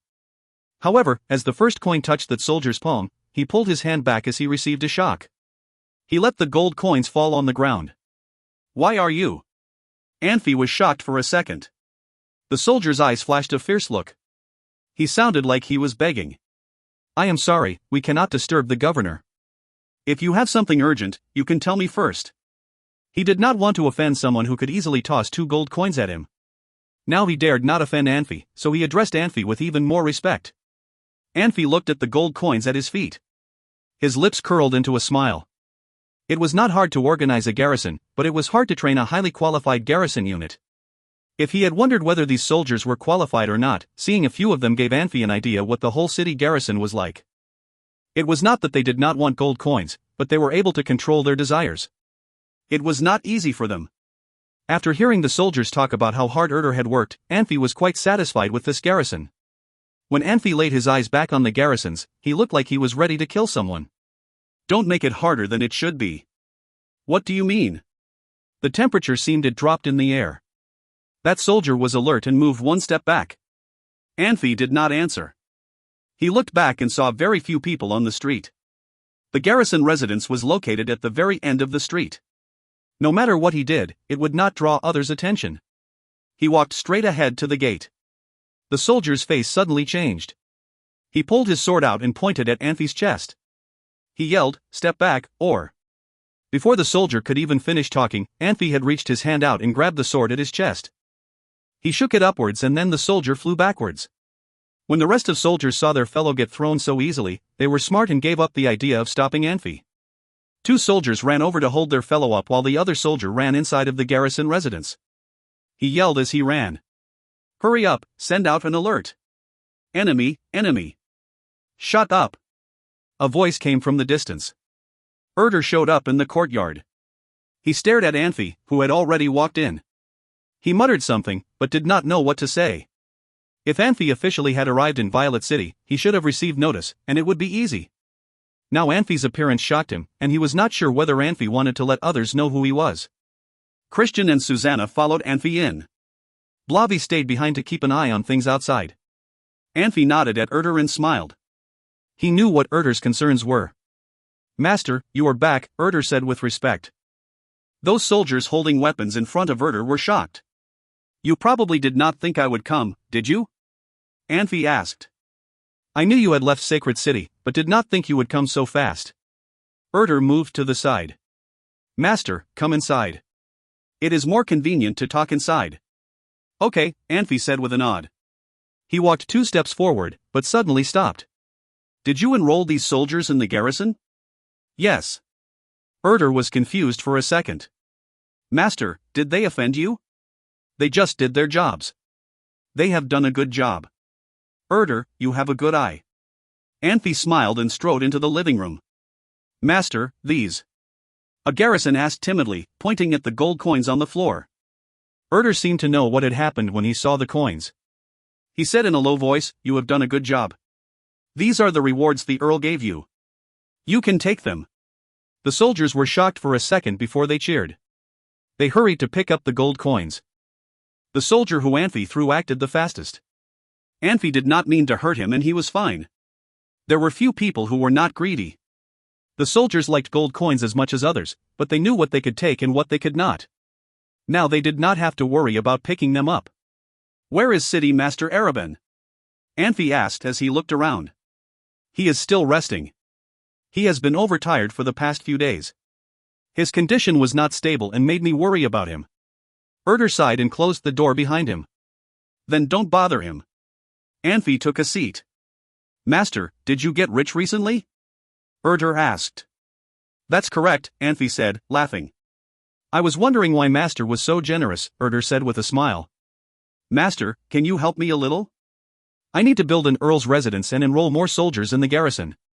Yet I do not have any income for the city budget. I am going crazy about.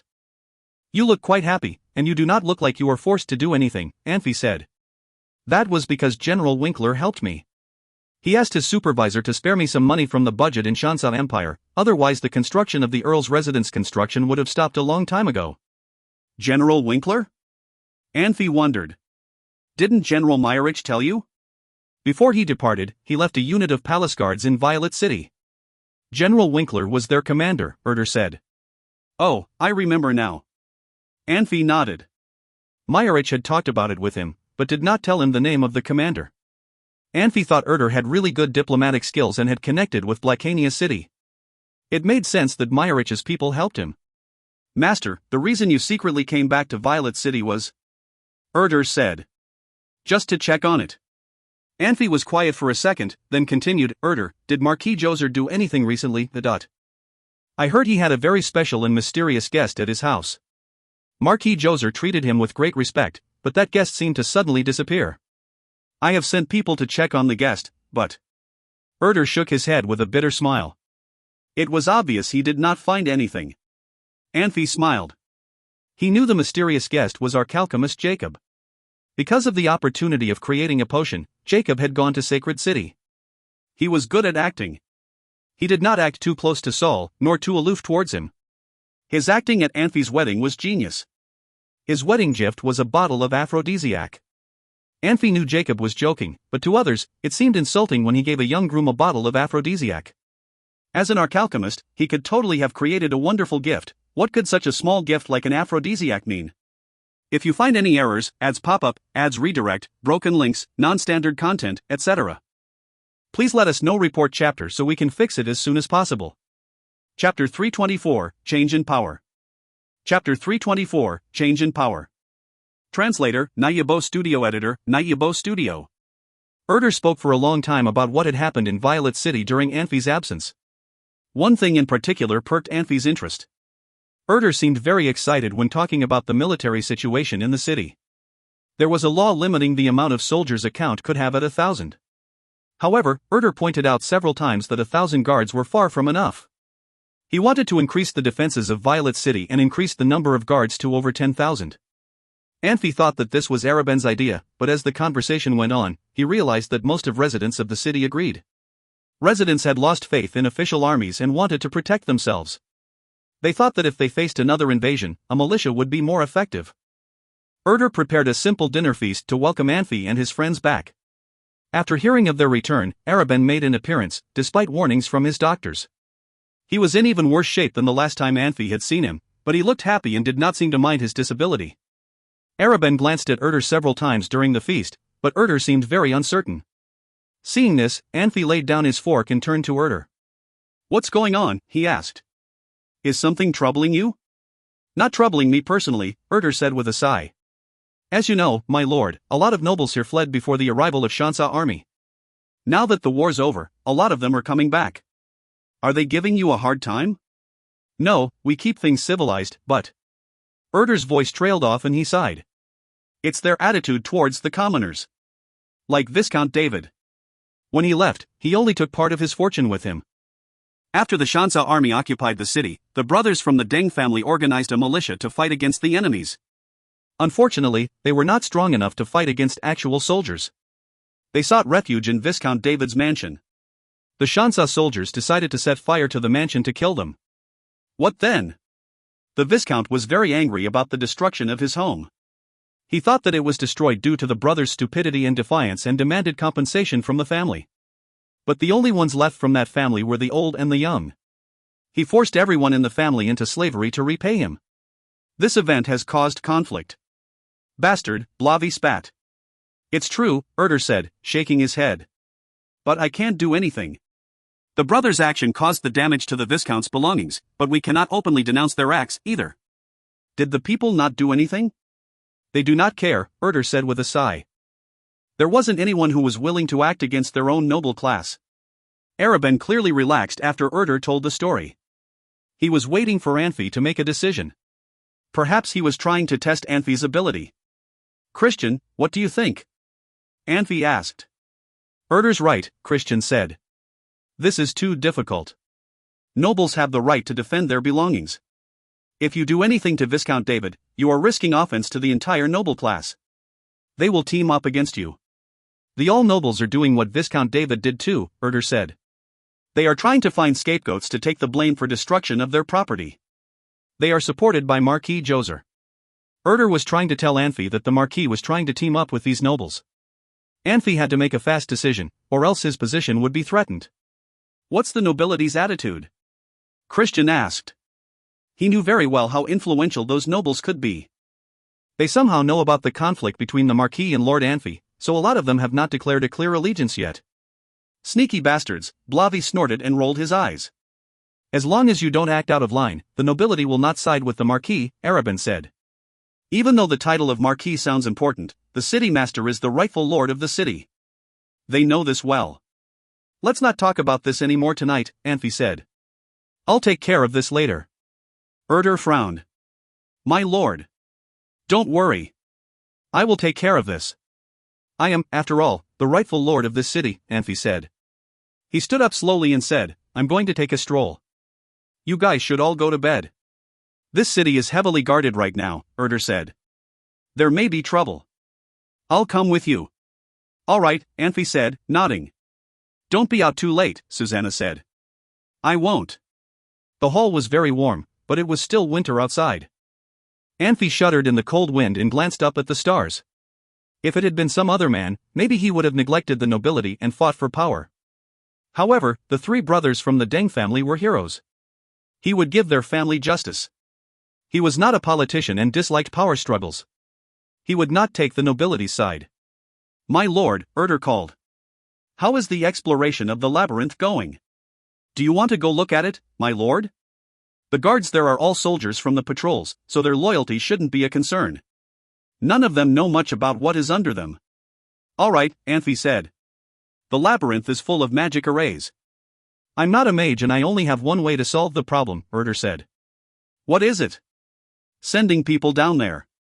"Those magic arrays are all very old and there can't be too much magic left in those crystals. I had about 1,000 prisoners of war in my hand. I needed to do something with them. "That is a way," Anfey said with a frown. "How many do you have left?" "About 600. Did the rest die?" Erder nodded. "Did anyone notice?" "It is inevitable, but I don't think they know how," Erder said. "I take care of moving the bodies myself.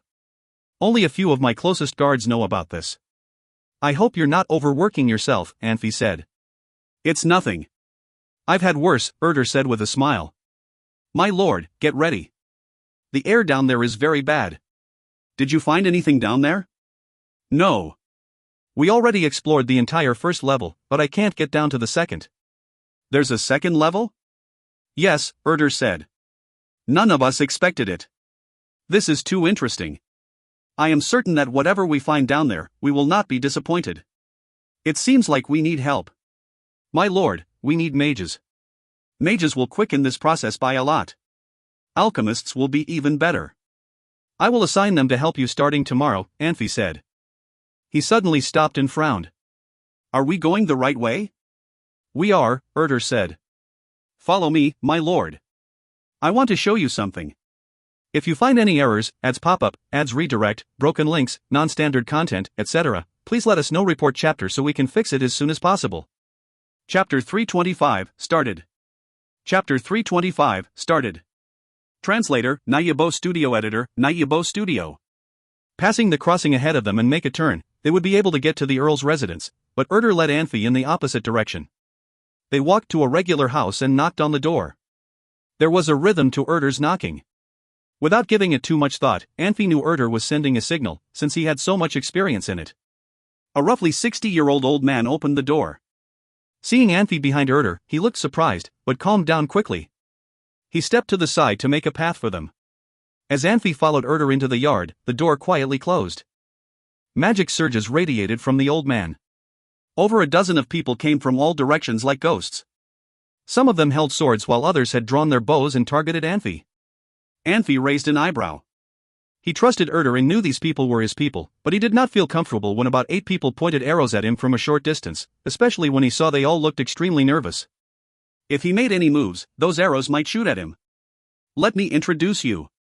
This is Earl Anfey, Erder said in a low voice and then turned to Anfey.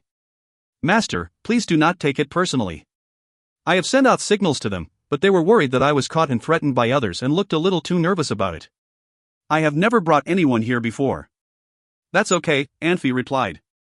Those swordsmen and archers looked at each other and let their weapons down, and then kneeled with one leg on the floor to Anfey. Okay. You guys can leave now. Erder waved his hand and the swordsmen and archers left in formation.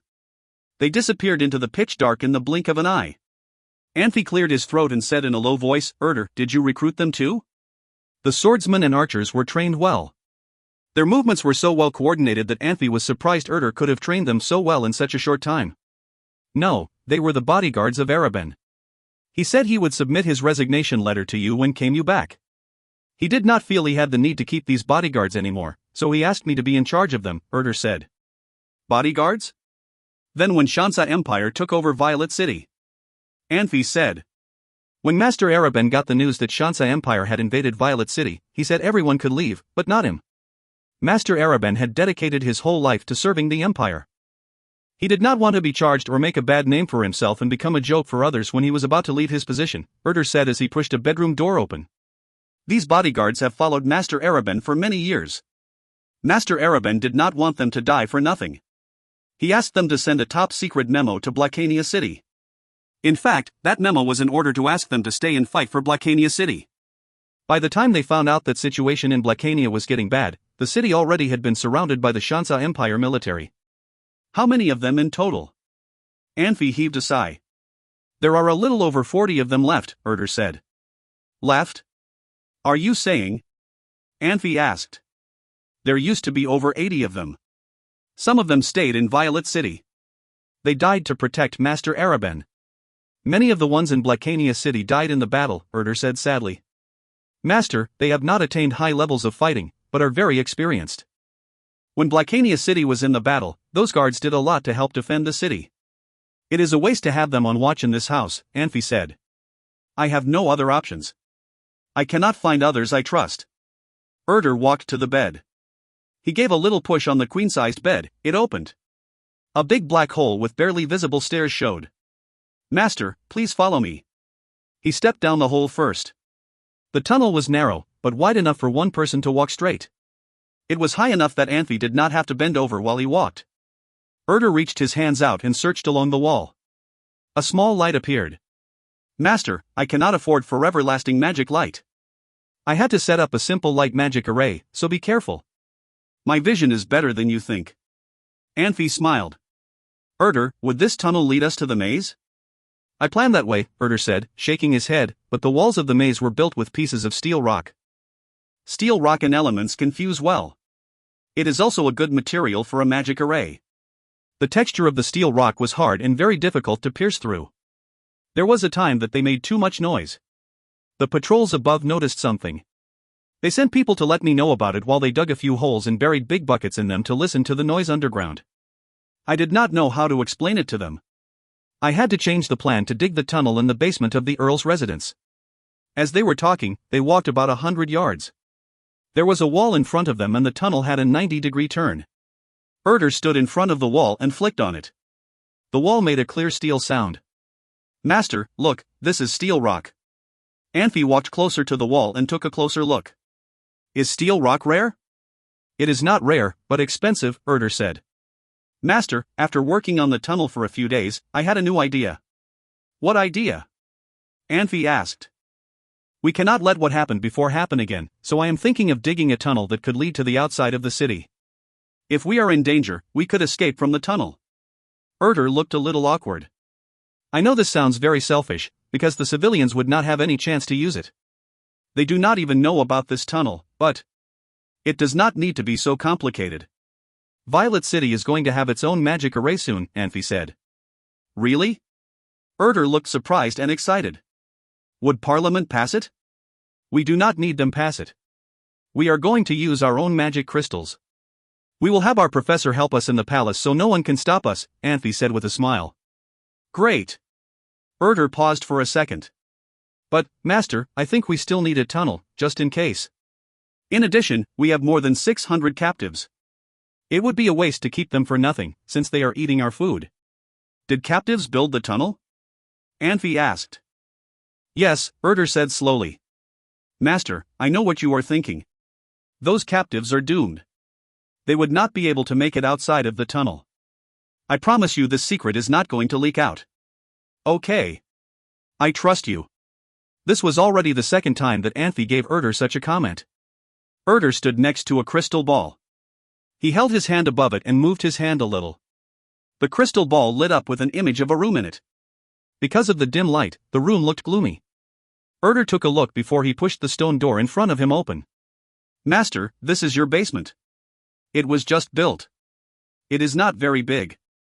You can use it for right now. We can expand it later. Anfey walked into the basement after Erder. The room showing in the crystal ball was actually the basement. The Eyes of Sky magic array? Yes, but it is a very simple and basic one, Erder said. Did you come here often? Anfey asked. Not too often. I am a bigwig now. It would be too obvious if I came here too frequently, Erder said, smiling. Wouldn't the patrols be surprised when they saw you suddenly showing up here? Anfey asked. Since I took the governor's job, I have warned them many times that they should not ask and look at certain things, otherwise they would be in trouble, Erder said casually. They suspected someone doing something underground, and then you might show up here out of nowhere. Any person with some intelligence would be able to guess what was going on, Anfey said. That is fine. Erder shrugged. I can promise you they would not leak any secret. Is this tunnel about 100 yards long? I wasn't gone very long. It is amazing that you have built a tunnel so fast, Anfey complimented Erder. Well, Erder looked a little awkward after Anfey's compliment. He cautiously took a look at Anfey. Master, I did try. To protect this secret, I could not use all the laborers I have. If you can send me more people, it would take just a bit more than 10 days to build a tunnel to the outside the city. 10 days? Anfey was shocked. He suddenly remembered the biggest difference between this world and Anfey's previous world. Are you saying you built this tunnel with magic? If we did not use magic, do you think we used our bare hands on the tunnel? Erder felt Anfey's question was ridiculous. If those captives had taken even half a year to build the tunnel, I do not think they could dig the tunnel this far. Understood. Anfey felt a little bit of shame. He changed the topic. Where does the basement lead to? To your study. Please follow me, Erder said. After passing a stone door, they came to a study without a roof. They could see the stars from the study. Master, what do you think? Pretty grand, right? There are very few buildings in Violet City are as grand as this one. Before Erder finished talking, the sky suddenly lit up. Stars disappeared in the sky. A bright spotlight looking like a smaller version of the sun gradually formed into an image, a gigantic angel. The light sword in the angel's hand was so long that it crossed the whole sky. The light wings were so huge that their north and south ends were beyond what human eyes could see. It reached beyond the horizon. Erder was shocked, so were the patrols walking by and the slaves at work. They all looked terrified. What is that? Anfey looked tense. He was super sensitive to angels. A necromancer war has started, Erder said, as if he was dreaming. If you find any errors, ads pop up, ads redirect, broken links, non-standard content, etc., please let us know. Report chapter so we can fix it as soon as possible. Chapter 326, Final Warning. Chapter 326, Final Warning. Translator, Nayabo Studio Editor, Nayabo Studio. Pope William's light of angels covered the entire continent. Hundreds of thousands of people looked up to the sky in fear and admiration. There had been many wars against necromancers, and every single war caused immeasurable damage. No one wanted to be alive to see a war against necromancers. Light magic was the natural enemy of death magic, and priests of light would always be the deciding factor in how long the war would last. Without priests of light, necromancers might have already won the war. The importance and contribution of priests of light were undeniable. This was why the church was able to gain respect and support in such a short amount of time and grow to be one of the largest religious organizations in the world. Priests of light were often treated like saviors during these wars. However, after centuries without a war against necromancers, the church had become lax in its selection of priests. Some priests believed that they were saviors even though they had never fought in a war and should be respected and feared because they were the ones who kept the world safe. Without a war to display its power, the church could not expand as quickly as before. This war could be the key to expanding the church. Sentient beings were not afraid of infighting, because whenever they are facing a common threat, they will band together against it. No matter where a man's loyalty lay before, when he faced a common threat, he would trust and fight alongside all the other men against the threat. This was because a common threat presented a common fear. No one wanted to become a zombie, even though a zombie's lifespan was longer. Sentient beings were afraid of death. They were afraid of disappearing. The most important thing to a man wasn't his life. It was his thoughts, his memories, his experiences. If these things could be preserved, no one would be afraid of death. Those who chose the path of death magic feared the same thing. Every necromancer wanted to become an archwitch because an archwitch's lifespan was longer than any other sentient being. That night, the entire world stayed wide awake. Those in power found themselves busy like never before. The holy mountain where Pope William resided was even busier. Ambassadors from every nation flocked there trying to get help from the Pope and to seek out potential allies. Like everyone else, Anfey did not sleep either. He was even more nervous than most people because he knew that he had already made the necromancers his enemies. He knew that the necromancers must be furious about his part in defeating Annunciata. If the necromancers really did want to hunt him down, he had nowhere else to run. He couldn't fight against a political machine, and the Necromancer Union was one to terrify every single political machine. The first major news arrived at dawn. General Augustus of Blacania City arrived at Blacania City through a transmission portal and took control of the city. Scarlet of Shansa Empire led her army away from the border and sent a messenger with a peace treaty. When facing such an enormous threat, wars were not acceptable. Other news arrived soon after. Necromancers began to mobilize their members. In the past, necromancers would all band together and form a single, massive army. This huge army would sweep across the land, killing and pillaging as it went. The necromancers knew that the entire world was their enemy, and dividing up would mean defeat. However, this strategy had a major flaw. Creatures created with death magic move very slowly. Whenever people heard about necromancers, they would resort to scorched earth tactics. They would take everything they could and burn everything they couldn't, leaving nothing for the necromancers. Then they would flee the scene. To fight against necromancers, people would form small teams and employ guerrilla warfare. Mages and priests were the most important part of these teams. They can kill many more zombies in a short time. Then the team could flee the scene knowing that the necromancers were too slow to catch them. After a few months, the necromancers would be too weak to pose a major threat. Then the nations would amass a great army and attack the weakened necromancers. This was why the necromancers could not gather large armies the way they had done during the First War. The necromancers tried a similar tactic by sending a few necromancers into a large city to scout for information and ambush the people. However, powerful people were everywhere during those wars, and they could recognize necromancers at a glance. The necromancers could not get out in time and would be killed. Slowly the necromancers realized this was not the best tactic. This time, however, the necromancers had picked a brand new tactic. They divided up their numbers, sending smaller groups of necromancers to dozens of different locations at the same time. One such battlefield was at Tumun Commercial Union, where there was little military defense and high traffic. Another was located in eastern Shansa Empire, another in northern Elazan Empire. One was in Transverse Mountains, where the necromancers had already attacked a handful of mercenary groups. Another was in Greenwich, a small kingdom on an island offshore, and communication from the kingdom was lost. Soon, the third piece of news arrived.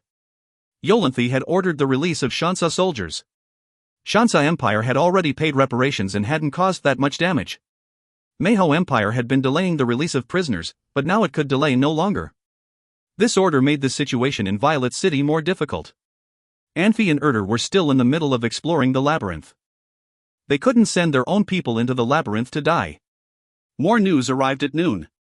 The Empire had ordered its more experienced soldiers and generals to communicate with each other and figure out a plan against the necromancers. The necromancers' new tactic was much more effective than their old one. When the necromancers occupied a new city, they would split again and head off to new locations. It was a fast and effective way for them to spread out throughout the entire world. The old tactic was outdated. Humans only had so many top-level powers, and there were hundreds of battlefields. Top-level powers needed to work together when fighting necromancers. If a master swordsman or an archmage die at the hands of necromancers, the necromancers would have an invaluable addition to their army. Scorched earth was out of the question as well. Too many villages were caught off guard by the necromancers' new strategy and couldn't escape. The necromancers were not dangerous in small numbers, which gave people hope. People thought perhaps they could defend their homes and families. However, the death toll was very high, and the necromancers' army grew with each death. In the past, the necromancers had focused on the armies. This time, they avoided army camps at all cost. They focused on the weaker cities and villages. Against a large army, a small team of necromancers would be wiped out in minutes. Now, the necromancers' army had grown too great. The most terrifying thing was that none of the creatures created by the necromancers were afraid of the sun. Even the weakest skeleton could step into sunlight with no problem. Pope William had already sent out a warning and an example. In the past, a holy light spell from a priest of light could kill several dozen zombies. In a small village in northern Elazan Empire, the spell had injured those dark creatures but did not incapacitate them. If you find any errors, ads pop up, ads redirect, broken links, non-standard content, etc., please let us know. Report chapter so we can fix it as soon as possible. Chapter 327, Extreme Chaos. Chapter 327, Extreme Chaos. Translator, Nayabo Studio Editor, Nayabo Studio. Another night had passed. Anfey had been anxious and could not fall asleep for the past 2 days. Since the last few messages, there were no other message sent to him. However, giving it a bit more thought, it seemed to make sense. The reason Anfey could receive Yolanthi's order and Pope William's warning was because they were meant to put everyone on notice. They were not secrets, but how different countries reacted were top military secrets. As a business city, Violet City did not have reason to receive any of that military information. In the morning, Anfey sent people to ask to come see him. Anfey wanted to go to the palace guard station outside the city to see General Winkler. General Winkler was Myrich's man, and the two of them had been getting along. and Winkler had become friends. With the presence of Prince Christian, Anfey did not think Winkler would hide anything from them. Anfey and 4 others took more than a dozen of guards with them. They hurried out of Violet City. When they reached a palace guard station, walked over to the guard stand before others could. He talked to them for a while, but came back with a disappointing look. After General Augustus took the job in Blacania City, he had called back all the high-ranking military officials. There was no news about Winkler. Anfey and his group had no other options but to head to Blacania City. With in the group, they had no problem entering the city. He had been back and forth between the two cities, so most guards at the gates knew him. However, he was stopped outside the general's residence by a few soldiers in bright red armor. Tried to explain the situation, but they still did not let in. Seeing this, Anfey had to hang his flashy Earl badge on his chest. He slowly walked to the gate of the general's residence. The soldiers had seen his badge, since it was so obvious. They hesitated for a second before they forced themselves to stop Anfey. Earls had much higher status than regular royalty. All the earls were members of the upper house. To put it in a simpler way, earls could lead barons and viscounts. No matter in which empire, earls all had considerable influence. The Earl badges were the same in every country. The soldiers did not know Anfey was just bluffing them. In fact, he was just an honorary Earl. I need see Augustus. Move! Anfey yelled at the soldiers. It was scary to see someone wearing an Earl badge. When Anfey yelled Augustus's name, he looked like he had a tremendous background. I am sorry, master. The soldier definitely looked scared. He sounded like he was begging Anfey. General Augustus is in a meeting now. He said he would not see anyone at this time. Could you wait for a little bit? Anfey frowned. When he was about to say something, Erder suddenly looked very excited and called out, "Winkler, here, here." A middle-aged general, walking hurriedly in the big yard, was shocked for a second when he heard someone calling his name. He turned around and walked over. "Erder, what are you doing here?" "Winkler, let me introduce you. This is Prince Christian." "This is Earl Anfey," Erder said, moving to the side. Erder knew who Christian was.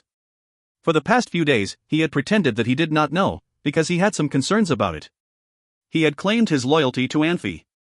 If he acted too nice to Christian, he was worried that Anfey would suspect his loyalty. He'd rather play dumb. Christian walked up with a smile and nodded at Winkler. Winkler was shocked for a second before went down on one knee and said, "Your Majesty. Please get up. Right now is a special time." "You do not need to kneel," Christian said in a deep voice. "Yes, Your Majesty." Winkler stood up and stood straight. Seeing the few soldiers still blocking the entrance, he yelled in anger, "Stupid. Move. Hurry up." The soldiers realized that the Earl was not the one with the best background. There was even a prince. They were so scared that they broke out into a cold sweat. They immediately moved to the side and wait for Anfey and his group. "Your Majesty, are you here to see General Augustus?" "Please follow me," Winkler said politely. Anfey walked in the front. Christian, Susanna, and few others walked beside him. After walking a few steps, Anfey saw confusion flash in Winkler's eyes. He suddenly realized something. He slowed down a little bit and made room in the center of the group. He walked closer to Winkler and asked, "General Winkler, did you get any new information?" Anfey was the absolute leader in his mercenary group. Everyone had gotten used to it, but it looked strange in others' eyes. "I cannot tell you now." "You'd better have General Augustus tell you," Winkler replied. Christian was shocked for a second before he realized that he should walk in the center. Anfey did not get any information from Winkler. He shrugged and stepped back to walk next to Christian. Susanna walked on the other side of Christian. When they approached a conference room, they could clearly hear an argument. Winkler opened the door, Christian and his group walked in one after another. Augustus, at the head of the table, could not help getting angry when he saw these unexpected guests. He immediately recognized Christian. Augustus had been at Anfey and Susanna's wedding. He had given Anfey and Susanna a valuable gift, so he knew them. "Your Majesty, why are you here today?" Augustus's anger had changed into a smile. He walked up to them. "Earl Anfey, I am so happy to see you. Ms. Susanna, you are getting even more beautiful. I can tell you guys are happy together. I am so jealous. Mr. Blavy, you do not look too good. You must be really tired. This is..." Augustus used to be a defense minister. Compared with General Winkler, he seemed to be more social. He could even remember Blavy's name. He even added Mr. in front to show respect.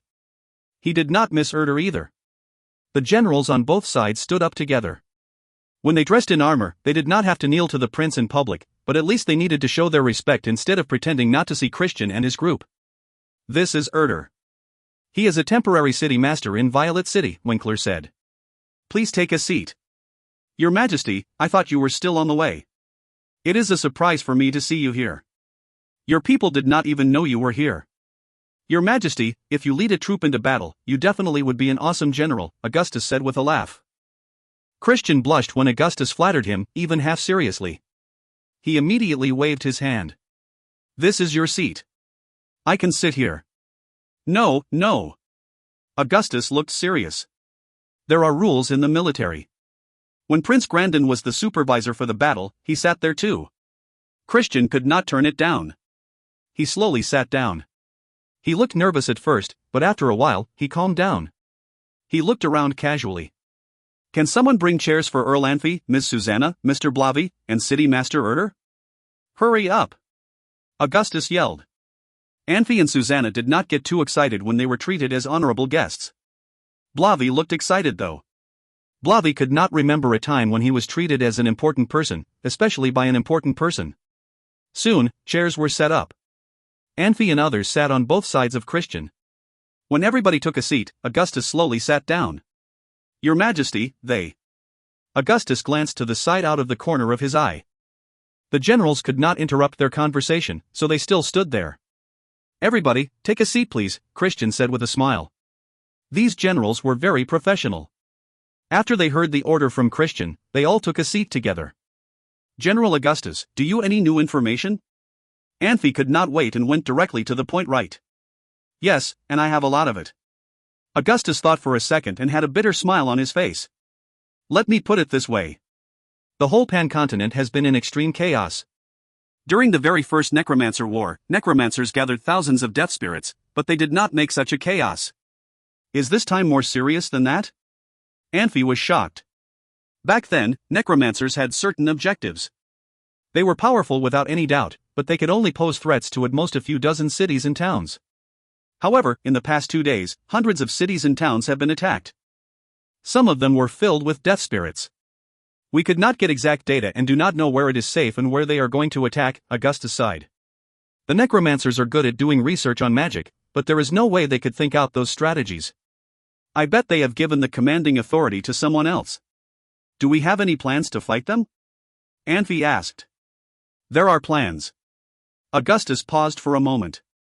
All the civilians around battlefields are going to retreat to the nearby cities, burn all the bones, and bring their food with them to their nearby cities. This way necromancers have less targets. They could all gather in a city to fight against death spirits in that city. This way we could have backup as well. Luckily we had a good harvest this year. Winter is coming. We do not need to worry about food. Isn't it too passive? Anfey asked. We do not have other options. We have been attacked by surprise. Those death spirits are not scared of sunlight anymore. We have to try to take a break from the constant attacks of death spirits, Augustus said in a deep voice. Compared with necromancers' fight ability, we have a lot more experienced generals and brave soldiers. Necromancers are just some walking dead. If we are given a little more time, we definitely could find their weaknesses. General Augustus, what were you arguing about before? Christian suddenly asked. After hearing Christian's question, the generals all looked awkward. Even Augustus had an awkward smile on his face. If you find any errors, ads pop up, ads redirect, broken links, non-standard content, etc., please let us know. Report chapter so we can fix it as soon as possible. Chapter 328, Risks. Chapter 328, Risks.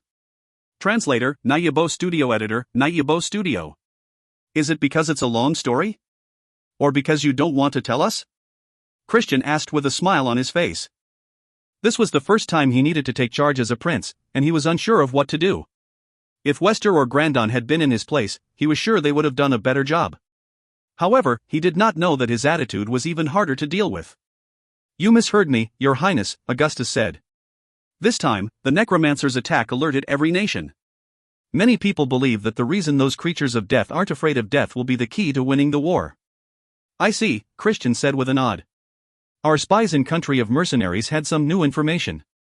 Unfortunately, they were attacked before they could deliver the information. His Majesty had assigned me to investigate this case. The best plan will be to send a few undercover teams into Country of Mercenaries and seek out the surviving spies. Christian frowned. He thought it was a good plan and was not sure why the generals were all arguing about it. This involves the secret spies, Your Highness, one of the generals said loudly. They should be able to take care of themselves.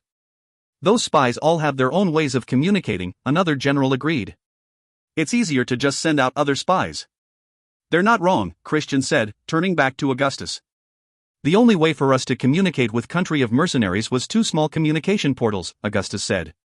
Both portals were destroyed, so we cannot contact any of our people there.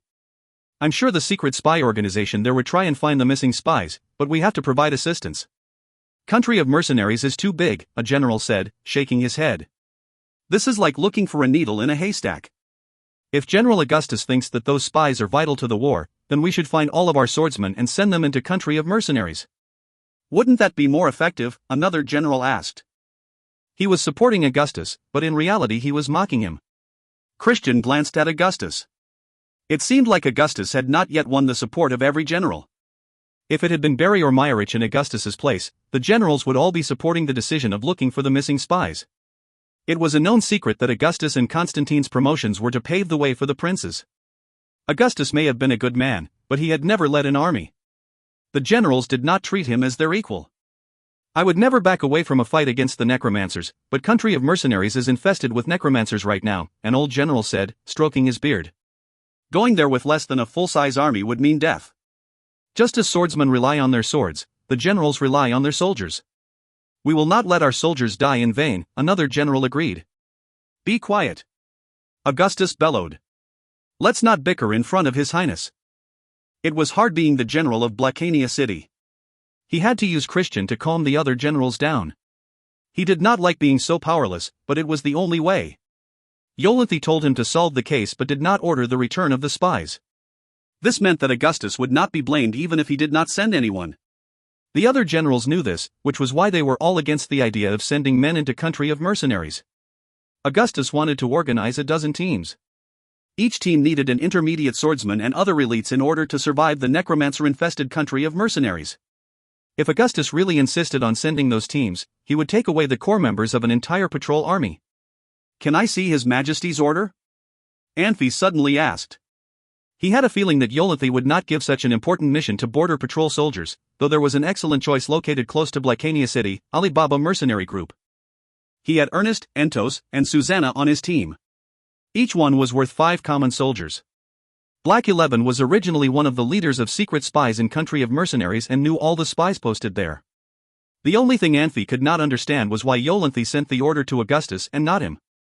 It's burned, Augustus said. Protocol. Anfey and Christian glanced at each other. Anfey knew that Christian had made a choice. Christian would become the Duke of Swordbury one day, but that one day may not come for years. If Christian didn't have any achievements, Yolanthi might one day forget his promise to his youngest son. In the past, Anfey had ignored Christian, because he thought that Christian didn't need any achievements since he was a prince. Now he understood that Christian needed these achievements even more because he was a prince. I'll take my people there and find those spies, Anfey said. He needed to go to Moramatch anyway. Might as well kill 2 birds with 1 stone. What? No, Augustus said, shaking his head. Why not? I've lived in that country. I know it better than anyone here. I have a piece of land there too. I have the advantage. No way, Augustus said, still shaking his head. The generals remained silent. They were all staring at Anfey. They were glad that someone had volunteered, even though their feelings about Anfey may be different. Augustus was more torn than the generals. Anfey was Saul's student. If something happened, who would be held responsible? Plus, this order was given to him in the first place and had nothing to do with Anfey. Don't worry, we'll be fine, Anfey said. General Augustus, I want to put you in charge of Violet City while I'm gone. As you know, I have a lot of enemies there. I want someone I can trust to keep the city safe. Count Anfey, you have to think about this, Augustus said. This isn't something you can rush into. It is very dangerous. I don't need to, Anfey said, shaking his head. He turned to Christian and asked, Your Highness, what do you say? It is done, then, Christian said. Let's go. The generals all suddenly fell silent, then they all sprang up and began to speak at the same time. They could let Anfey risk his life and go to country of mercenaries because Anfey was of a lower rank. Christian, on the other hand, was a prince and outranked everyone. They could not allow him to risk his life. If something happened to Christian, the generals will all be blamed by Yolanthi. Silence. Augustus bellowed. He turned to Anfey after the generals sat back down and said, My lord, do you know why His Majesty did not order me to go in, but instead told me to make my own decision? It's because His Majesty is hesitant as well. Augustus paused and waved his hand. Bring me the map. The servants hurried over with a large map and laid it down on the table. The map was covered with small black flags. Around each black flag were multiple gray flags. Look, Your Highness, my lord. This is a map from this morning. Black flags mark the places already occupied by necromancers. Gray flags are their possible next moves. By now a lot of these gray flags are probably black flags. This is the Transverse Mountains. Do you think you can break through the necromancer's line? The part of Transverse Mountains in Mayho Empire already had 3 black flags and more than 20 gray ones. The flags had completely cut off any path through the mountains. The only way through was to fight. Augustus had made a decision, but he knew that it would be unlikely for those teams to survive the mission. However, the information those spies had was too important to be ignored. The generals did not want to go, nor did they want Christian to go. Augustus thought that neither Christian nor Anfey should go. Anfey stood up and walked around Christian. He stopped next to Augustus and whispered something to him. Augustus frowned, then shook his head. "You're too stubborn, my lord." "My team is the best candidate," Anfey said. "But I need your support, General Augustus." If you find any errors, ads pop up, ads redirect, broken links, non-standard content, etc., please let us know. Report chapter so we can fix it as soon as possible. Chapter 329, Improvements. Chapter 329, Improvements. Translator, Nayabo Studio Editor, Nayabo Studio. Anfey and his group arrived back in the country of mercenaries around noon. Seeing the totally different scenery than what they remembered, Anfey could not help thinking of the word devastated. He remembered that when they passed the Transverse Mountains previously, they could see merchant wagons and groups of mercenaries of different sizes. They saw none of them now, only a big road stretching far. Except for few rotting human and animal corpses, there was nothing else. Their surroundings were quiet. It seemed there were countless dangers waiting for them. Anfey turned back to look at the already anchored suspension bridge and highly secured city border, and then turned to look at Ernest. After the war broke out, all the magic crystals had been reserved for military use. Civilians were not allowed to use them. Of course, civilians did not include royalty. Their lives had not been affected too much, but they were just as scared other civilians. People had to get permission from Central Empire before they could use magic transmission portals. With help from Augustus, Anfey got in touch with Barry very fast. With Barry's influence and power, there was no question that Anfey would be allowed to use the magic transmission portal. In any event, Anfey did not waste any magic crystals. He had two good people, Ernest and Black 11. With Ernest in his group, the whole group's fighting ability was increased to a higher level. Black 11 was very familiar with the country of mercenaries. He was a great counselor and the key for completing missions in the country of mercenaries. Another person who could be even more valuable than Black 11 was Entos. Unfortunately, he was building a magic transmission portal in Violet City that could not be completed in a short period of time. It was very important to build an escape tunnel, especially when they were under the threat of death spirits. "Anfey, let's go," Blavi said quietly. With Ernest in the group, Blavi was very excited, since he felt safe with Ernest. He did not care for a peaceful life anyway. He badly wanted to showcase how he could perform in danger. "All of us will ride horses. You have to save some magic power. Don't use your levitation magic unless it is necessary," Anfey ordered. "Isn't it too dangerous to take this main road?" Christian frowned. Those rotting corpses showed that something had happened here before. The general at the city gate also told them death spirits had been wandering on the main road. "Dangerous? Those death spirits would be in danger if they met us," Blavi said with a weird laugh. "It will be fine," Anfey said casually. He easily jumped on the horse. He closed his eyes and took a deep breath. The trees in the forest about 300 yards away started to shake all at once. Anfey's sensing ability got stronger and stronger.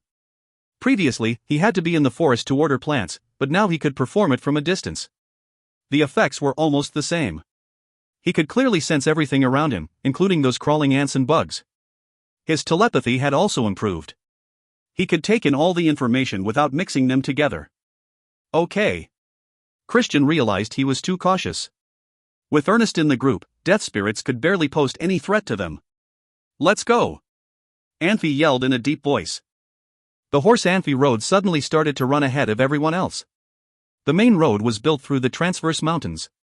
As its name implied, it had thick forest on both sides of the road. Except for Ernest and Susanna, no one else noticed a gust of spirit constantly flowing out of the forest and covering Anfey in them. The horses they rode ran faster and faster to the point they felt they were as fast as lightning. The horses became much braver. They were not scared and ran over the corpses on the ground like nothing. They were almost as good as the blindfolded war horses cavalry's rode. Rows of trees looked like green walls flashing by. The extreme speeds had them excited. This sounded right, otherwise there would not have been so many racehorses in Anfey's previous world.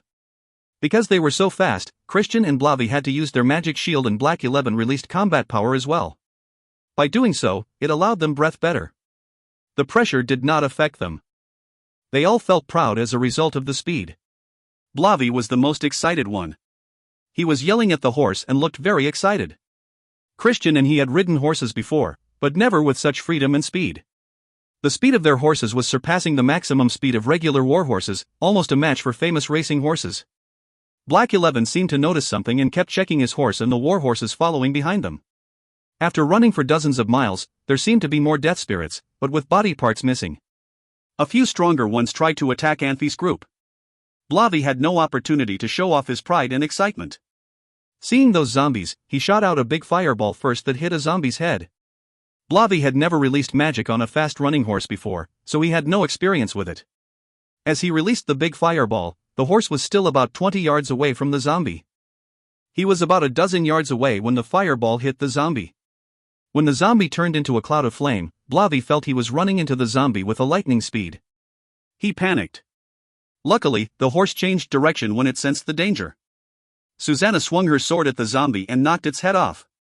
Blavi barely passed the flaming zombie without touching it. He could even feel the heat of the flame. It happened so fast that he broke into a cold sweat afterwards. Bravo! Blavi was shocked for a second before he laughed crazily. Susanna rolled her eyes at Blavi. She should not have helped him. Susanna thought to herself, if Blavi could have hugged the zombie, he would have felt even better. Christian found it frustrating but funny at the same time. He yelled, "Blavi, you should be a beast, not a mage." Blavi did not even care. He shrugged and started to attack the death spirits on both sides of the road. This time he learned. He constantly changed direction. Death spirits turned into flaming fireballs behind him one after another. Blavi's excited yells mixing with the screams from the struggling death spirits sounded horrible. Anfey could sense what was behind him, but could forget about it immediately after he sensed it. He had reached a level that he was not affected by this ability to connect with the plant world. The spirit of nature had constantly flown out and surrounded him. Every time Anfey breathed in his heartbeat, he would take in decent amount of spirit of nature. This spirit was endless. As it was getting dark, Anfey saw a small village between the mountains in the distance. He pulled in the reins. Anfey could sense that there were about 8 zombies crawling around in the village, even though he was still 200 yards away from it. The zombies were missing body parts. It looked like they had terrible fights before they turned into zombies. They were dumped by the necromancers, just like the ones on the sides of the main road. Their speed had determined they could not keep up with the mainstream of zombies on their long trip. They were just a burden to take on the road. "Anfey, are we staying here today?" Susanna reined in the horse as she rode close to Anfey. Seeing everything in disarray, Susanna knew there had definitely been an attack by death spirits. If possible, she did not want to stay here, it was too disturbing. Anfey shook his head. "No, we are staying in the forest." Now that he had the heart of nature, every decision seemed to be easy. In the blink of an eye, Anfey had found a couple of trees they could stay in. He picked the best one for them. "Is this the condition of the entire country of mercenaries?" Christian said, worriedly. "No, at least not in White Mountain City or Blackwater City." "The fighting ability of those 4 super mercenary groups should not be underestimated," Anfey said with a calming smile. "Blavi, it seems that you have vented pretty good on the road. There are still about 8 zombies in the village. Let them rest in peace." "Sure." Blavi laughed. He jumped off the horse and strode to the border of the village. He clapped to try to draw the zombies' attention. In fact, he did not have to clap to get their attention. The zombies had noticed him and crawled out. They crawled so slowly that Blavi did not see them until the clapping started to hurt and he had to blow on his hands. "Come here, come." Blavi moved a few steps back with a playful smile on his face. These low-level death spirits with missing parts did not have any intelligence. Besides following the orders of necromancers, their only concern was eating flesh left. They crawled towards Blavi without any fear. As all the zombies crawled to an open field, Blavi released swamp magic followed by dispel magic. If dispel magic was used to dispel others' magic, it would greatly affect other mages' magic ability, telepathy, and other factors.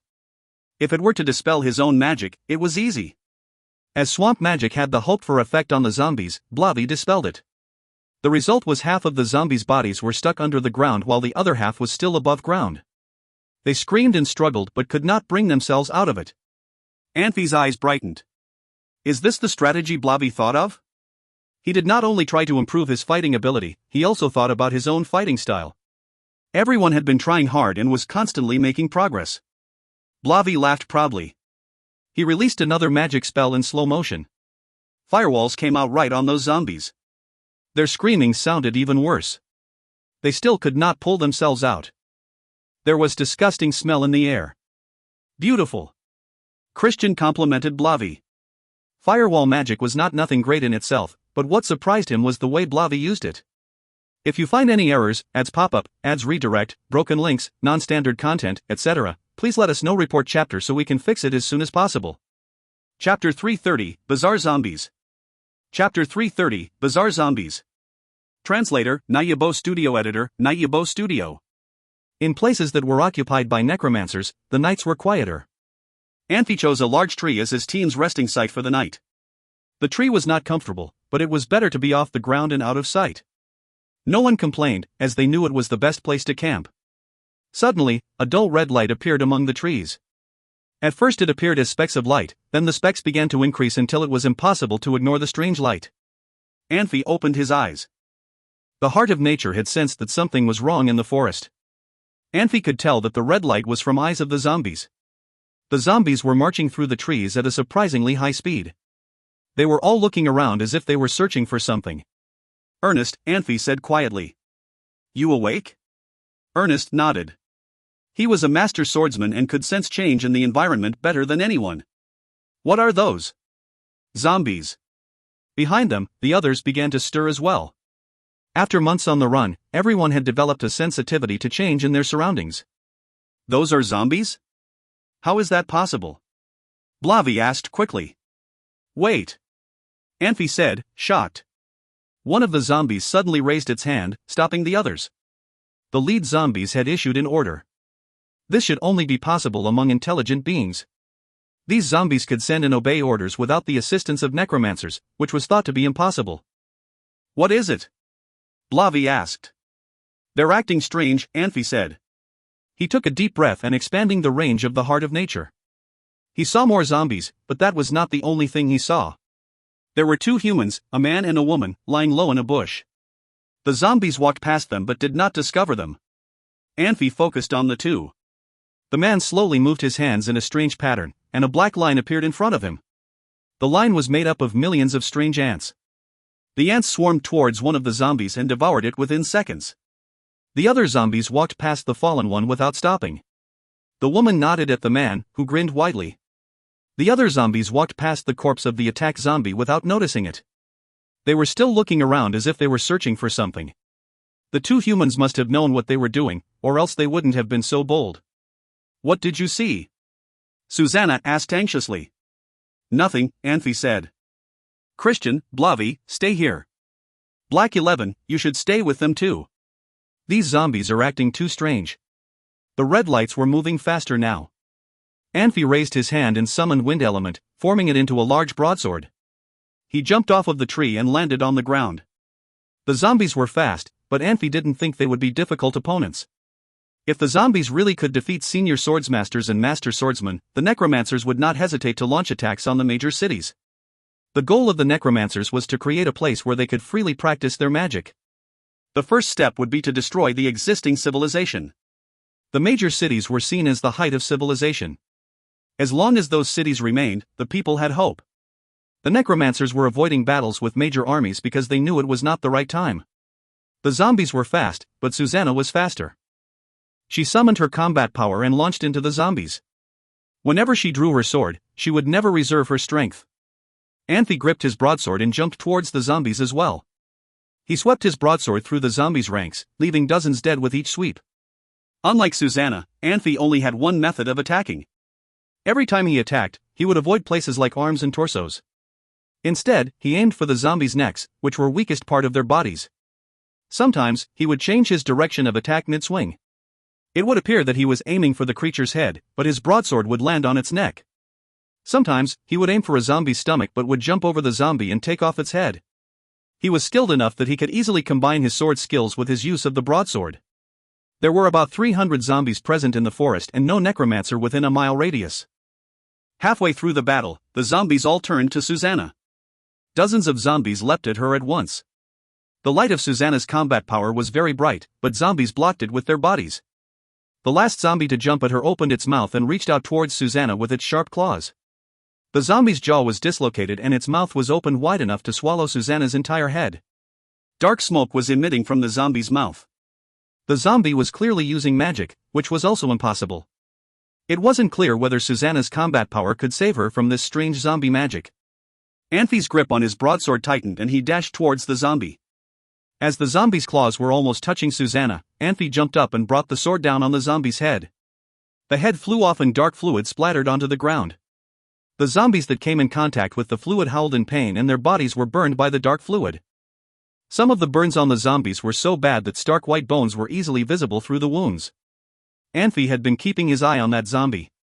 He could tell it was the leader of the group after it issued on order.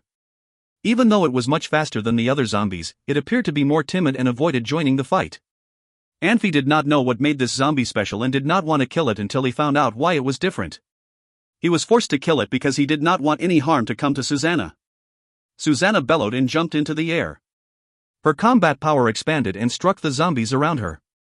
Large chunks of rotting flesh and dark fluid splashed out. Anfey jumped back and quickly summoned a fire shield to avoid coming into contact with the zombies' bodies. Then he hurried and hid behind a large tree to avoid more bloody parts of rotten flesh. The rest of the zombies became much slower after their leader's death. A bright sword radiance turned all the zombies into pieces. "Are there any necromancers here?" Ernest asked. He was hiding because he needed to take care of the hidden necromancers, though now it was apparent there weren't any around. "No," Anfey said, shaking his head. "This is impossible," Ernest muttered under his breath. He scanned the remaining zombies and frowned. "If you find any errors, ads pop up, ads redirect, broken links, non-standard content, etc., please let us know. Report chapter so we can fix it as soon as possible." Chapter 331, Shadow Mercenary Group. Chapter 331, Shadow Mercenary Group. Translator, Nayabo Studio Editor, Nayabo Studio. The battle quickly approached the end after Ernest joined. Zombies started to move very slowly after they lost their leader. Ernest randomly swung his sword like a farmer reaping. After every slay, a group of zombies fell on the ground like a bunch of grain reaped off. Anfey held his gigantic machete knife upside down. His thoughts turned to a zombie hundreds of yards away from him. There were countless tiny ants crawling over that zombie while the zombie dried out in a visible speed and turned into a skeleton at the end. "Haven't you seen enough? Get out!" Anfey waved his hand and that machete knife turned into countless moving wind elements, disappearing in the air. The couple had crawled close to Anfey and hid themselves in the grass. They quietly watched Anfey. They moved very cautiously, but that did not escape Anfey's attention. "Anfey?" Ernest was shocked for a second. He did not notice anyone around him, but Anfey did not seem to be talking to him. The couple kept still in the grass. Obviously, they did not think Anfey could have found them. They thought Anfey was talking to someone else. Anfey had a smile on his face. He turned around and walked straight over to the grass where the couple hid. That couple kept still. It was admirable to see their strong belief in themselves. Anfey moved one step forward and stepped on the man's hand. He did not step on it too hard, but hard enough for that man to clench his teeth to bear the pain. The man held his breath and took the pain. Anfey did not know if he should laugh or cry. He lifted his left foot and paused above that man's head, posing to step on him. That man started to look like he was ready to face his death, like a hero who was ready to be killed for his cause. He slowly put his head down.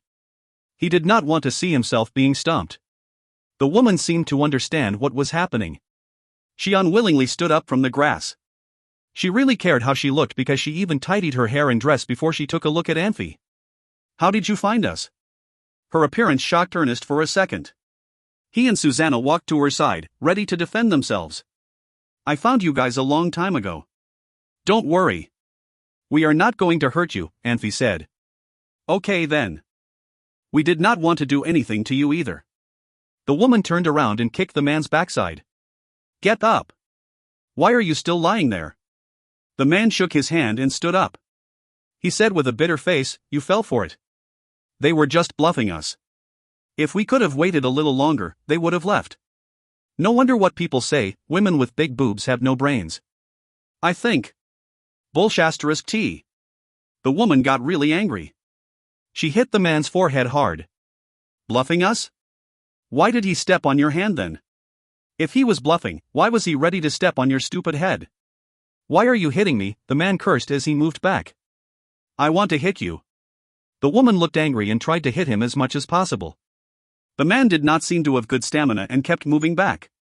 One was hitting while the other one was running away to avoid the hit. The couple had moved about 10 yards away from Anfey. They suddenly stopped fighting at the same time and ran to the left side of a big and thick ancient tree. The tree suddenly began to shake. Countless branches and leaves danced with the wind.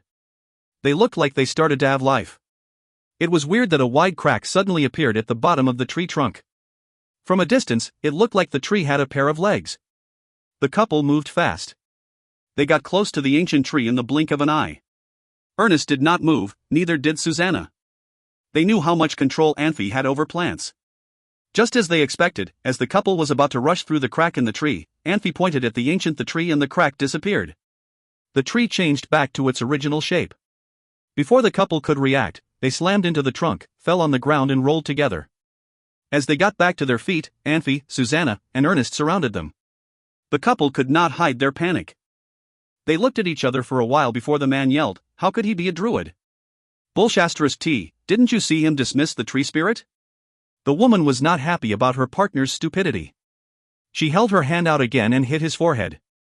"How dare you hit me again?" the man yelled in anger. "Today I am going to," the woman said. "Stop it, the two of you. Stop your acting." Anfey had a headache and had to warn them.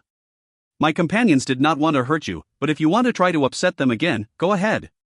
The couple became quiet, especially the woman. Her face changed from being angry to being gentle and sweet. She looked like she could be sweet one second and angry the next. That man was quiet for a while before he smiled and tried to please Anfey. "Master, did you say you did not mean to hurt us?" "That's correct," Anfey said with a nod. Christian and others walked over to them. Black 11 suddenly asked, "Are you both druids? Are you from Shadow Mercenary Group?" "Shadow Mercenary Group?" Anfey said, turning to Black 11. Black 11 smiled at Anfey. Shadow Mercenary Group was well known. "I heard that the whole mercenary group was composed of one couple. They are both druids. They have taken on difficult tasks that could not normally be completed by two people, but they have never failed. However, their fighting ability is not what I would have expected." Black 11 did not say it directly. He thought the couple from Shadow Mercenary Group had really high fighting ability, at least as high as a senior swordsman, otherwise they would not be able to complete so many difficult tasks. If he had not seen them performing nature magic and working together as a couple, he would not think they were part of Shadow Mercenary Group. In fact, they had a big group of assistants, Anfey said. "A big group of helpers?" Black 11 asked in confusion. "How do you know?" The couple's faces changed and looked frigid. They did not feel good being forced to show their secret card. "Of course, I know about it. You'd better control yourselves and not act on impulse." Anfey had seen countless ants crawling from all directions. "You know who we are, but we do not know about you yet." "This is not fair to us," the man said slowly. "My name is Anfey." "Anfey?" The man was shocked for a second, then looked angry. "What do you want now?" "We have told you we are not going to join you." This time it was Anfey's turn to be shocked. "When did I ask you to join us?" The couple turned their heads to look at each other and smiled. What they wanted to say was not necessary anymore. That man said loudly, "Anfey, let's get directly to the point.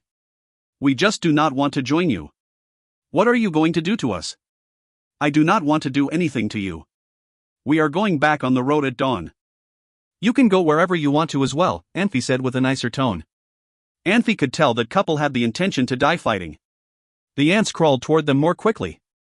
"Would you let us go?" the man smirked. "I would never interfere with your freedom.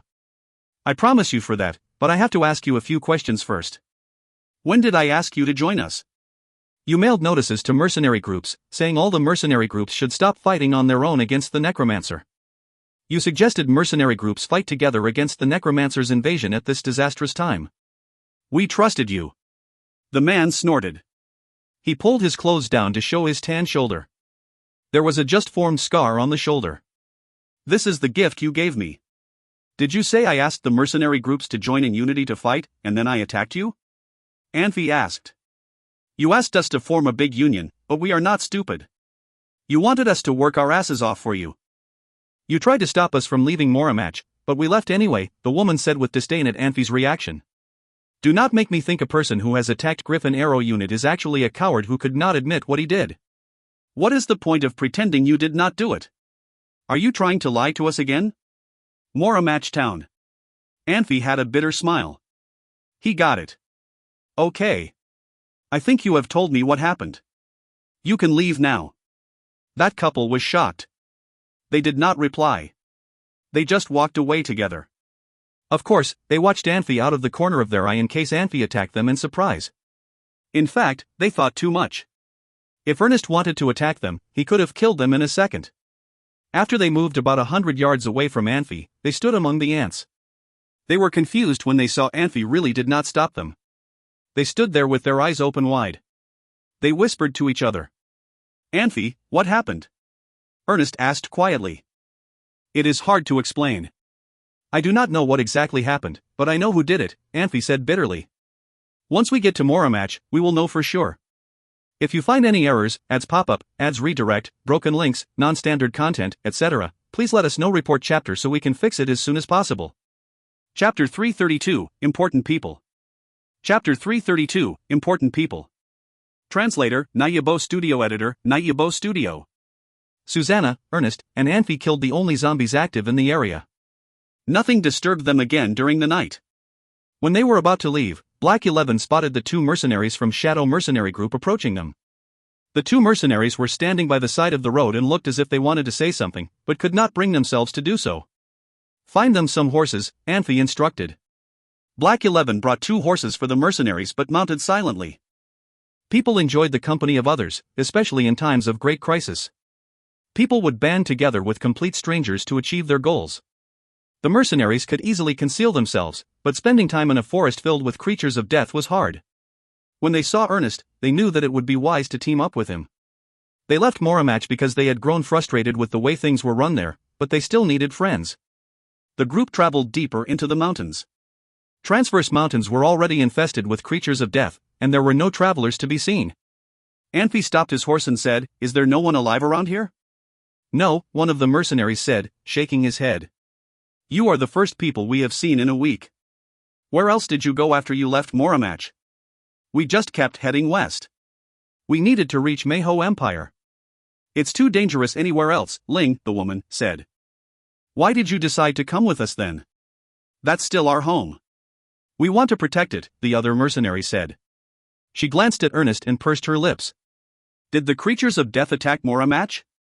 "They did." "What happened?" "There are thousands of mercenaries in Moramatch right now. Those things didn't stand a chance."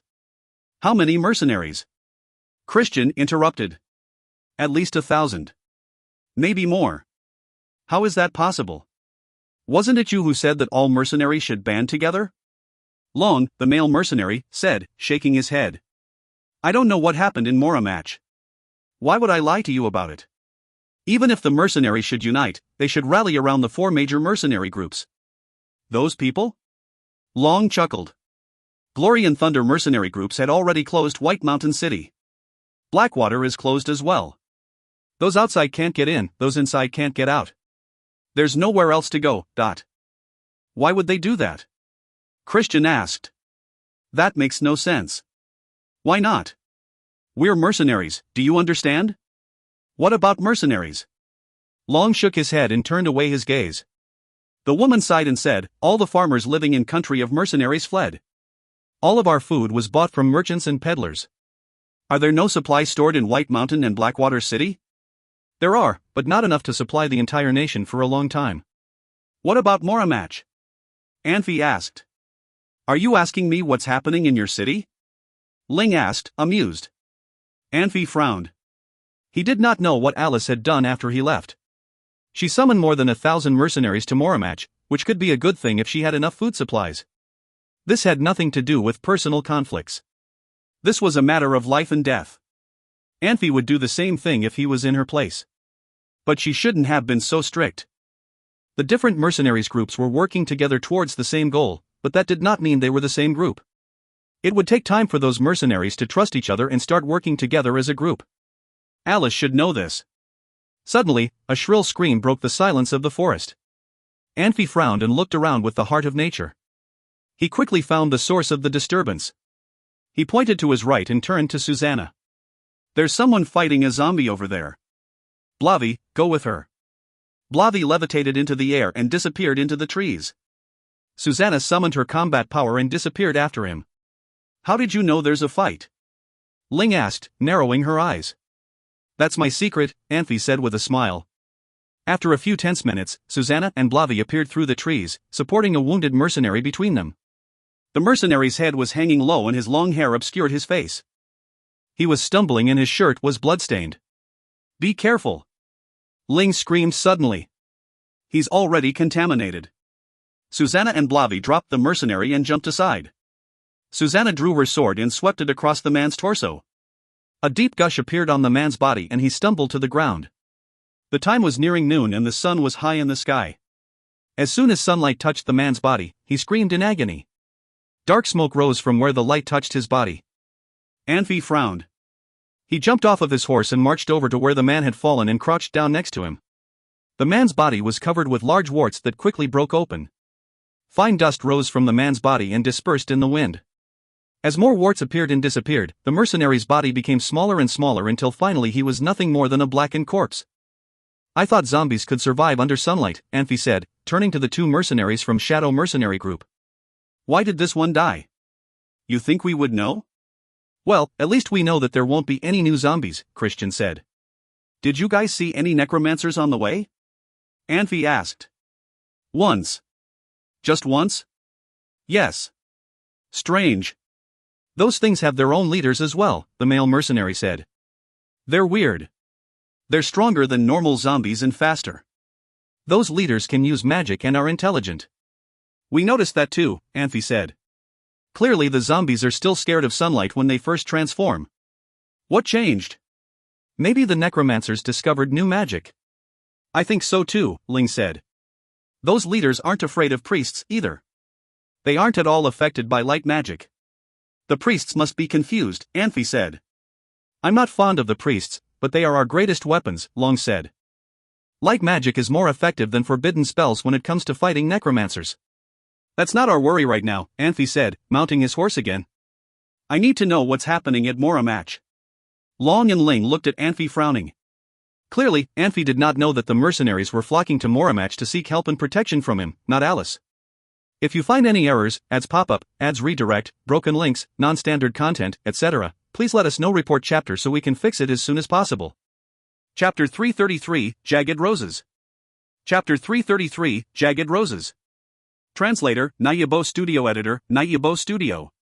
Traveling for 7 days in a row, Anfey and his group had seen so many death spirits. At first Anfey tried to uphold justice, killing all the zombies they saw. When the number of zombies they killed had reached 1,000, they were all tired, not physically, but mentally. Blavi had been more excited than others about killing zombies, but now he did not even want to kill zombies unless they posed a threat to him. He sluggishly shot out magic at a zombie when it posed a threat to him.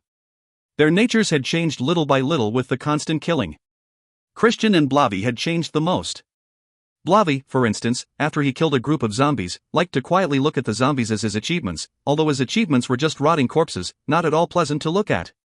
After releasing the magic, he would rush a group of struggling zombies, as casually as if he was just shaking the dirt off his clothes. This kind of aloofness towards organisms only happened after many killings. Even though death spirits were special, it was undeniable they were one kind of organism, especially transformed from humans. After killing for a long time, killing was not killing anymore. It was a way to express their desire. Kill definitely showed negativity, but it was neutral. It did not show whether a person killed for good or bad. Before dusk, Anfey ran up a hill. He always had a good memory. He saw the town of Moramach from the hill. He had been away from Moramach for a while and was prepared to see some changes. However, he was still shocked when he saw Moramach from a distance. It was not a small and quiet town anymore. It looked more like a military fort. A row of 20-yard-tall thick wood poles around the town functioned as a fence. There were hooks with iron teeth on them as well. Of course, only Anfey was able to see these smaller things. His vision was way better than regular people. Even Master Swordsman Ernest admitted his vision was not as good as Anfey's. There were people on top of the fence.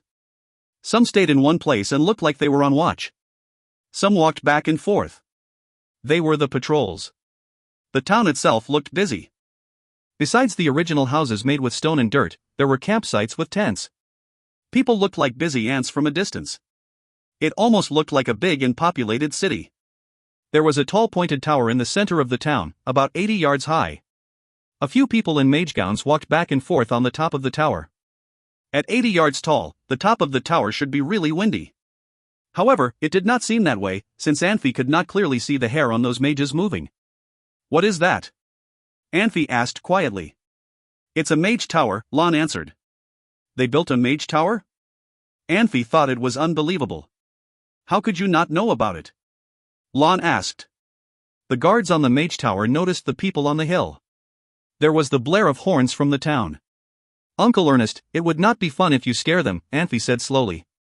"Are you saying?" Ernest smiled. "There must be something wrong with Moramach.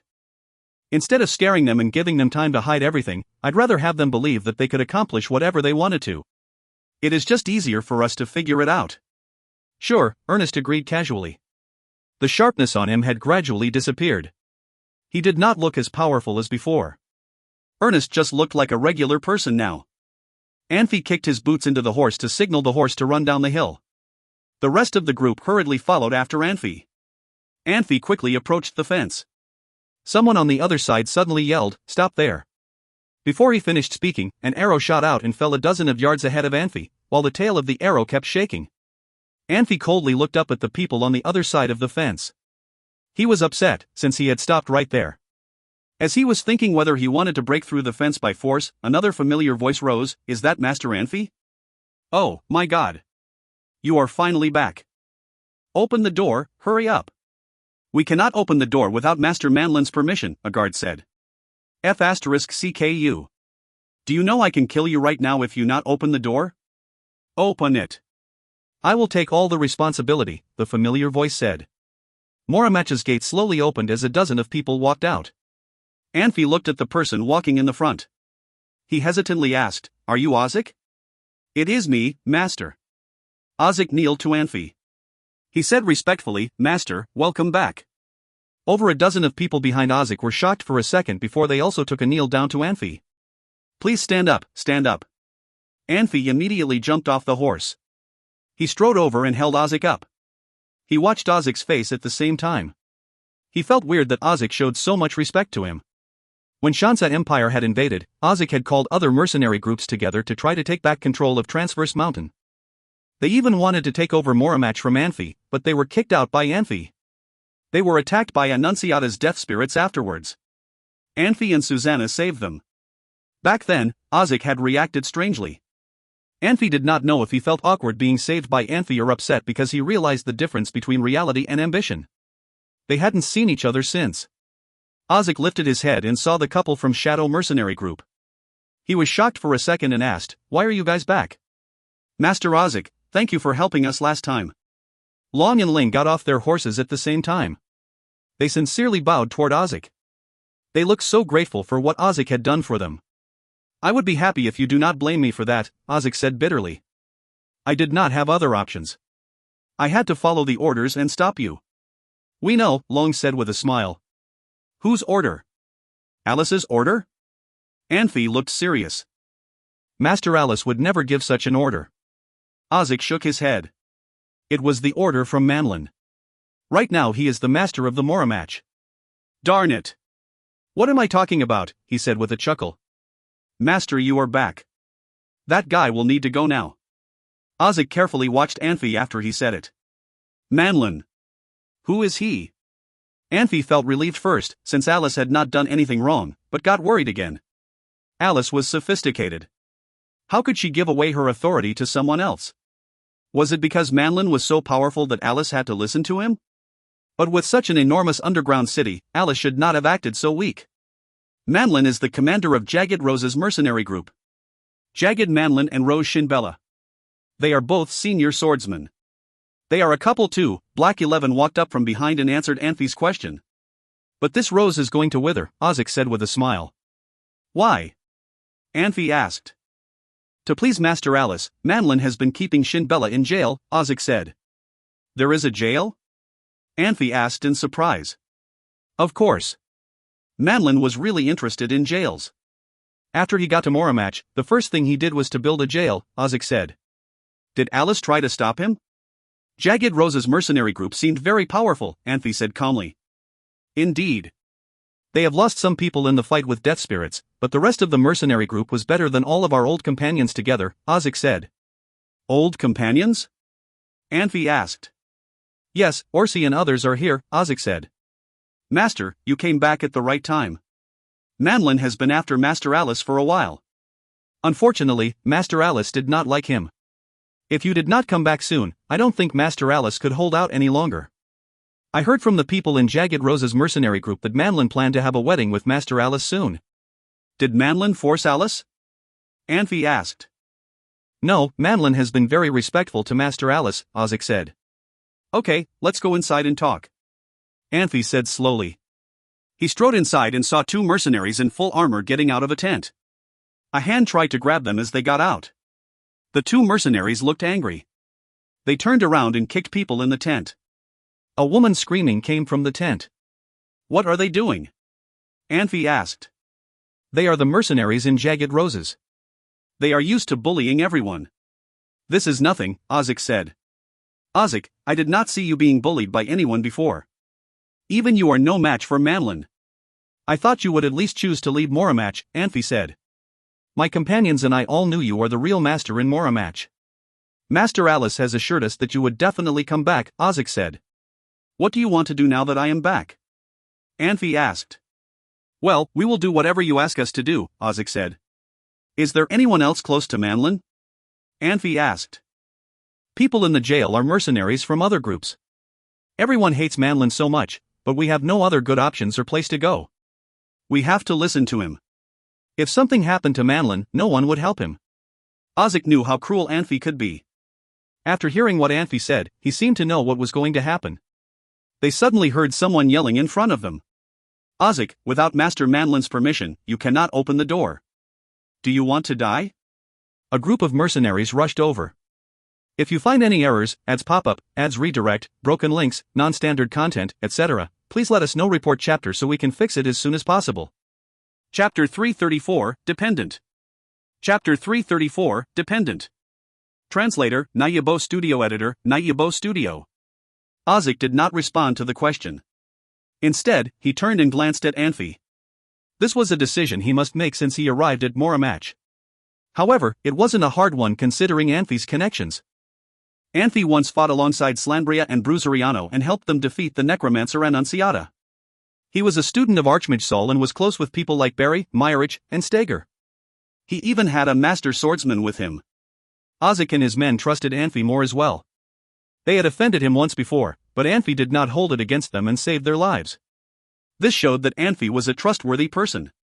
Ozek knew that he would not risk his life to save someone who once threatened him. Manlin, on the other hand, was clearly a selfish person. Nothing good would come from allying with him. Ozek had decided who he would ally himself with. He knew that Manlin could not keep on acting like he was the ruler of the town. This was why he endured the unfair treatment instead of rebelling against Manlin. Anfey nodded at Ozek. Ozek turned to the mercenaries and bellowed, "Who do you think you are? You aren't important enough to be giving me orders." The mercenaries all stopped in their tracks and stared at Ozek, surprised. They had never heard Ozek yell at anyone. The leader of the group of mercenaries glared at Ozzy and turned to Anfey. When a quiet man like Ozek suddenly became fearless, it meant that he felt protected. "Who are you?" the man asked. "Which mercenary group do you belong to?" "I've seen a lot of fools, but never one as foolish as you," Ozek spat. "This is Count Anfey, the real owner of this town. He doesn't need your permission to come here." The mercenaries all murmured to each other. Anfey didn't want to be too famous, but it wasn't up to him. He had made a name for himself after he destroyed a Griffin aerial squadron and foiled the Necromancer's plan. He was almost as famous as Scarlet from Shansa Empire. Because most people are commoners and Anfey himself was a commoner, most people still preferred to talk about one of their own instead of Scarlet, who was from a royal family. The mercenary that just asked Anfey who he was took a few steps back. Anfey might be a dangerous person, but he should be smart enough to know that now is not the time to cause a fight between mercenaries. The mercenaries trusted Manlin, who rarely made mistakes. He did not understand why Anfey was there, but he wasn't as worried as he would be otherwise. "Move out of the way," Ozek growled. The mercenaries glanced at Anfey and turned to leave. "Wait," Anfey said. The mercenaries ignored him and kept leaving. Christian, Anfey turned and said, "Can you stop them?" Christian looked around and nodded. "No problem," he said. "Susanna, Blavi, take care of the mages over on the towers." "They're my men, my lord," Ozik said hurriedly. "Good," Anfey said with a smile. "Easier for us." The mercenaries were gathering around, leaving a large, empty spot in the street. Most of the mercenaries around them were Ozik's men or mercenaries who were unsatisfied with Manlin's way of doing things. Seeing that someone was finally standing up to Manlin's people, they were all very excited and wanted to help. Mercenaries lived in danger and did not lack the will to fight. All they needed was someone to stand up for them. Christian whispered a spell and raised his wand into the air. A large magic barrier appeared, covering all the mercenaries. Last time they left Sacred City, they only brought the most important things with them. Learning magic did not require wands, so none of Saul's students had one. This time, the mages were armed from head to toe. Christian had the advantage of being a prince and had access to weapons that normally were off limits. Now, this barrier he created could contain not only sound, but also magic and combat power surges. Anfey jumped up the moment the barrier formed. His right hand was concealed by a turquoise glove, a wedding gift from Bruzeriano. The glove could increase his ability to gather wind element and increase the power of wind blades. Anfey already could gather elements very quickly. With the help of the glove, he was almost as good as Christian. He found his bow in his dimensional ring and made an arrow from wind elements. He then drew the bowstring back and sent the arrow flying towards the mercenaries. He made 2 more arrows and sent those into the group of mercenaries as well. The arrows flew at the mercenaries at an incredible speed. The 3 arrows found 3 separate targets and disappeared as those mercenaries fell into the ground. He knocked the 4th arrow but did not let it loose. Instead, it was Susanna who launched into the group of mercenaries. Her sword swept through them, leaving a dozen dead with just 1 stroke. The difference in power was too great and the mercenaries did not even see her coming. They did not stand a chance. Ozik watched in shock. He thought that Anfey would spend some more time preparing instead of straight up slaughtering these men. Susanna jumped away from the mercenaries and returned her sword to its sheath. With her sword out of sight, she resumed her guise of gentleness once more.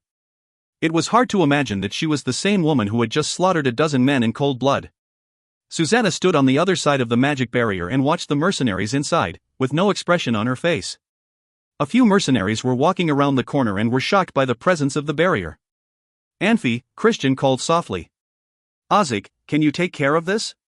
Anfey asked. "Yes, my lord," Ozik said. He was glad that he made the right choice. If he had chosen to ally himself with Manlin, surely Anfey and his people would go after him next. "Are there other Jagged Rose mercenaries here?" "No, my lord. They are all in the houses near the center of town." "There's 2 here," someone in the crowd called. The mercenaries around them automatically cleared away, revealing 2 men on the ground, writhing in pain. "Yi?" Anfey said quietly. "Welcome back, my lords," he said, bowing. In a world of chaos, the best thing a man can do is to find a powerful man he could befriend. Anfey was the only option available.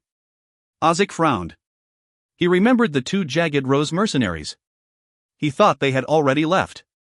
He was angry that Yi stole the spotlight, but he knew that without Ye's assistance, the 2 mercenaries could tip off the others, and he was grateful for that. Most of the mercenaries present were Ozik's men, and they all remembered Anfey.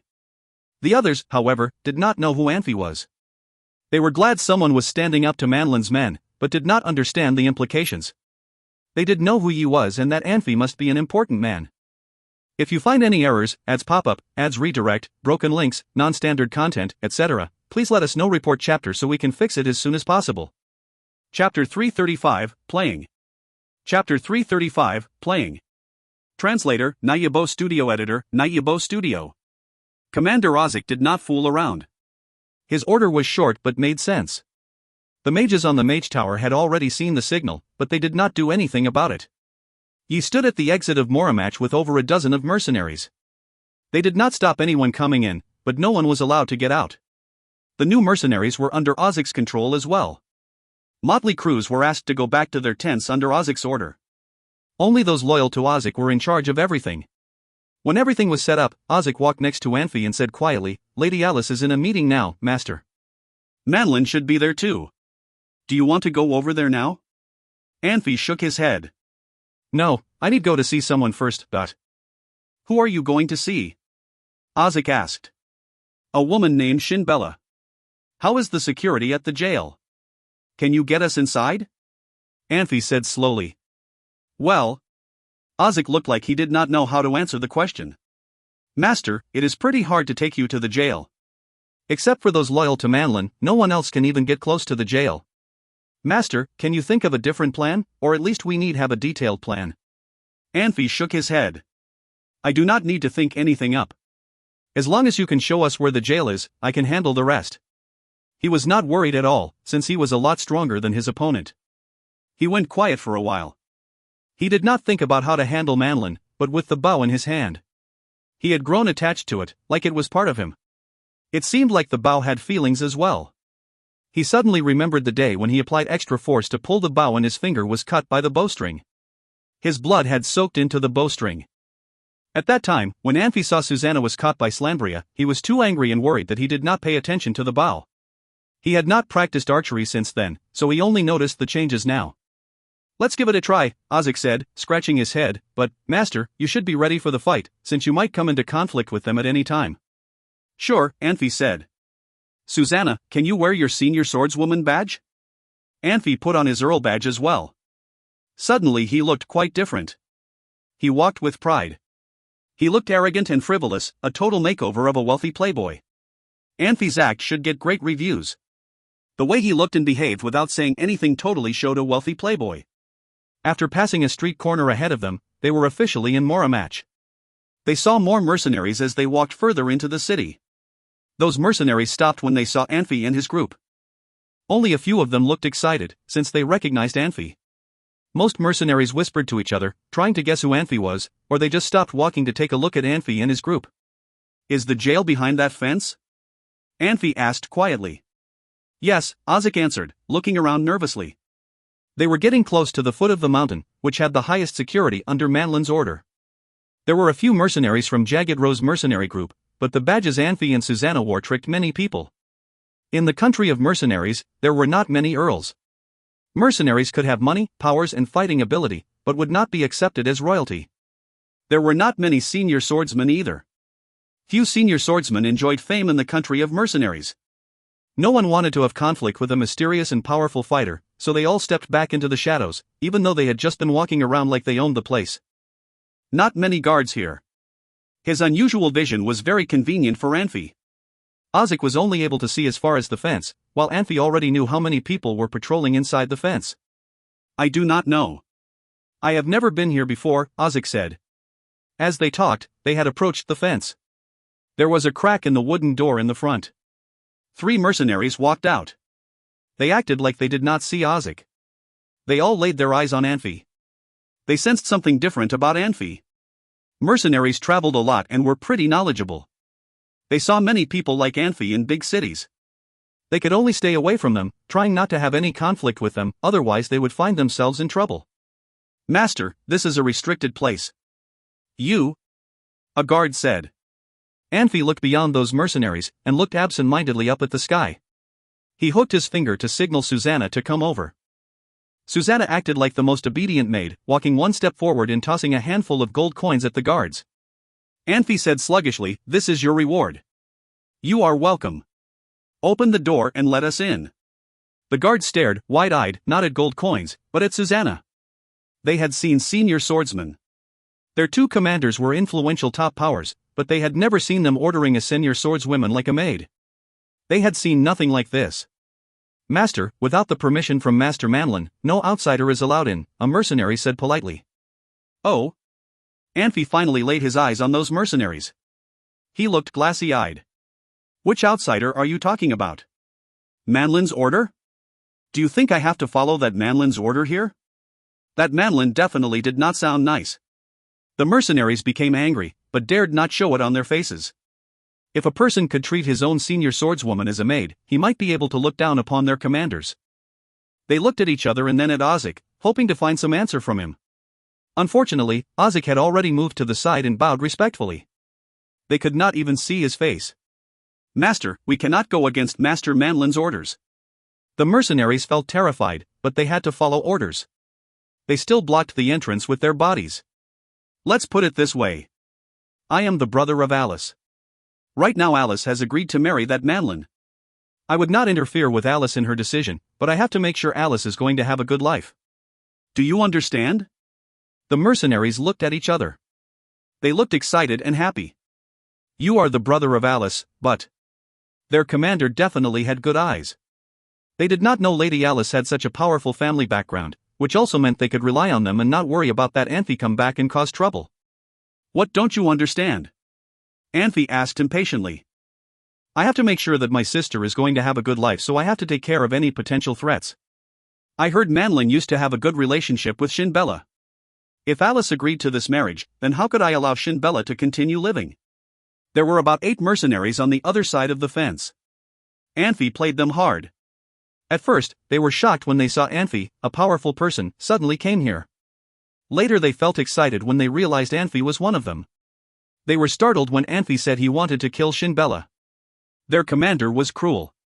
He only put Shinbella in jail, but Anfey wanted to kill her. They wondered if all powers were like this, never thinking others' lives were important, not even their beautiful and powerful vice-commander, Shinbella. The mercenaries were so disturbed and confused that they lost their ability to think. They muttered, but could not come up with a word. Master, we...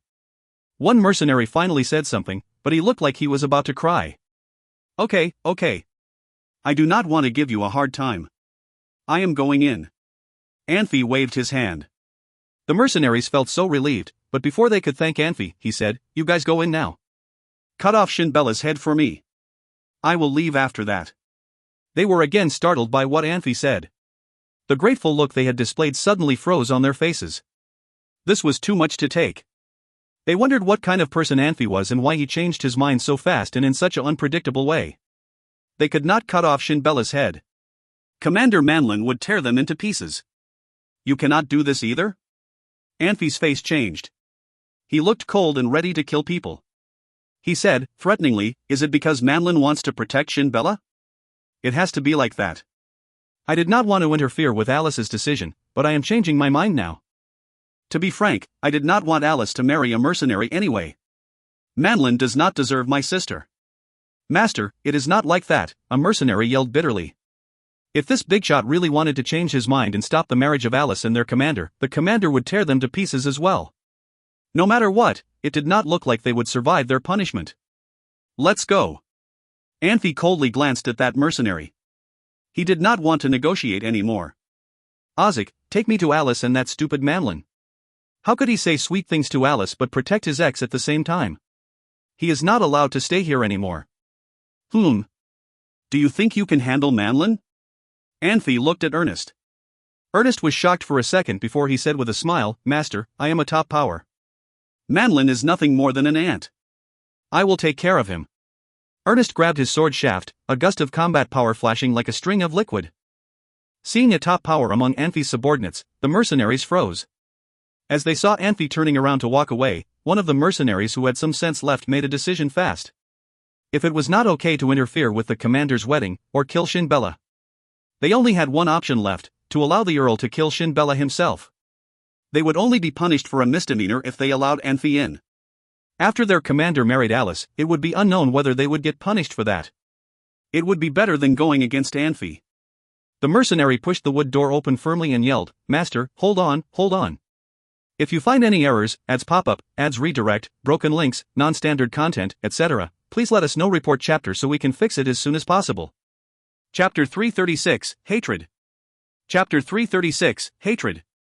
Translator, Nayabo Studio Editor, Nayabo Studio. Anfey stopped and turned around, frowning. "My lord," Audiobooks said hurriedly. They didn't do it on purpose. No one wanted to disobey Lord Manlin. Yes, the other mercenary nodded in agreement. He glanced at Audiobooks and mouthed a thank you. A dozen other mercenaries appeared at the door. There were 4 mages and a magister among them. They were hiding in the dark, but the mercenary had been very loud when he was talking to Anfey, and they heard the entire conversation. They didn't want to interfere. Even if Manlin and Anfey got into a fight, it was still their personal problem. The mercenaries didn't want to offend either side in this conflict. "My lord, Shinbella's cell is on the 1st floor. I'll take you there," the magister said with a pleasant smile. "Good," Anfey said with a relaxed voice. Anfey followed the mercenaries out of the prison. The heavy gate shut behind them. The mercenaries gathering around were still curious about what was going on and began discussing these strangers. They were too far away and couldn't hear the conversation. Some thought Anfey was another mercenary, and others thought he was an associate of the church. The mercenaries didn't know why priests would be interested in the prison, but they didn't care. Shin Bella had fallen from grace, but she was still the former deputy leader of a mercenary group and had not been tortured. Her cell was much cleaner than the others. She was tied to a pillar and was chained. Shin Bella did not lift her head to look at Anfey.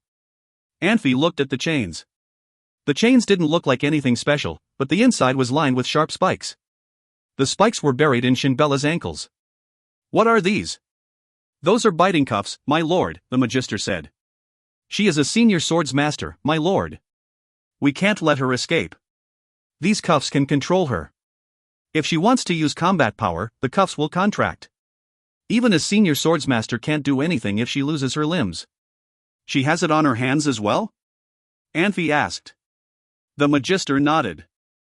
It's our responsibility to take care of her, the magister said. It's better to be safe than sorry. Interesting, Anfey said. He reached towards the cuffs. Don't touch it, the magister hurried to stop him. Why? The magister sighed at his own imprudence. They were about to execute Shin Bella anyway, and it did not matter if she died in that cell. The cuffs are very sensitive, my lord, he said. They may activate. I didn't know Manlin could make stuff like this. Tell me, make a few for me too. This is made by the goblins and the dwarves, the magister said hesitantly, by the order of Lady Alice. Lord Manlin was surprised as well when he first saw it. Alice? Where did she learn this? Anfey asked, frowning. The magister licked his lips. The first time he saw this device, he was terrified by it. He heard that Alice was unsatisfied with it and wanted to improve it. She wanted the goblins and dwarves to remake it so it could be activated by magic surges as well. He had never imagined a woman as beautiful as Alice could be that cruel. I know you're awake, Anfey said. Shin Bella looked up and stared at Anfey with her brown eyes. Anfey frowned when he saw dozens of small holes on her neck, pierced by the spikes on the inside of the cuffs. She had to lift her head slowly so she wouldn't activate the cuffs and open the wounds. Is there anything you want to say? What are you? Shin Bella asked. This is Lady Alice's brother, the magister said. Lady Alice had agreed to marry Manlin.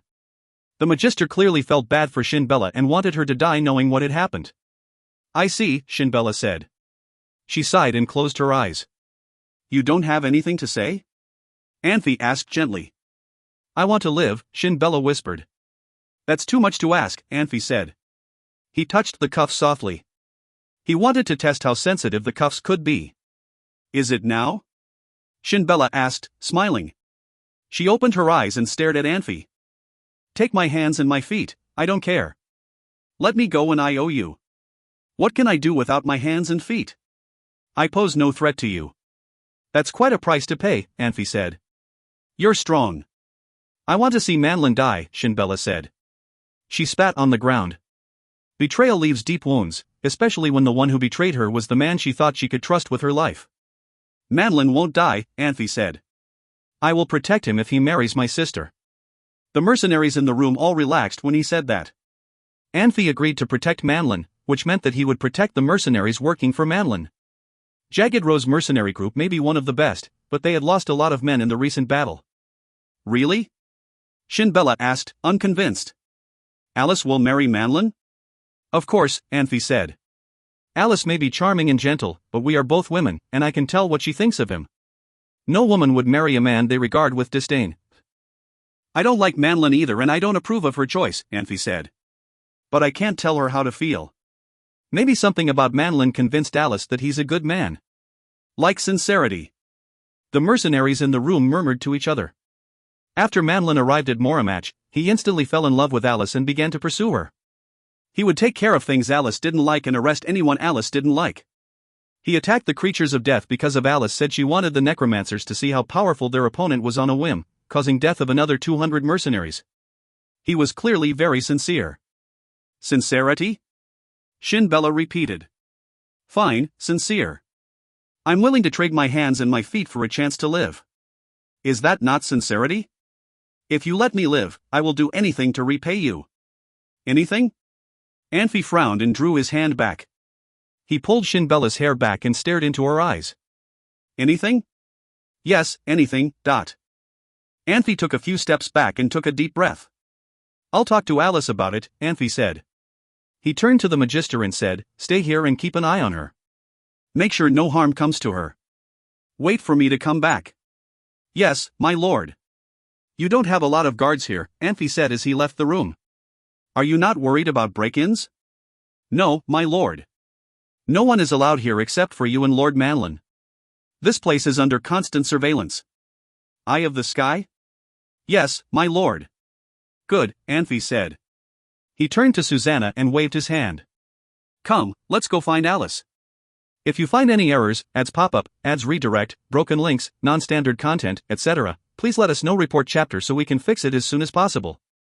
Chapter 337, Insult? Be grateful. Chapter 337, Insult? Be grateful. Translator, Nayabo Studio Editor, Nayabo Studio. There were over a dozen of mercenary group commanders gathering in a big room in the center of Moramach. They were discussing something. Facing the threat of death spirits, they had to develop specific rules, procedures, and plans for possible battles. For example, they needed to figure out who would be organizing all the mercenaries and giving out instructions. It definitely would not work if they still wanted to fight as a mercenary group when they were in danger, because they were not just facing death spirits, but also a terrifying army.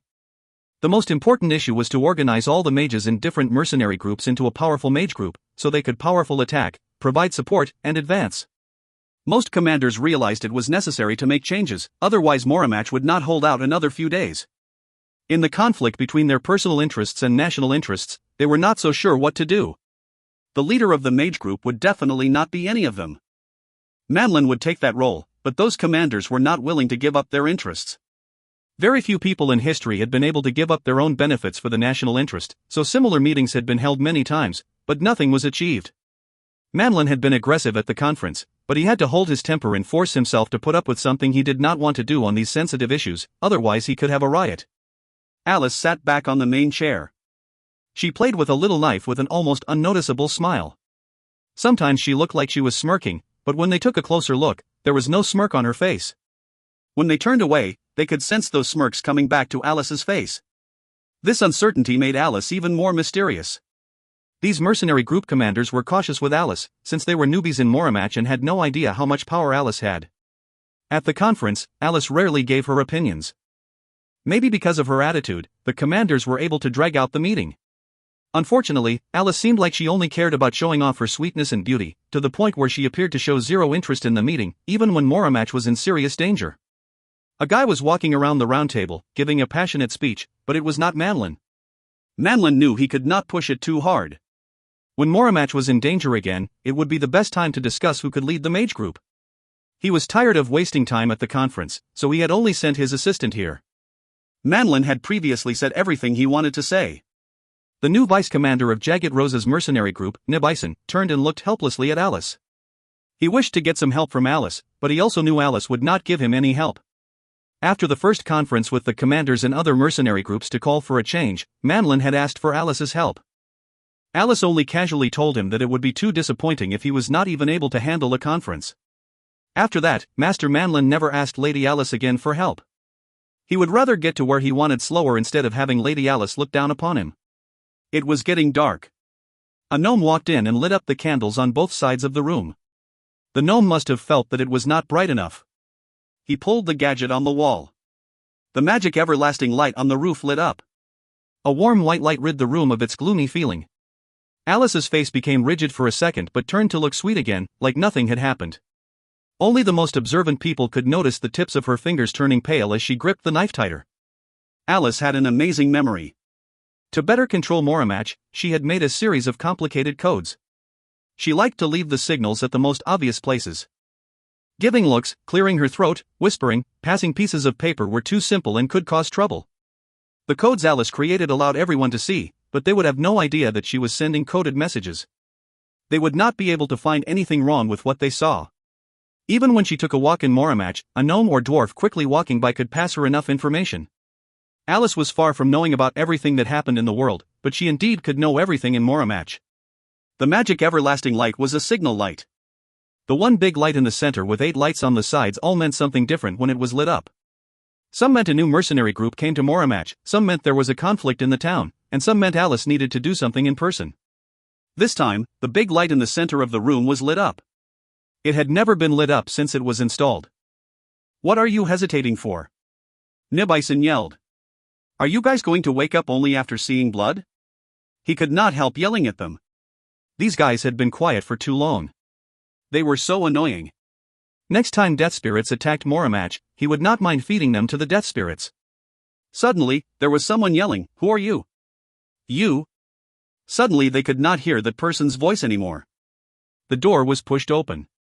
Anfey walked in with Susanna next to him.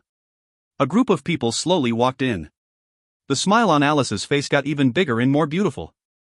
She stood up elegantly, lifting her dress with her hands and bowing to Anfey. She looked like the humblest maid meeting her the most admirable master. The commander of Warflame Mercenary Group, Orsi, the commander of Wooming Mercenary Group, Tiger, and Elizabeth were all shocked for a moment before they all stood up and bowed to Anfey. This sent the commanders of other mercenary groups into chaos. They stood up and greeted Anfey as well. It was hard to have a person standing alone to show any leadership. The red roses needed the green leaves as background. Rainbows needed the blue sky as background. With enough followers, a stupid person could receive a lot of respect, even though it could be an illusion. However, Anfey did get it. At that moment, Anfey not only received attention in the conference room, but also respect from Alice, Orsi, Tiger and other influential commanders of mercenary groups. Anfey looked powerful. His poker face made him look very sophisticated. Whether or not they knew Anfey, they all looked at him. Anfey walked around the round table, as Alice had motioned to him to take her seat. Anfey smiled and slowly sat down. "Everyone, please take a seat." "Thank you, Master." "Thank you, Master." The first thank you was from Orsi, Tiger and Elizabeth together, while the rest of the commanders followed them and said the second thank you. Going along with the crowd should not be criticized, because that was a move of self-protection. It was usually safe to be on the side of the majority. "Alice, you have done a lot," Anfey said calmly. It was not easy to understand what he really meant from his opening speech. "Thank you for your compliment. It was my honor." Alice had a really sweet smile on her face. She looked even more beautiful. "We will talk later." Anfey laid his eyes on Nibison, who had stayed still for a while.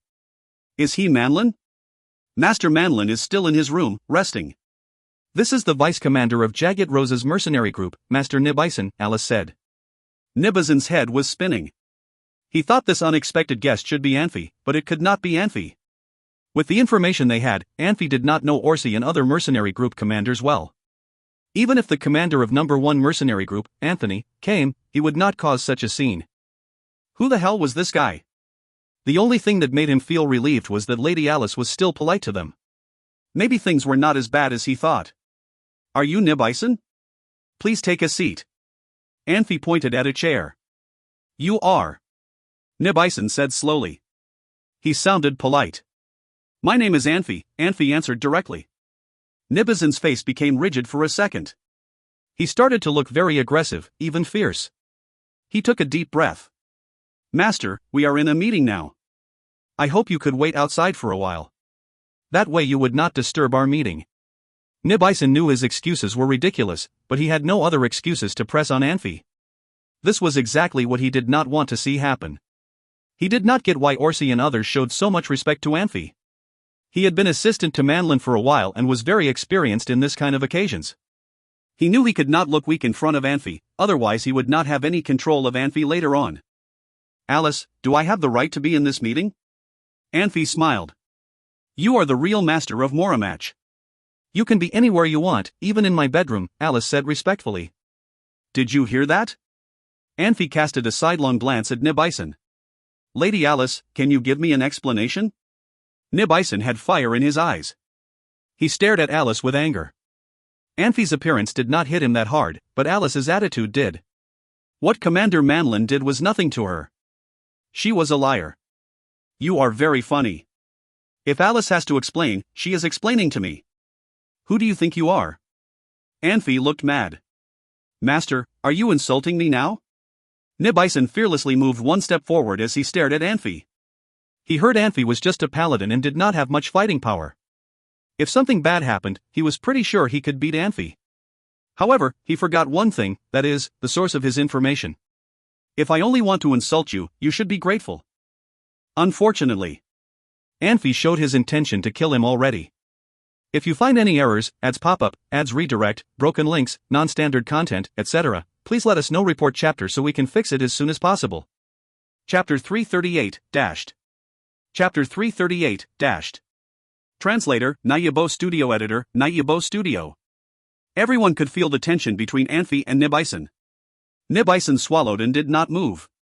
He wanted to strike first to establish himself as a force that could not be ignored. If he could overpower Anfey, he would be in control of the situation. Nibison raised his sword, but before he could do anything, a bright flash of sword radiance struck his sword and shattered it. Nibison was only 3 paces away from Anfey, but Ernest was more than 10 paces away. He managed to shatter Nibison's sword with just one strike. Nibison froze, ignoring the pain flaring from his wrist. Not only Nibison, but the other mercenaries were shocked as well. Nibison wasn't very powerful, but he was still an intermediate swordsmaster. Only a master swordsman could instantly disable an intermediate swordsmaster like Nibison. How did someone like Anfey make a master swordsman work for him? Nibison growled and lunged at Anfey. Ernest returned his sword to its sheath. He knew Anfey well and wasn't worried. If Nibison had a sword, Anfey would not be able to defeat him. However, Nibison was no match for Anfey when it came to hand-to-hand combat. Anfey stood there, waiting for Nibison. He seems relaxed and did not raise his arm to defend himself. Nibison lunged, grabbing Anfey's shoulders. As Nibison tightened his grips, Anfey stepped forward. The two were close enough that Nibison's line of vision was blocked. Nibison stared at Anfey's face, trying to decide what his next move would be. Anfey looked at Nibison, then lifted his right knee and slammed it into Nibison's jaw. The strike broke through Nibison's combat power. Nibison gasped. His head was thrown back, his jawbone shattered. His eyes widened and his body curled up in pain. As Nibison fell to the ground, Anfey lifted his leg and kicked the man again in the stomach. Nibison flew backwards and crashed into the ground. He struggled to get up, spitting out blood and broken teeth. Anfey jumped over, grabbed Nibison's head, and slammed it into a table nearby. As Nibison's body slammed into the table, the large, wooden structure broke with a loud crash. Blood splattered onto the nearby mercenaries. Nibison lay on the broken table, his body twitching a few times, then became still. The mercenaries narrowed their eyes and stared at Anfey.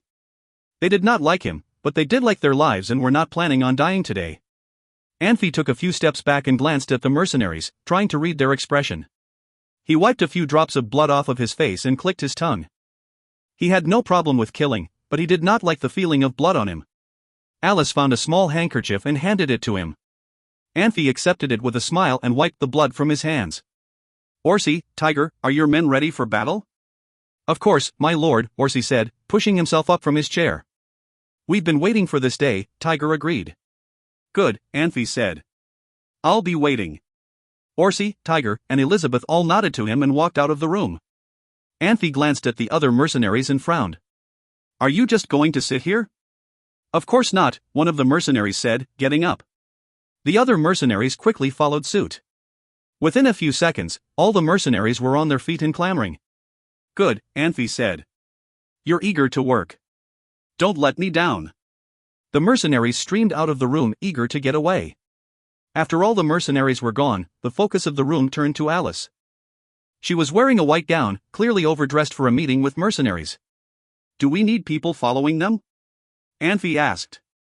"No," Alice said with a shrug. "No one likes Manlin, I promise you that." Alice smiled.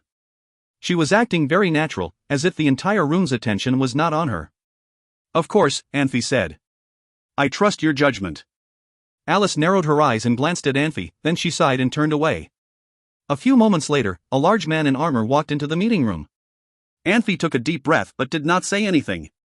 He already knew that Kumaragosha must have become an ally of Alice's. They were both from Shansa Empire, and both had been betrayed by it. They had too much in common for them not to become friends. If Kumaragosha did not serve Alice, he would not serve anyone else. Kumaragosha saw Anfey and frowned. Alice reached over and tugged at his shirt. Kumaragosha sighed. "My lord," he said with a small nod. "Are you not surprised?" Anfey asked. Kumaragosha shrugged. He wasn't a bootlicker. Trying to ingratiate himself with Anfey would be going against his personality and his values. He had ability to lead but was not good at currying favor. If he was good at it, he at least would be a general by now, not abandoned and betrayed by his own nation. He didn't want to say anything and didn't need to. After he left Shansun Empire, he headed straight to Moramatch. He wanted closure and knew he would get it there. After he met Alice, however, he realized that he had been wrong. So what if he died at Moramatch? It wouldn't make those who condemned him feel guilty. It wouldn't bring punishment to Mintel. It wouldn't clear his name. It would only make those who betrayed him glad that he would never be able to speak the truth. If no one was willing to listen to his story, he would use his sword to show his enemies that they were wrong in condemning him. Revenge would be so sweet. If he managed to kill all those that had wronged him, he would be at peace. If he failed, he would die. But he did not care about death anymore. It was Alice who talked some sense into Kumaragosha. She managed to show him that now was not the time for revenge. He pledged himself to Alice, which led to him saluting Anfey. But he would not serve Anfey unless it was Alice's command. Anfey looked at the man for a few moments, then turned his eyes away. Ozic, he said. Take your people to the prison. If they won't let you in, force your way in. My lord, Shinbella. I trust that she is smart enough to realize who am I once she gets the news of revolts in the city, Anfey said. She won't work against us. I'm asking what I should do if the guards use Shinbella as leverage, Ozic said. He could tell that Anfey was interested in Shinbella and did not want anything to happen to her before he could talk to her. I wouldn't worry about that, Anfey said. Shinbella is the deputy leader of their mercenary group and is a senior swordsmaster. I doubt they would do anything to threaten her life. But what if? Ozic asked. Then I guess it was not meant to be, Anfey said. Ozic nodded. He stood and quickly left the room with his men. Alice, Anfey said. Take me to Manlin. I need to talk to him. Kumaragosha can do that for you. No, Anfey said, shaking his head. I need to go meet him myself. If you find any errors, ads pop up, ads redirect, broken links, non-standard content, etc., please let us know. Report chapter so we can fix it as soon as possible. Chapter 339, Fate. Chapter 339, Fate. Translator, Nayabo Studio Editor, Nayabo Studio. Mercenaries had their own fighting styles. They cooperated, but loosely. They had a main fighting force, but the formation of the army not strictly set. Generally speaking, there was only very rough coordination of their fighting styles. It was just because of this rough structure that they were able to react fast to situations. When there was someone calling for help, the rest of mercenaries would join the fight immediately. It was easy for them to figure out who the enemies were.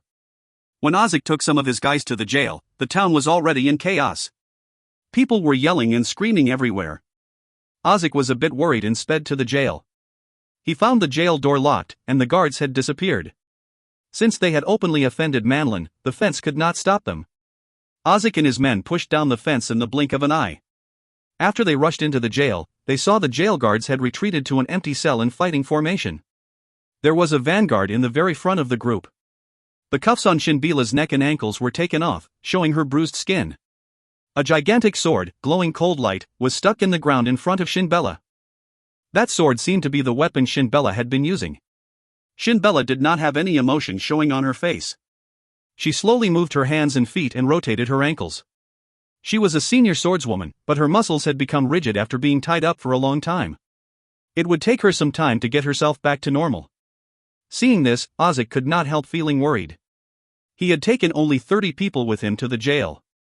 They would be able to handle those guards and take control of the jail. However, with Shinbella there, in addition to taking control of the jail, they would be lucky if they could walk out of the jail safely. Ozic was only an intermediate swordsman. Yi did not come, since he had been given another assignment. The big difference in fighting ability between Ozic and Shinbella could not be made up with more people on Ozic's side. Shinbella suddenly laid her eyes on Ozic. She was quiet for a second before she said coldly, "Are you ready, Dot?" Ozic moved one step back and pulled his sword out backhanded. He pointed at Shinbella from a distance, as he was still nervously planning how to fight with her. Then let's start, Shinbella murmured before Ozic could respond. A glowing combat power radiated from her. She pulled the gigantic sword out from the ground backhanded. It felt like the whole jail was under strong pressure. A mage behind Ozic was so nervous that he shot out a wind blade at Shinbella. Shinbella did not seem to see it. She just raised her sword, turned around, and rushed towards the group of jail guards with a yell. Her yell was so loud and wild that she sounded that she had gone crazy. She simply let the wind blade shoot her in the back. A small wind blade could not cause any damage to Shin Bella's combat power. The wind blade rapidly turned into moving elements. The group of jail guards looked terrified. They never thought Shin Bella would want to kill them. Before they could even react to her attack, Shin Bella had broken their formation. The blood splattered. Like Shin Bella, Susanna was a senior swordswoman. Susanna was fast, swift, and flexible, but Shin Bella was more about power. She used less strategy but more power. Her sword skills looked even more masculine than Ernest's. With the extra long, heavy gigantic sword and intense combat power, Shin Bella had turned herself into a killing machine. Every time when she swung her sword, she killed a few jail guards. A junior magister across from Shin Bella shot out 2 big fireballs in a row at her. If it were Susanna, she would not have let the fireballs hit her, but Shin Bella swung at the fireballs and shattered them with a loud yell. This might be because she had built up so much hatred, almost to the point that she was almost crazy. Fireballs were explosive. After being shattered by the combat power, their explosion intensified. They looked like the fire flames a mage could shoot. Shin Bella was covered with fire. The fire had a radius of about 8 yards. It swallowed both Shin Bella and that junior magister. Ozik's cheeks twitched. He wanted to help Shin Bella, but was scared away by her roaring. He decided to wait and see what happened. It proved wise, otherwise he and his subordinates would have been swallowed by the fire as well. The fire sea finally disappeared. Unlike Shin Bella, every one of the jail guards was on the ground. The junior magister was laying against the corner of the walls. His head was vertically cut in half and both parts fell sideways. The cut was deep down to the jaw. The elastic of the muscle allowed the 2 halves of the head to shake slightly.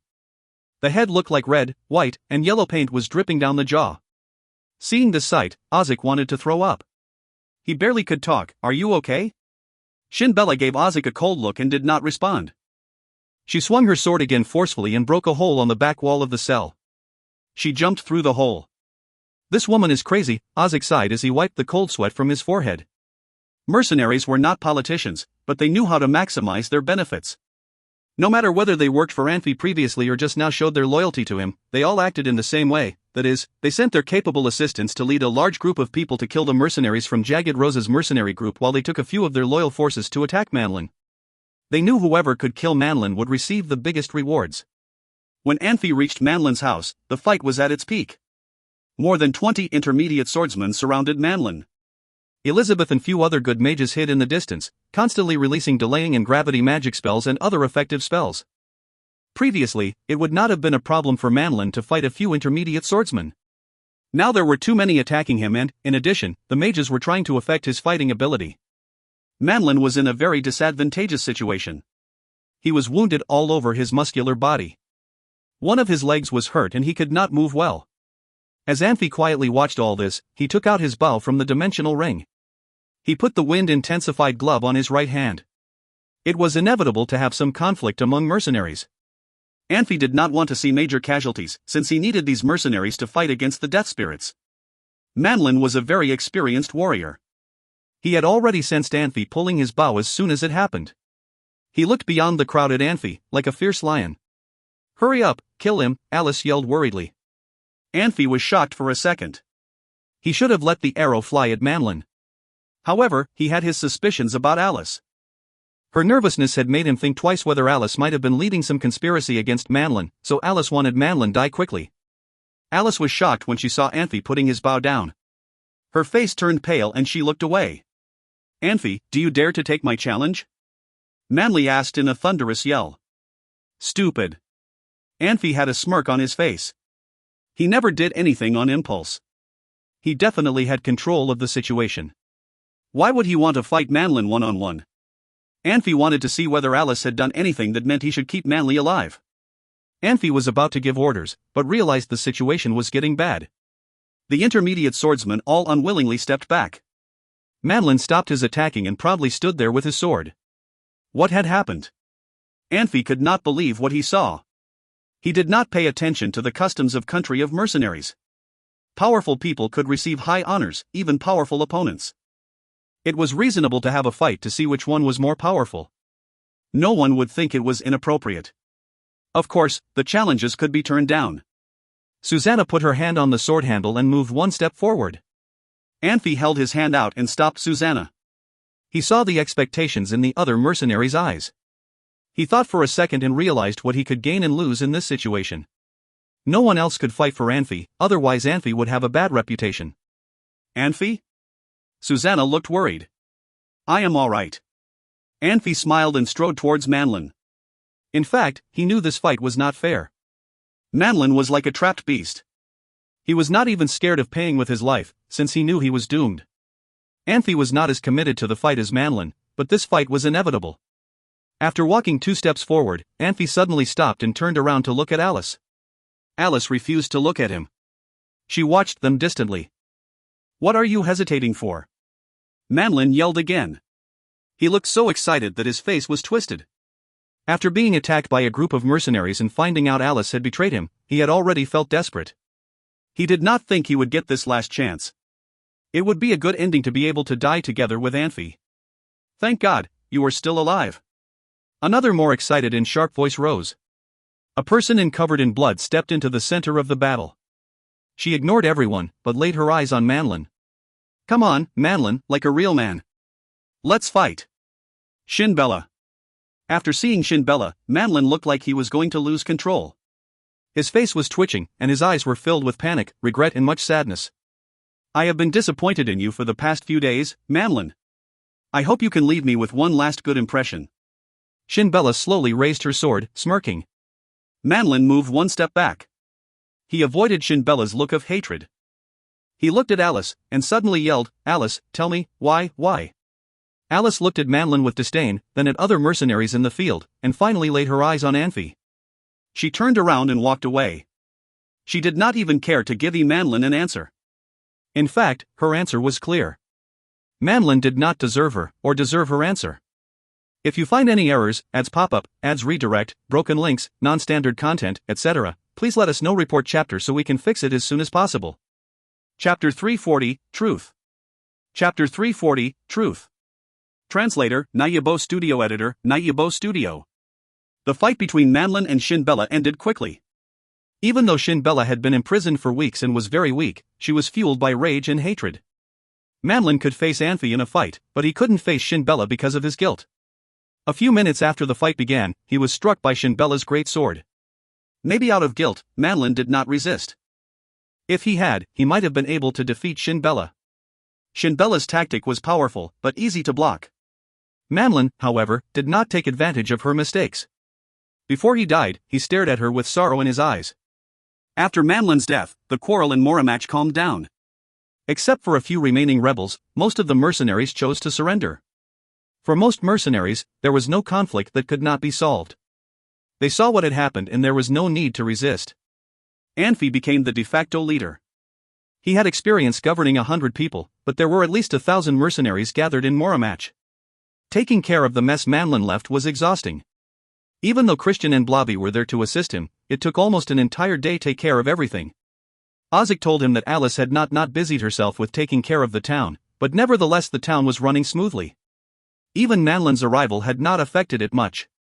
Ozic's words reminded Anfey that he needed to speak to Alice. When he had first met Manlin, Alice asked him to kill Manlin for her. Anfey was doubtful then. If it had been another person, perhaps he could lie to her, but he knew that Alice would see through his lie. Anfey was still uncertain about what position he should give Alice. He needed to talk to her to decide whether he was going to trust her or take her power away. Ozic led Anfey to Alice's house. He spotted only 2 guards in the yard. They looked like formally trained soldiers. Anfey thought they must be Komaragosha's men. The guards saw Anfey and did not stop him. Anfey hesitated for a moment, then knocked on the door. He waved his hand at Ozic, who bowed and quickly left. Come in, Alice said. Anfey pushed open the door and walked into the room. Alice's room had simple furnishing. There were a table, a bed, a bookshelf with a few books, and 2 chairs. Anfey closed the door behind him carefully. He was surprised by the simplicity of Alice's room. I'm not surprised that you came, Alice said softly. She should have gotten up and greeted him as a hostess, but she kept lying on her bed and did not move. Her tone was cordial, but lacked the respect she held for him before. You knew I was coming? Anfey asked, sitting down on one of the chairs. Alice nodded slowly. You had to think about that question before answering? A lot of trouble can be avoided if we think before we talk. From what I've gathered, you're not one to shy away from trouble. Alice shrugged. Some troubles are necessary, she said.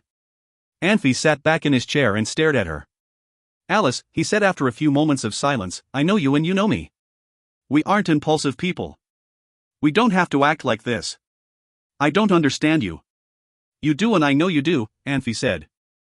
What are you trying to show? That you're childish and impulsive? Or are you telling me that I should feel guilty for not believing you? Alice narrowed her eyes but did not say anything. I think we need to talk, don't you? Or else we won't understand each other. We can even turn on each other. Who knows? Tell me honestly. Why did you announce that I'm gathering an army? Don't you think this is a precious opportunity? Alice asked quietly. Necromancers are threatening the entire world, but the 4 major mercenary groups turned their backs on their people. Our offer is practically a beacon in the darkness for these people. Normally, you can have 10 towns like Moramach, and you're still not the best. I don't care who's best, Anfey said.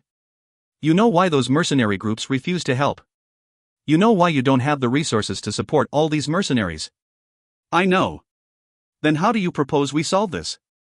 Where are you going to get food? Anfey asked. How many mercenaries are in this country? 10,000? 100,000? What will you do if all of them come here? The necromancers don't even need to attack us. All they need to do is surround us and we will all be dead in a week. Alice looked at him, amused. I admit you are a smart man, she said with a grin, but clearly you are severely lacking in certain areas. Anfey sighed. He was worried because he knew exactly how cunning and brilliant Alice was. Don't interrupt me, he said. Tell me, how are you going to solve this? You are overestimating yourself, Alice said with a shrug. Don't forget, you aren't the best. You aren't even close. You're second-rate, at best. How many mercenaries did you think our announcement would attract? Did you really think even the 4 super mercenary groups will come?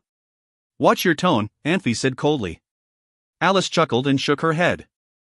There are only 4 super mercenary groups, but there are more than 50 first-rate mercenary groups. The only one willing to come here is Jagged Rose. All the others here are second-rate at best. It is still more trouble than we can handle. What are you going to do about refugees? We aren't taking useless people, Alice said. We have our examiner right outside our walls, don't we? What do you mean? The necromancers have control of Transverse Mountains and are pushing their way into the country. A battle with the necromancers is inevitable if someone wants to reach Moramach. The mercenaries that arrived here are the survivors. They are experienced and ready to fight. Refugees won't make it this far. Alice paused and smiled. We are increasing strength without lifting a finger. Tell me, am I wrong? Anfey felt a sudden chill looking at Alice's smile. He could picture groups of hopeful mercenaries and refugees being slaughtered by zombies and necromancers. He did not know what kind of a person Alice was before, but her experience in the country of mercenaries clearly changed her. But Anfey must admit that only people like Alice could survive in a time such as this. I counted. There are about 2,000 mercenaries here. How are you feeding them? I never do things I am not prepared for. Anfey nodded and stared at Alice, who stared back at him. After a few tense moments, Anfey sighed and said, We'll talk about this later. I want to talk about Manlin. He's not someone who would fall for a trap that easily. What did you do to make him trust you so much? He knew who I was.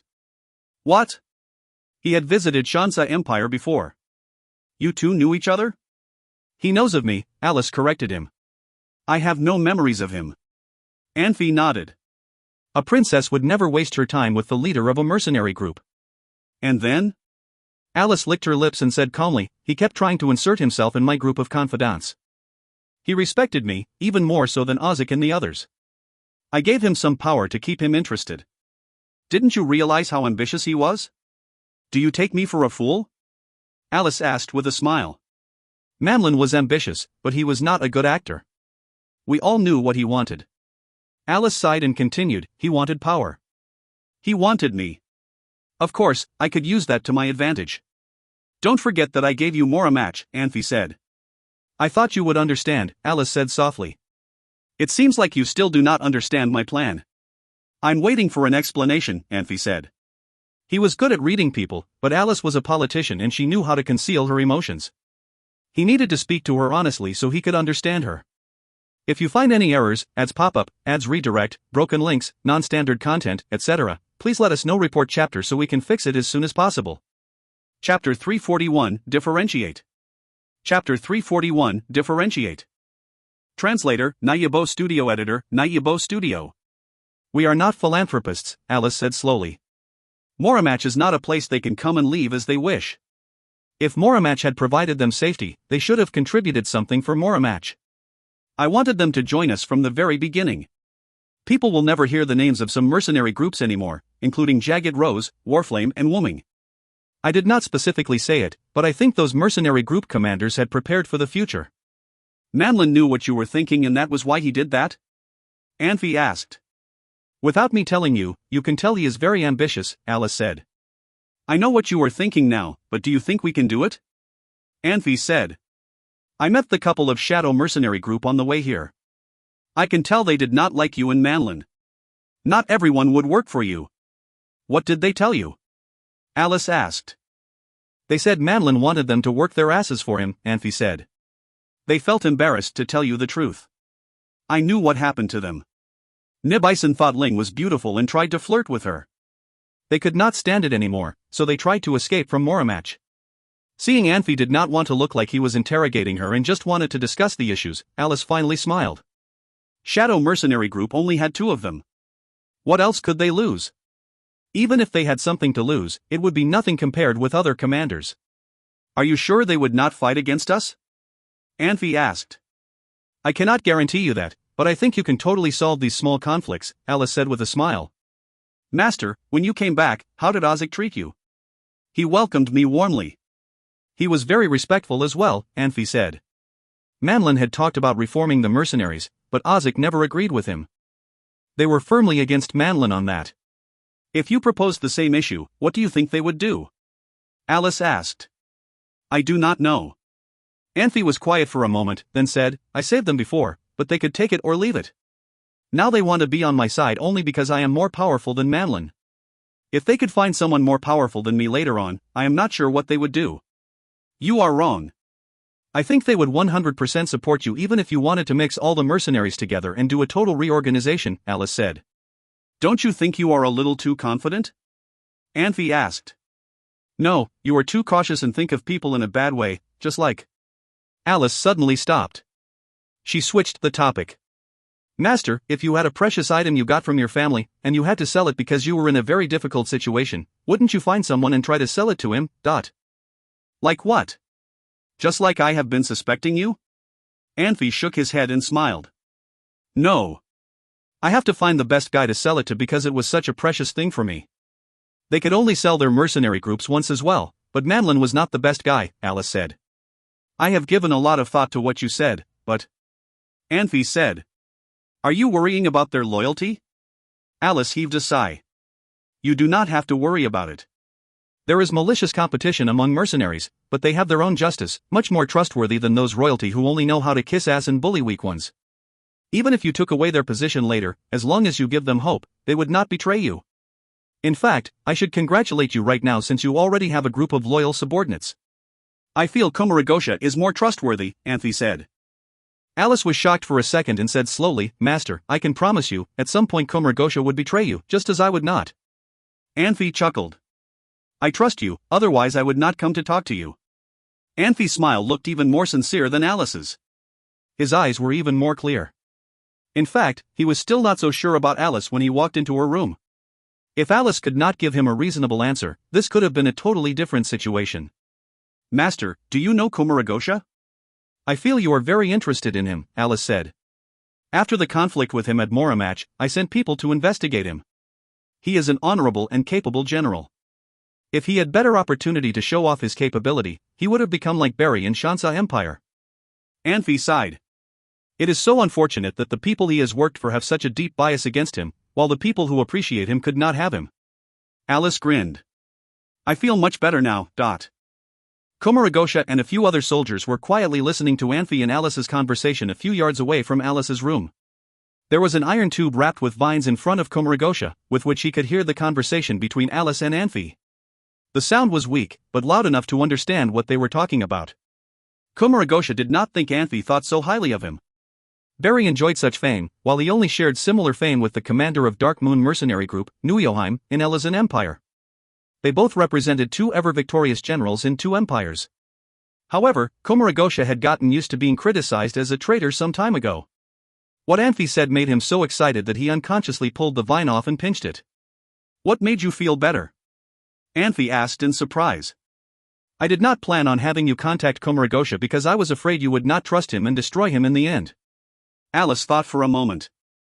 "Since you appreciate him so much, you can take him as your bodyguard. You are already an earl. You need have a bodyguard. Komuragosha will be a very good chief guard. I do not think he wants to be my bodyguard. He held hostility towards me. This only made him dislike me even more," Anfey said bitterly. He had set a trap for Alice. Anfey knew his vision sometimes was not as good as Alice's, nor was he as perceptive, but he had his own strengths. Alice was good at government affairs and pretty popular in Shansa Empire. After she escaped from her wedding, she took her maid with her on the run. They took the risk of asking for help from a merchant wagon, which made her a slave. She was wise on small issues, but did not have street smarts. Anfey was very street smart and rarely made any mistakes on these kinds of issues. The way they acted had nothing to do with their capability, rather, it totally depended on their upbringing and experience. Anfey had vision that very few people could have. He could see as far as he wanted. He had sensed the existence of Komuragosha a long time ago.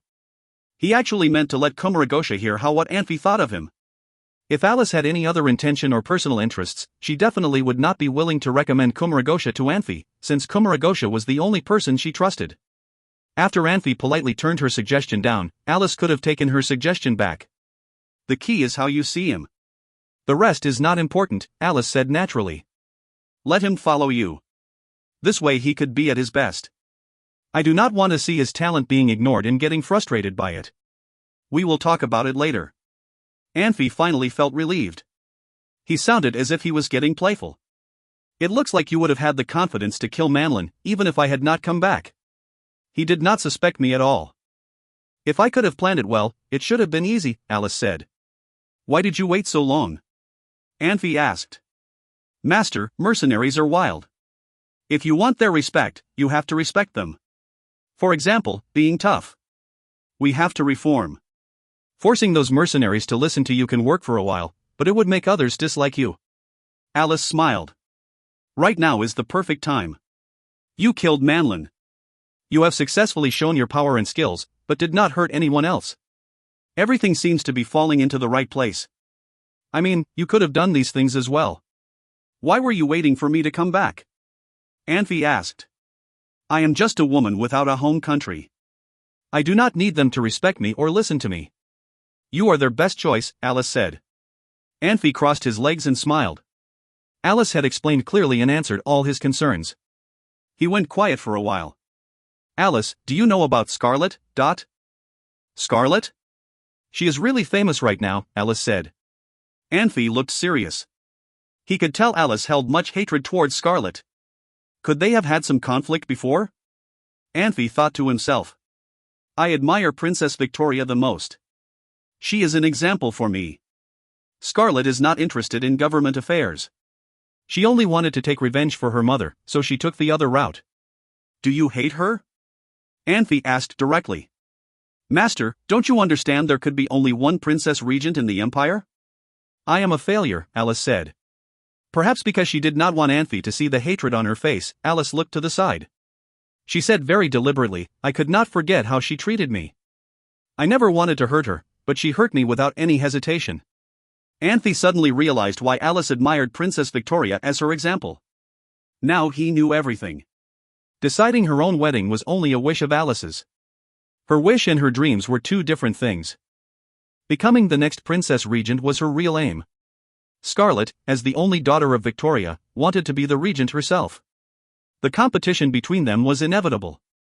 From the way Alice talked about, she seemed to care too much about family and was not as cruel in the competition, so she got hurt. Susanna's voice rose outside of the door. "Anfey, are you inside? I am coming back now." Then to Alice he said, "You'd better get to bed early." Anfey stood up. He hesitated for a second and said, "Don't worry. The worst is past, isn't it?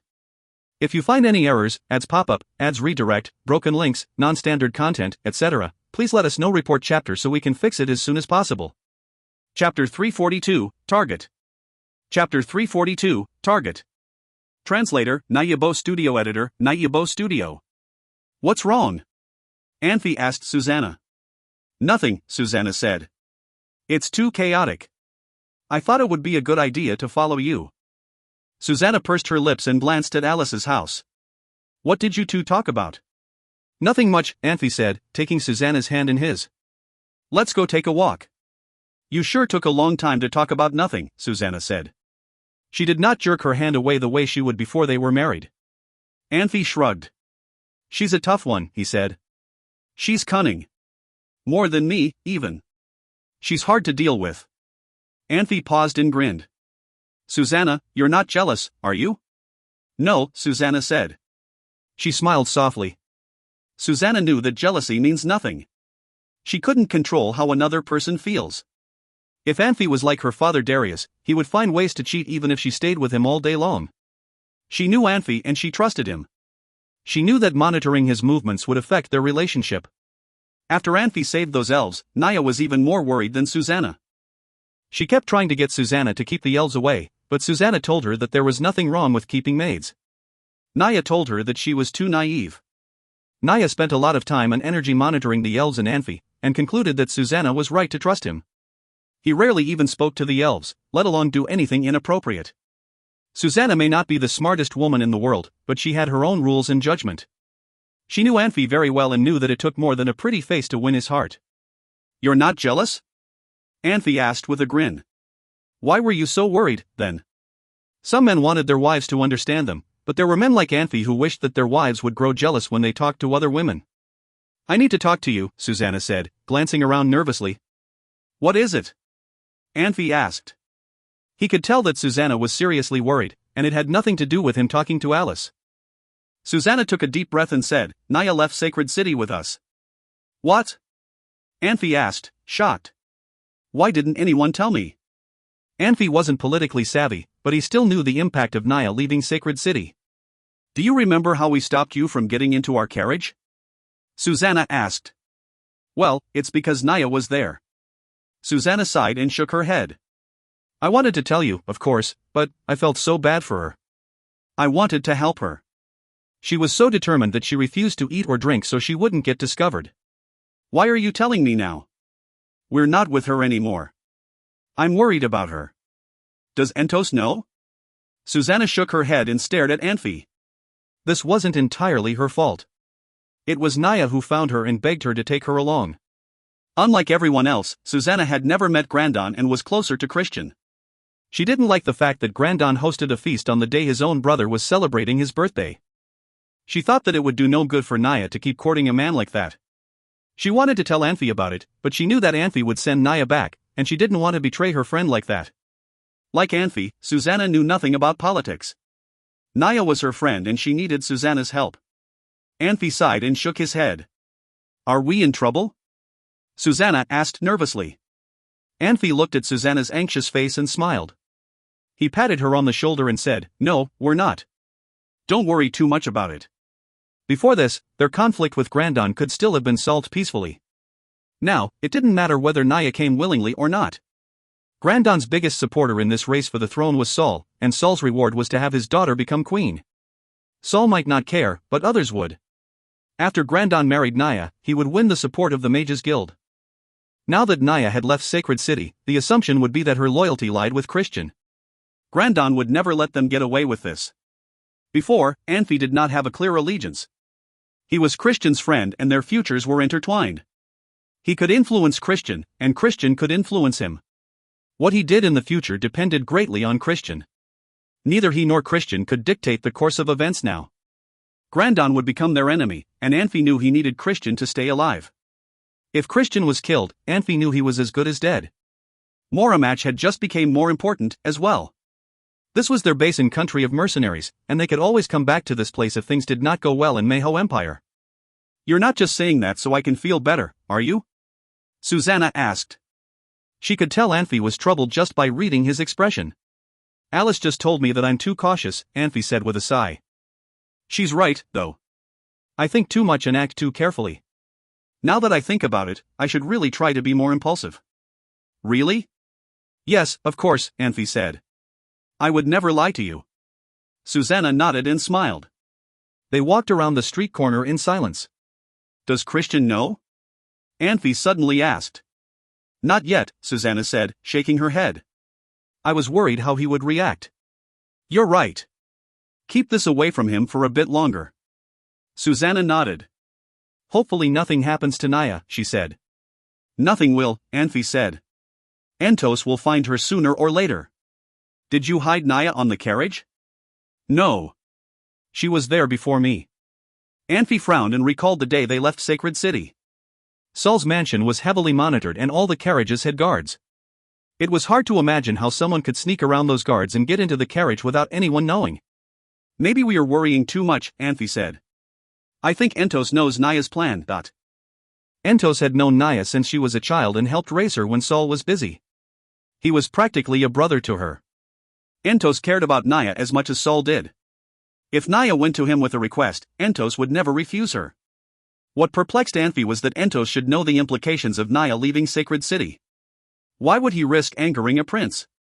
Entos was Saul's student, but he was rarely at Saul's place. Instead, he spent more time with Barry. Could Barry know about Naya's escapade? Anfey frowned and shook his head. He was never a politician and this web of intrigue was too complex. However, if he was right, this placed them in an advantage because it showed where Barry's loyalty lied. Dark Moon Magic Legion and Griffin's aerial unit were both gone, and the only major military power left in the world was Barry's Roaring Death Legion. With Barry's support, the possibility of Christian taking the throne was much greater. If Entos knows, then I'm sure he can take care of Naya.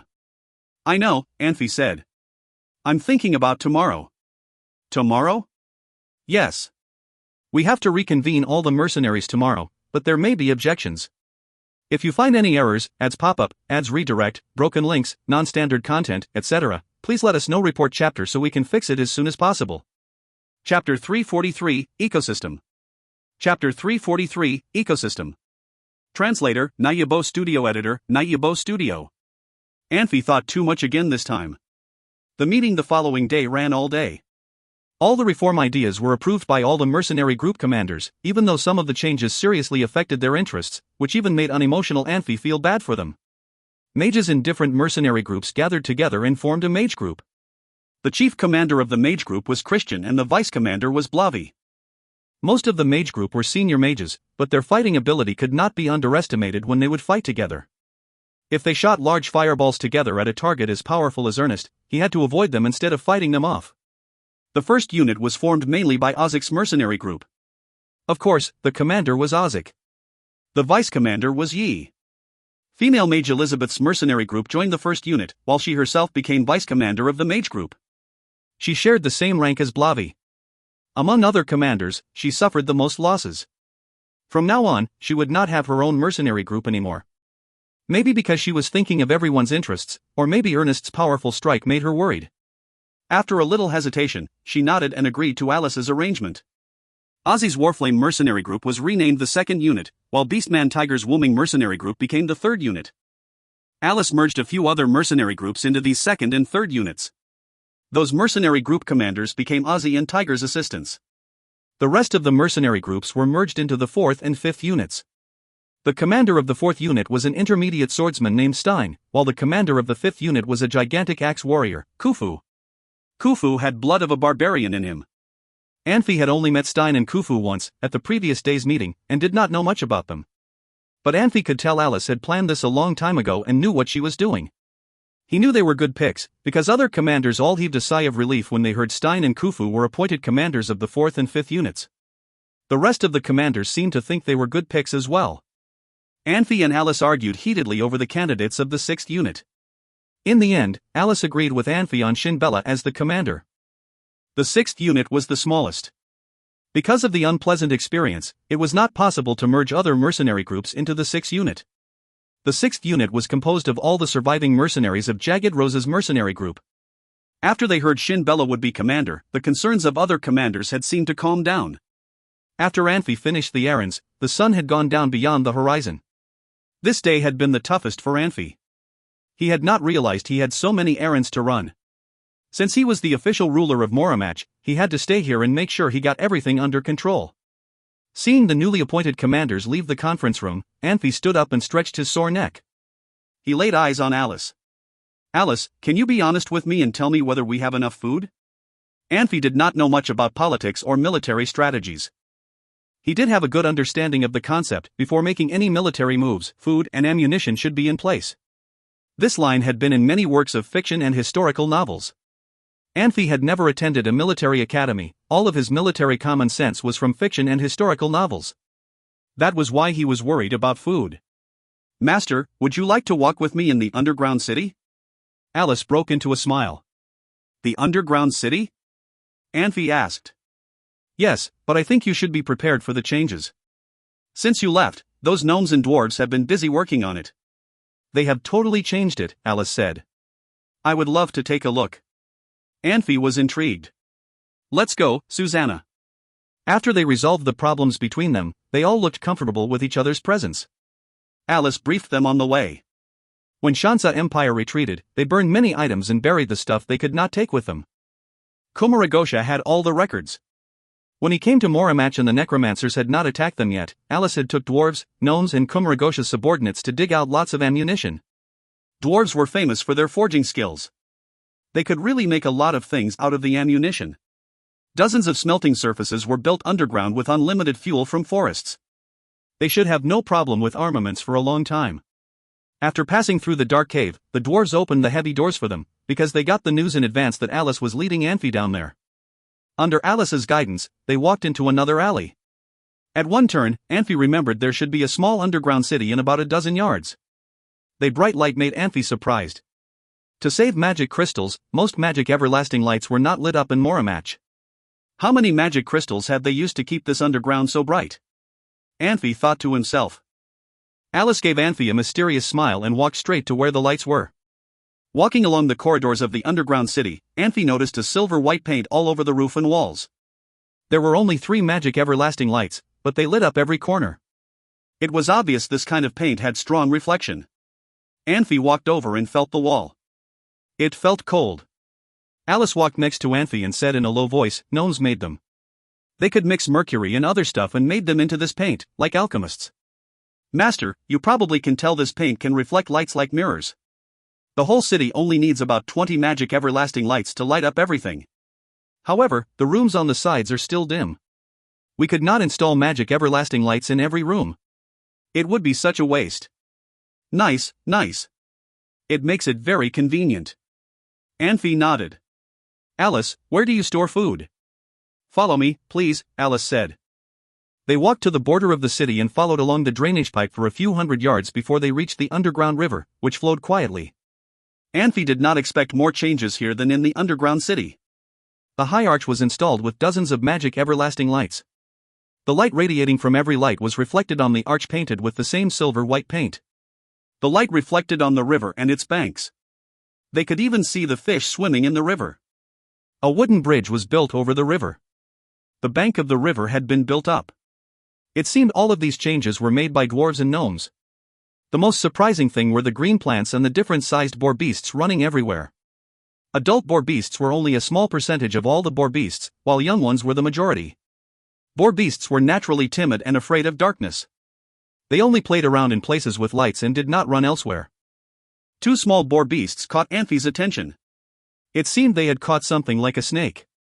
They bit on each end of it and fought over it. What is that? Anfey asked. That is a gigantic earthworm, Alice said. Earthworm? Anfey asked. Yes. These earthworms eat boar beasts' waste, while boar beasts eat gigantic earthworms. They live off each other while we have food source as well, Alice said. Did you think of this? Anfey thought about the ecosystem. He had a weird feeling that this woman might come from his previous world as well. Could she be a professional poultry feeder? Anfey thought to himself. No, it was a suggestion from a gnome, Alice said. How many boar beasts do you have? Anfey felt relieved and stopped wondering. About 500, Alice said. Do you think it will be enough for us? Anfey asked. We only had just over 100 of them at the beginning, but we have about 500 now. The more boar beasts we have, the more gigantic earthworms will grow.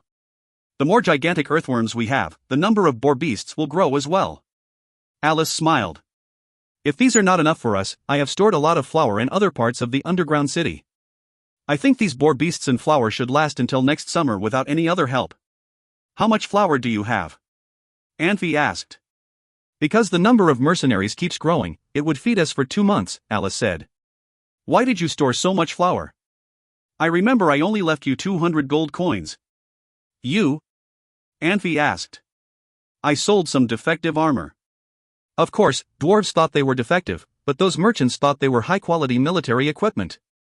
They gave me a good price. I bought a large amount of flour with that money. Alice smiled. You told me to turn this place into a fort. If we do not have enough food storage, no matter how strong the fort is, we could not stay here long. You do not think I made that decision without your permission, do you? Anfey chuckled. I do not blame you for that. Anfey turned to look at the magic everlasting light above him. How many magic crystals do you need for these magic everlasting lights? When I bought boar beasts, I was thinking of raising them in the city. Later, when the Death War broke out, I had to raise boar beasts here. Alice sighed. It was a coincidence. A businessman from Tumun Commercial Union bought a lot of magic crystals. He wanted to ship them back for sale, but he was attacked by death spirits in the valley. Most mercenaries he hired died, while the rest of them retreat back to us. That businessman was bitten by a death spirit. Before he lost himself, he handed me all his goods and gave me all the top magic crystals in his dimensional ring. He hoped those could help us fight the death spirits. Those evil organisms were the enemies of all humans. I understood his wishes. Anfey nodded vigorously. Now he finally felt relieved. If you find any errors, ads pop up, ads redirect, broken links, non-standard content, etc., please let us know. Report chapter so we can fix it as soon as possible. Chapter 344, Evolved Zombies. Chapter 344, Evolved Zombies. Translator, Nayabo Studio Editor, Nayabo Studio. Anfey had been in Moormatch more than 2 weeks, but no new mercenaries arrived after that. Alice theorized that it was getting too dangerous to travel and the Transverse Mountains had been lost to necromancers. This left Moormatch surrounded by enemies. Immediately after Alice told him her theory, Blavy hurried in and told them about the presence of creatures of death around the town. The mages in Moormatch would regularly use Eye of the Sky to patrol the area surrounding the town. If a lone zombie wandered too close to the city, the mages might miss it. However, they would not miss large hordes of zombies. Anfey arrived at the Mage Tower and was soon joined by Alice and Susanna. Christian and Elizabeth were chatting with intently.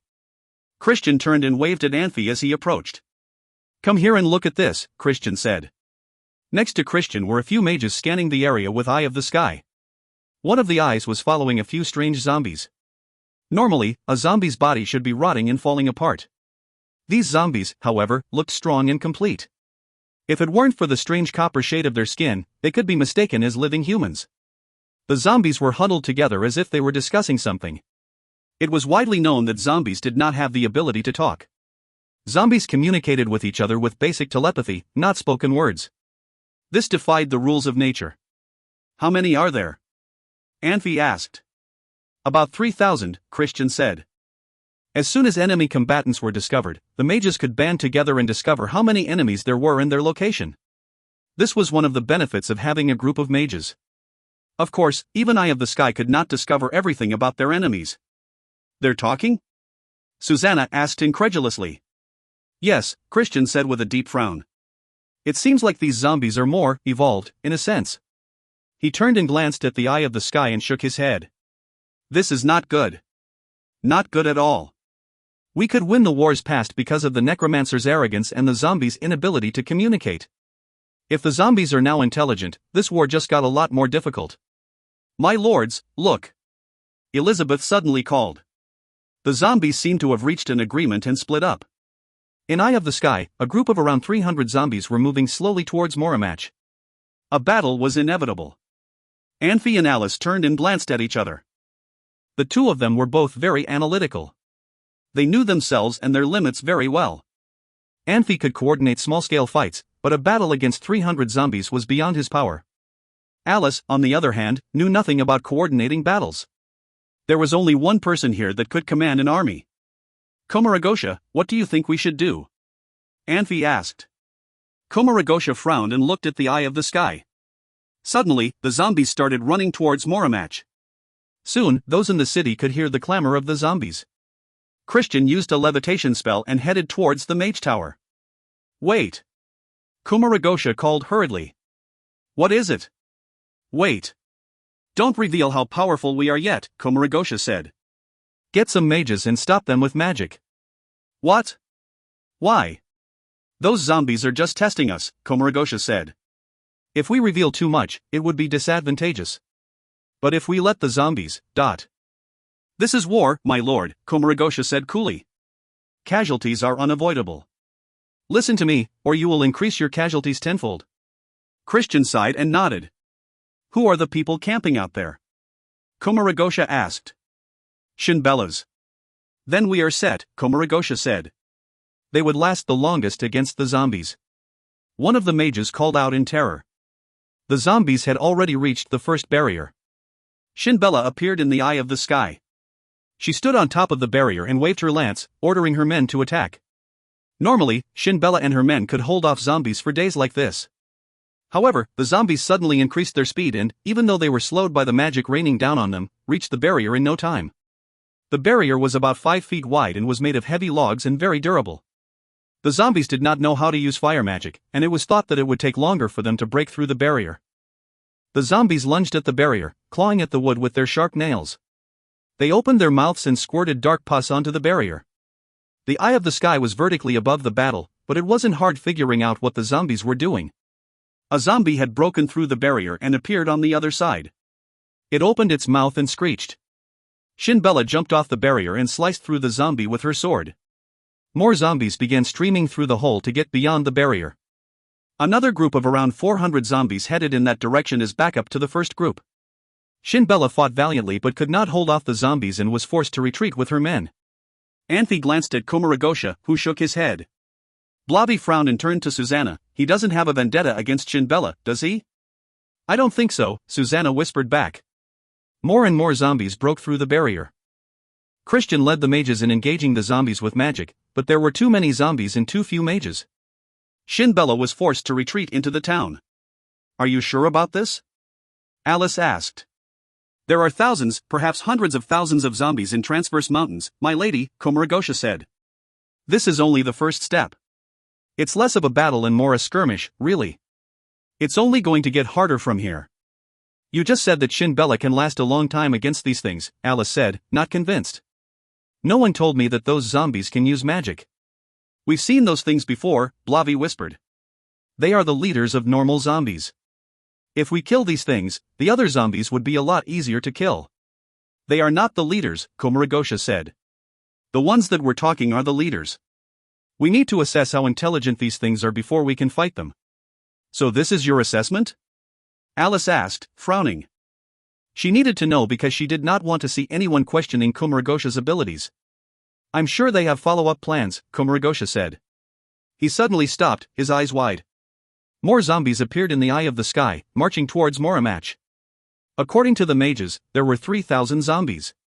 This should be all of them. Search the surrounding areas, Komuragosha said. See if any zombies are hiding nearby. Blobby nodded.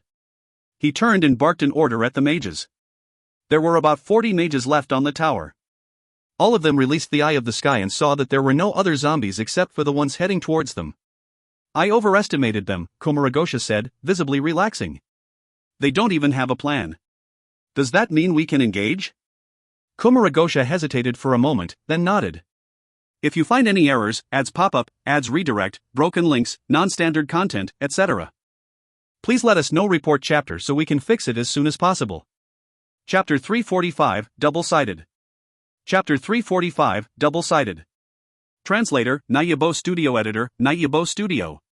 When a large group of zombies was about to rush into Moramach, the mage group finally started their first strike. There were waves of intense magic surges. Even the dwarves and gnomes in the underground city felt the magic surges.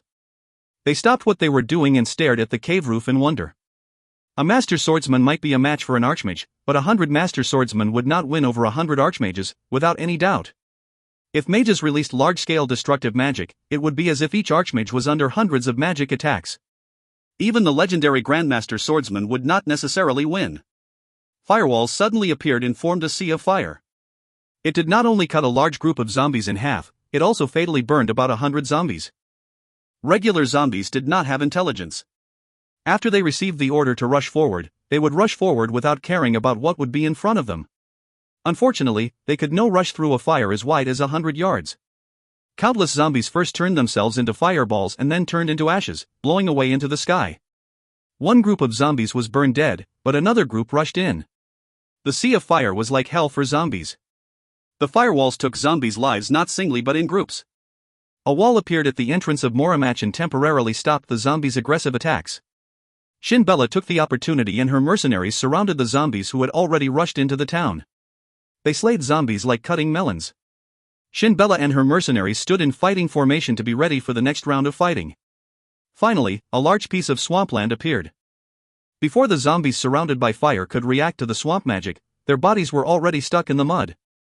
The loud screams and determination not to be stuck in the swamp could not keep them from sinking. Before Christian took the mage group to start a large-scale attack, Anfey had walked around to survey the battle with Susanna. Anfey's unusual vision had firmly locked on those few zombies. Those few zombies looked like desperate kids who just lost their favorite toys. Those zombies who could speak consulted with each other and went straight forward into the sea of fire, screaming. The reasons for this were unclear. Perhaps their intelligence had not yet fully developed, or perhaps they had never suffered attacks like this and they could not accept the reality, or perhaps they had been too confident in their abilities.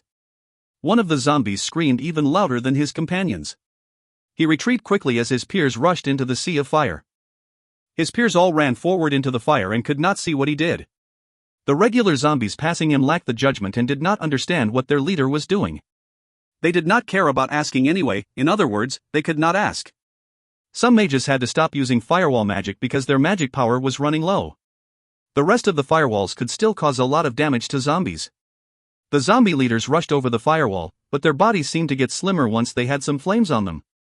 At the same time, their companions had run towards the forest and hightailed it into the woods. That is it. Anfey snorted. He and Susanna separated, both running into the forest. Anfey did not risk experiencing the excitement. He was calm and reasonable.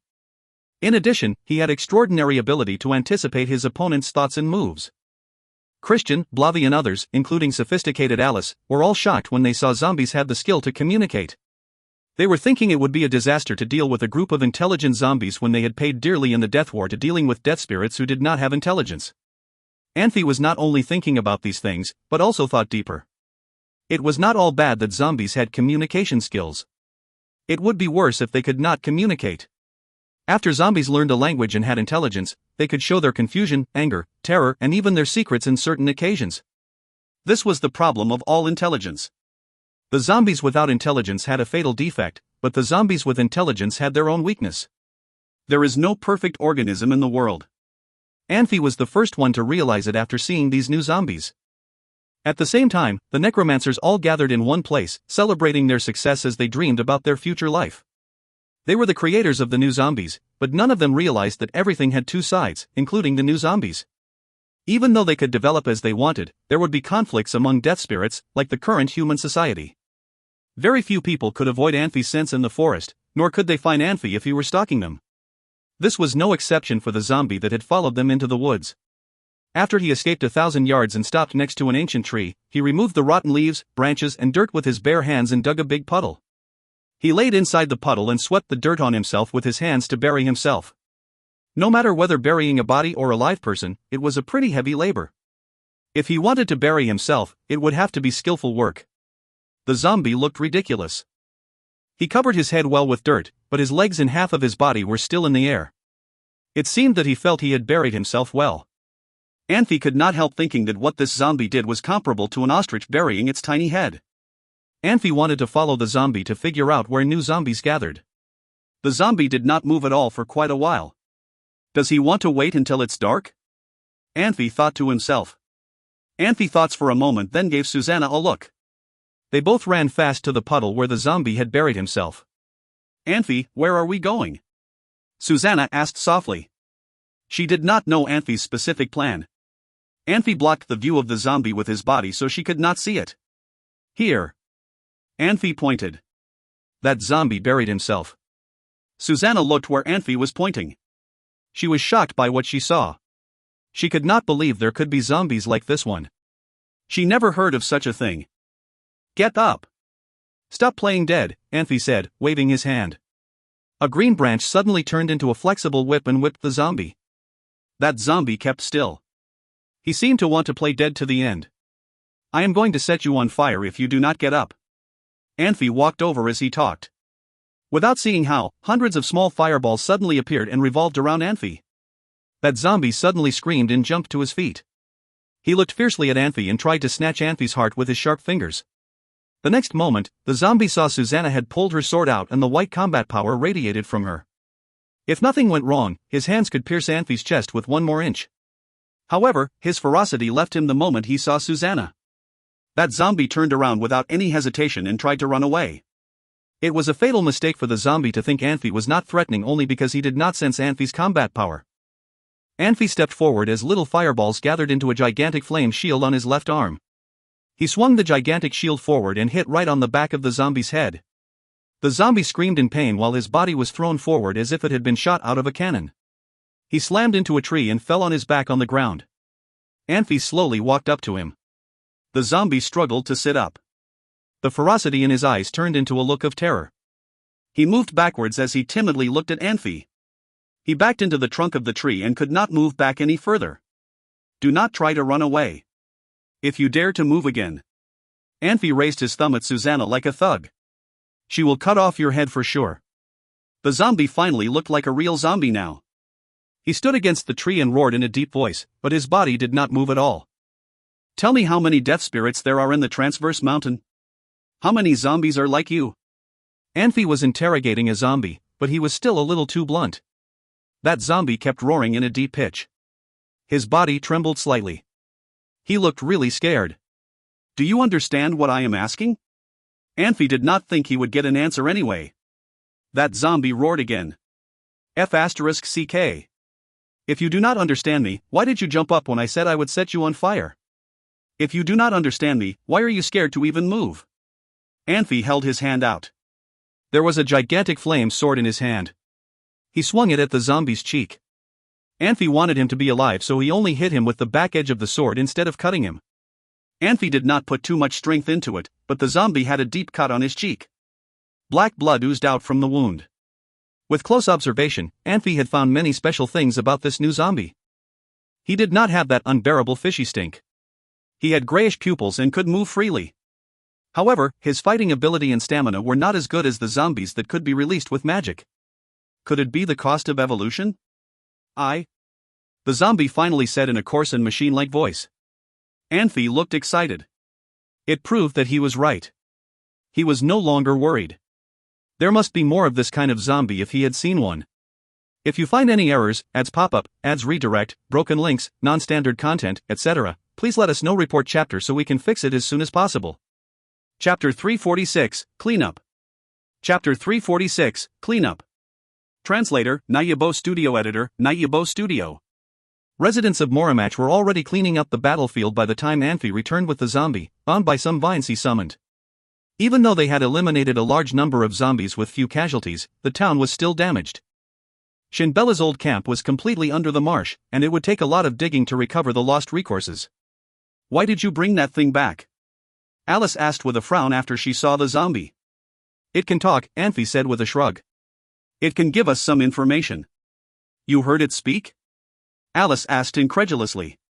Zombies communicating with humans was something unheard of. Anfey nodded. How are things going? He asked. Shinbella lost about 30 men, Alice said with a sigh. We are wrapping up cleanup. Cleanup? Alice nodded. They're about to finish treating those who were injured. There's no objection? Should we go check on them? No need, Alice said. They know what we are facing. You did not see how intense the battle was back here. Thank God for Shinbella's men. Without them, we would have lost even more people. If that's the case, then we have to be there, Anfey said. Alice sighed, then nodded. After this is done, ask the dwarves to make a cage, Anfey ordered. You're not thinking about keeping this thing, are you? Alice asked. She glanced at the zombie with disgust. Of course, Anfey said. He tugged on the vine and said, I can't lead it around all day, can I? Alice nodded. I'll see it done. Some of the nearby mercenaries gathered around, pointing and cursing at the zombie. They would have beaten the zombie up if it weren't for the zombie's power to infect people. The zombie cowered low to the ground, shaking as if it could feel the hatred the mercenaries held for it. Susanna, keep an eye on it. Keep it away from people, Anfey ordered. Susanna nodded. Moramach was not a big town, and it didn't take long for Anfey to find Shinbella and her men. Christian and Blavi were there with a dozen mages. Mercenaries were hardened and merciless, but they could not bring themselves to kill their friends. The mages were summoned to take care of the injured ones. The deceased and the injured were all gathered in a group and burned. The surviving mercenaries stood around in a circle, their heads hanging low out of respect. Unlike her men, Shinbella stood with no expression on her face. She had experienced too much pain lately for her to feel anything other than numbness. She wasn't married to Manlin, but it was widely known that they were once in love. All these mercenaries were her elites, and she trusted and cherished them deeply. The only reason the mercenaries did not object to Manlin was because they knew it would be futile. They chose to keep their objections to themselves and wait for the moment for revenge. They knew that if they died, Shinbella would lose her last chance at survival. Shinbella chose to give power to Manlin even though she was as powerful as he was. This was because she respected and loved him. She didn't want to fight with him for powerful and create a rift between them. She would give Manlin everything he demanded and support his decisions.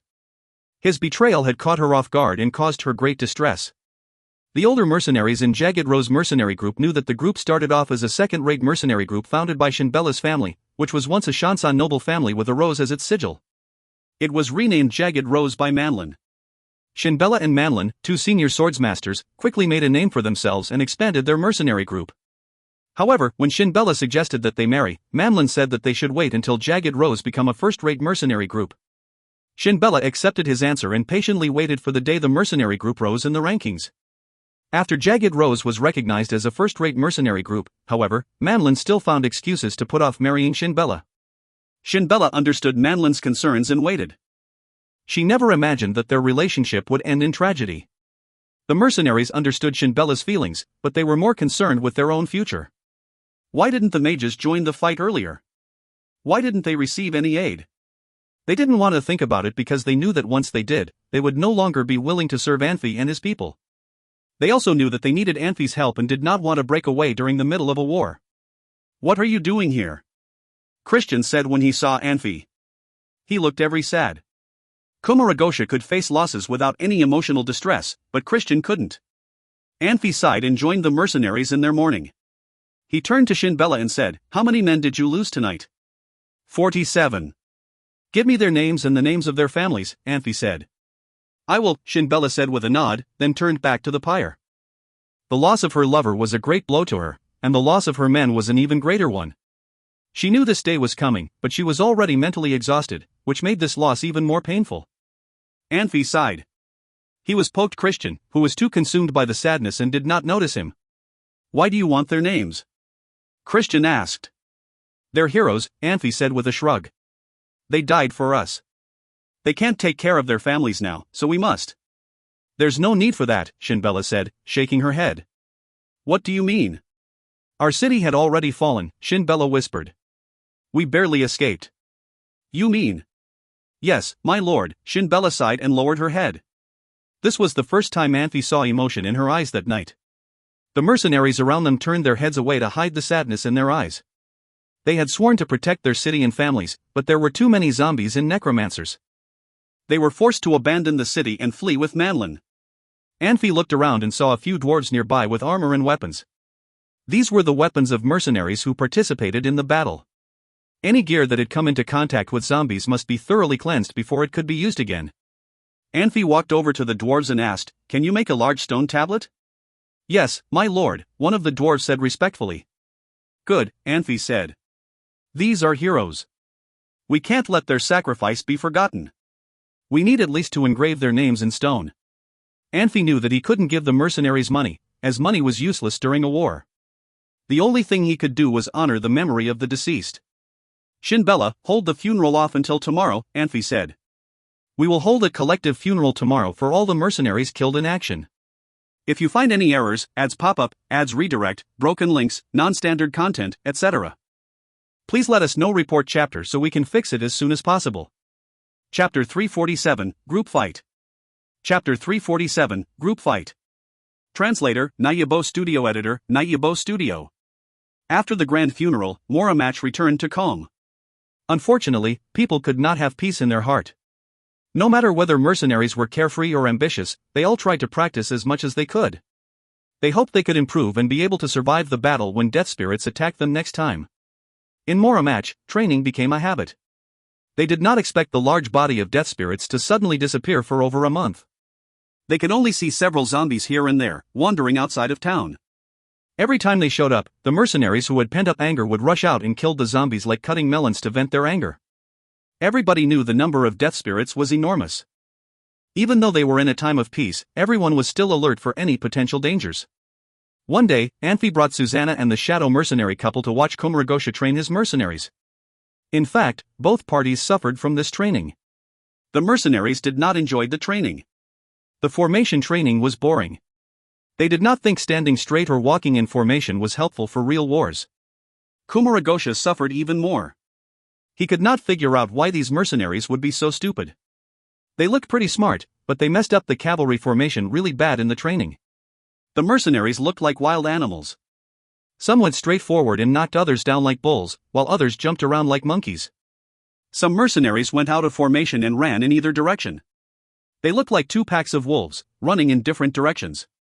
Komuragosha knew in real battles it was necessary to surround the enemy, but it should be done by cavalries in formation.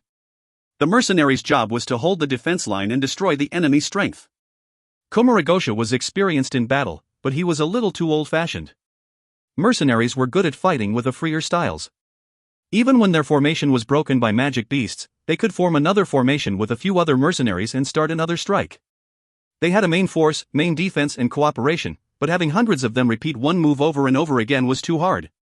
Komuragosha was training them wrong. To motivate the mercenaries, he decided to reward the winners by allowing them to eat the losers' food. Since the food was being rationed, the losers had to eat leftover soup and rice. In the first drill, the party in formation was defeated by the party with freestyle fighting.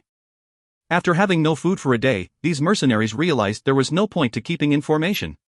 They needed to use all the skills they had to fight for their lives. The battle training was a real mess. The wood swords had lime powder on them.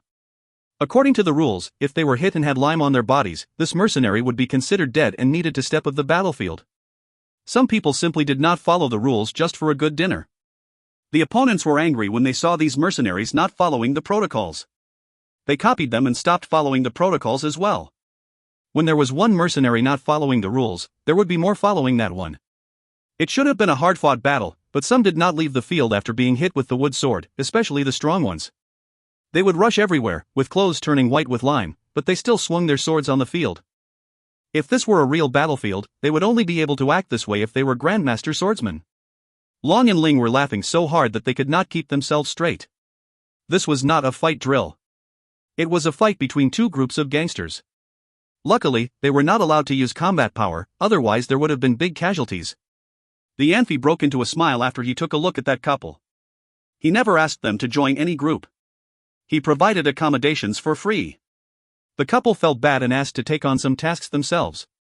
Anfey turned their offers down by pointing to their injuries. In fact, he was saving them for more important tasks. If they could hide next to zombies and not being noticed, it showed they had some special effect. They were the perfect candidates for scouts. Anfey currently had Mage Group 2 on patrol, so he did not need the couple to do anything yet. However, there would be a time when they would be needed. Komuragosha looked defeated when he walked over. He had given up. At least he gave up for the day. He just let the mercenaries fight without any drilling. He walked up to Anfey and said in a low voice, "Master, they might be good mercenaries, but they would never be good soldiers. I am sorry that I let you down." "Komuragosha, I think you misunderstood me," Anfey said. "I asked you to train them, but did not want you to train them to become something other than they are. I wanted you to make them better at what we're good at." "Their strength?"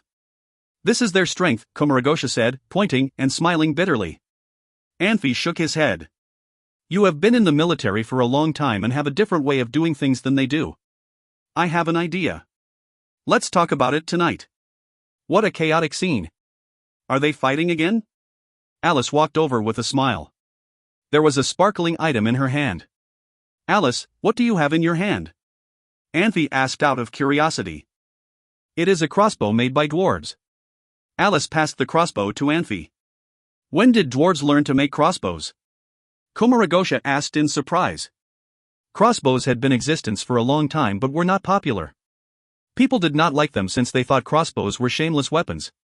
They had such power that a starving beggar could cause damage to knights, swordsmen, and mages with crossbows. Kings in many countries liked this weapon a lot. Because of their support, they argued that crossbows did not be banned.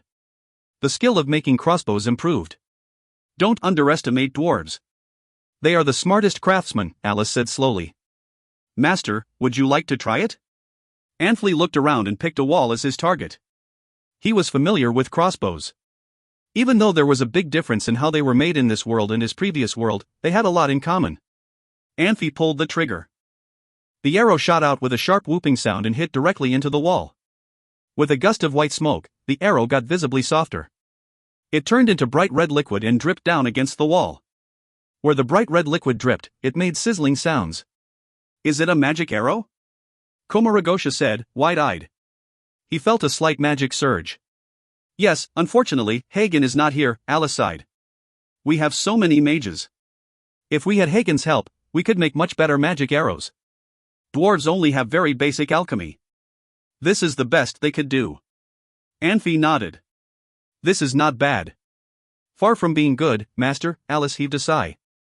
Magic arrows have splashing shooting ability. This was a low-level one. Better than nothing. Anfey thought a moment and said, Susanna, if someone hit you with this kind of crossbow, could it cause any damage to you? Susanna shook her head. Alice smiled. Master, you are way underestimating senior swordsmen. Only well-made magic arrows could pose any threat to Miss Susanna. What if thousands of people attack you with crossbows? Anfey asked. I am not stupid. I would not stand there and wait for them to hit me, Susanna said. A dwarf excitedly ran toward them. When he was about a dozen yards away, he raised something high. Master, we made it. There was a crossbow in the dwarf's hands. It looked a lot smaller, only as big as the hand. Alice nodded. Bring it over and let Master take a look. The dwarf had only taken one step when something flew over from the battlegrounds. A wood sword flew off in a fight. That wood sword arched through the air and hit the dwarf in the back of the head. That dwarf stumbled.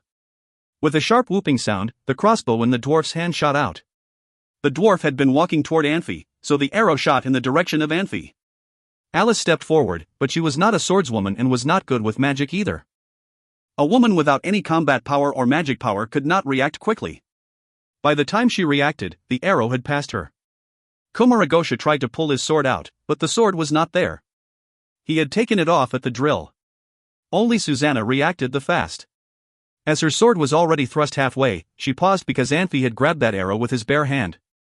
Everybody looked stunned. It was not that a big deal for Anfey to catch an arrow with his bare hand. What shocked them was that the arrow quietly stayed on Anfey's palm without any change. It did not make sense, since it was a magic arrow.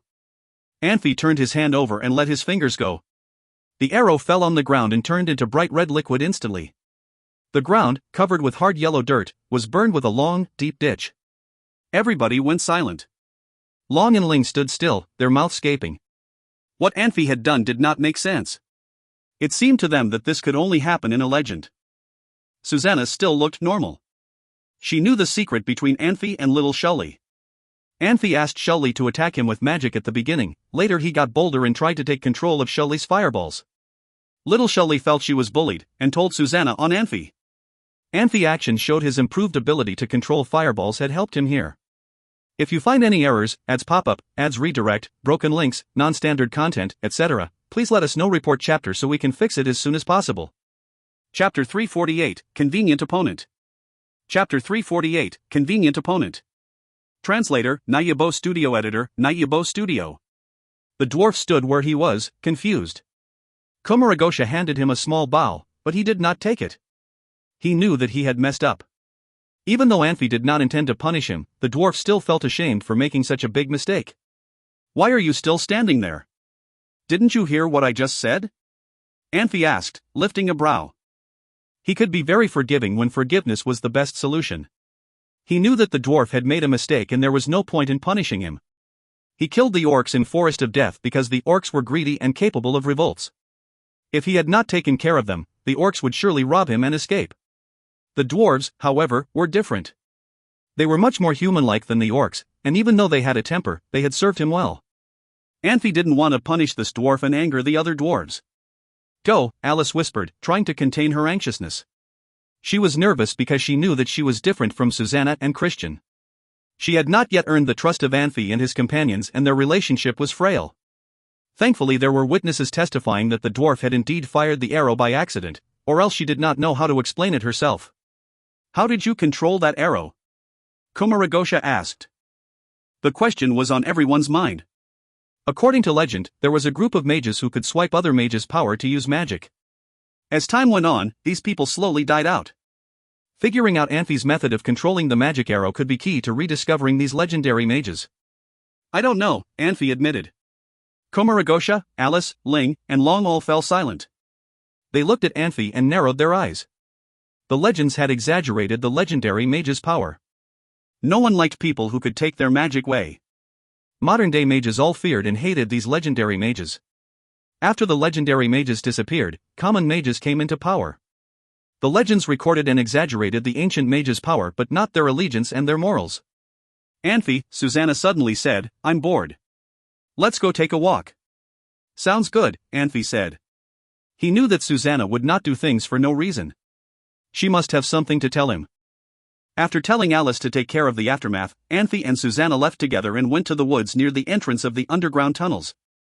Anfey glanced at the gnomes and asked, What's wrong? Do you remember when you told me that you're stuck in your training? Yeah, Anfey said. Why'd you ask? What's wrong? After he received the heart of nature, he found that he could sense things he could not sense before. This led to new discoveries, like the ability to sense the elements that make up everything in the world. However, there were no records of how to harness this power, and Anfey could not figure it out by himself. Do you want to take some time off and train? Susanna asked. Why? Didn't you see Alice's reaction? I did, Anfey said. I know this ability is rare, but not all of my enemies are mages. Then why don't you use more magic in battle? Habit, I suppose, Anfey said with a shrug. I trust my fists more than I trust magic. I'm serious, Susanna said, frowning. I am too, Anfey said earnestly. All joking aside, Susanna said with a sigh, if you want to be a paladin, you have to practice magic. If you don't, you can't flaunt that title. Susanna paused for a moment. You aren't spending nearly enough time meditating. You should start that habit again. You do not understand the power of people who could do what you just did. If you become an archmage one day, you will be practically immune to magic. That road will be difficult, surely, Anfey said with a smile. Either way, right now you barely know enough magic to bully Shelley, Susanna said, clicking her tongue. She told you? Anfey asked, surprised. That was not something he was proud of. She's my sister, Susanna said with a snort. She keeps no secret from me. Anfey sighed but did not say anything. We'll talk about that later, Susanna said. I'm not saying that you have to become an archmage. I just want you to try harder. All right, Anfey said, nodding. I'll practice more magic. Susanna grinned. She took Anfey's hand and leaned against him. Maybe you're right, Anfey said. I should pay more attention to magic. He looked at Susanna and added, You've been acting strange lately. How so? You're always distracted, Anfey said. What's wrong? He remembered Susanna's mother and what she was going through. Yolanthi promised that he would protect Susanna's mother, but with a war going on, who knew what would happen? Yolanthi wasn't omnipotent. Susanna sighed. I've been having this strange urge lately. What kind of urge? Anfey asked, curious. I don't know how to explain it to you, Susanna said, shaking her head. I don't think you will understand. Maybe I will. Well, it's like this urge to fight, you know what I mean? This urge to find a swordsman on my level and use my combat power. Anfey said. That's strange. Susanna grew up with harsh discipline and constant danger. She shouldn't be easily disturbed by urges. I know, Susanna said, but I can't help it. Did you talk to Ernest about it? Anfey asked. He was worried that it was a side effect of divine punishment. I did, Susanna said. He said to just let it be. What? Anfey frowned. What kind of advice is that? I'm not sure, Susanna said. But I have a theory. What is it? My mentor told me that it is very possible that I would rise in level within 5 years, Susanna said. I think I might be nearing it. Master Swordsman? Anfey asked, surprised. Even though he knew that Susanna would likely become the youngest Master Swordsman since the Holy War, he was still surprised. Maybe, Susanna said. It's just my guess. This is wonderful. Anfey said, hugging Susanna tightly. Thanks, Susanna said with a smile. Though, I'm worried. I don't know what will happen. This is good news, Anfey said. It's wonderful. Don't be afraid. Why don't you practice with Shinbella sometime? If you find any errors, ads pop-up, ads redirect, broken links, non-standard content, etc., please let us know. Report chapter so we can fix it as soon as possible. Chapter 349, A Special Cardinal. Chapter 349, A Special Cardinal. Translator, Nayabo Studio Editor, Nayabo Studio. Anfey. Blavi yelled as he hurried in from outside. Lower your voice, Christian scolded Blavi quietly as he closed his magic book. Is Anfey still in Samadhi? Blavi asked. Yes. Christian unconsciously glanced at the door. In fact, the inner room was set up with a soundproof magic array. No matter how loud Blavi yelled, he could not interrupt Anfey. Maybe Christian cared so much about disturbing Anfey that he thought too much about it. How many days has he been there? Anfey has not had any food yet, Blavi said. Christian chuckled. Is it abnormal for Anfey to have some special skills? Are you sure he is fine? Should we go inside to check on him? Blavi said. Don't worry. If he did not feel good, he would have come out. Christian smiled. It will have been 5 days. The longest Samadhi our professor could do previously was 2 days. I actually really want to know how long can Anfey do it. Christian said.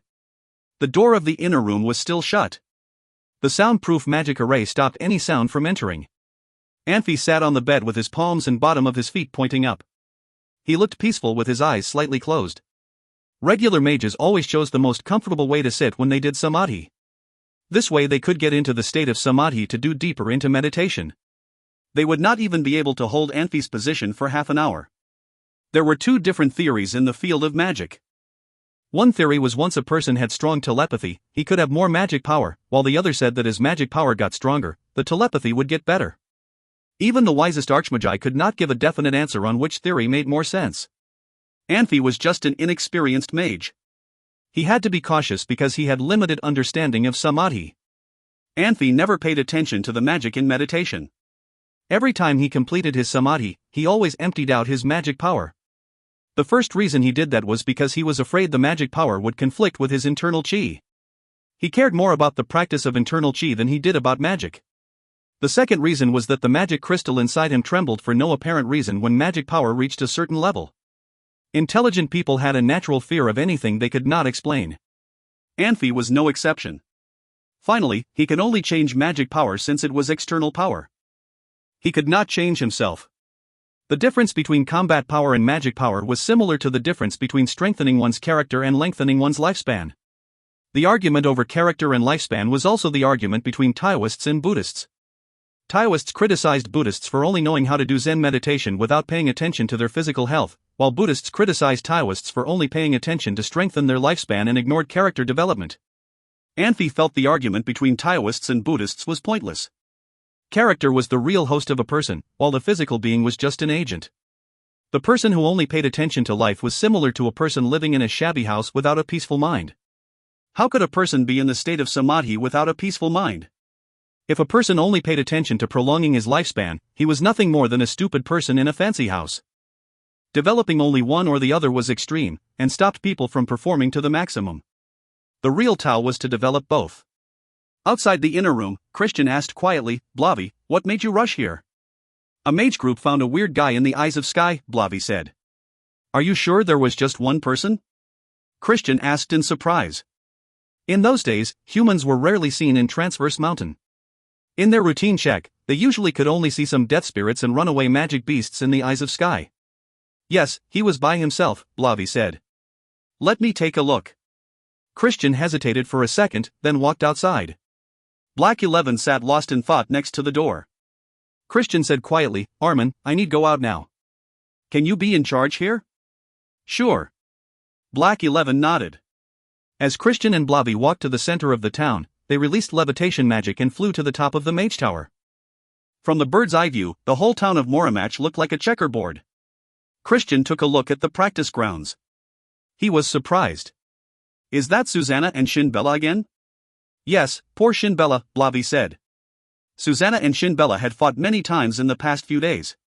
They were both senior swordswomen, but Susanna had the absolute advantage in the fights. Shinbella definitely could defend herself, otherwise Susanna would have lost her interest in fighting a long time ago.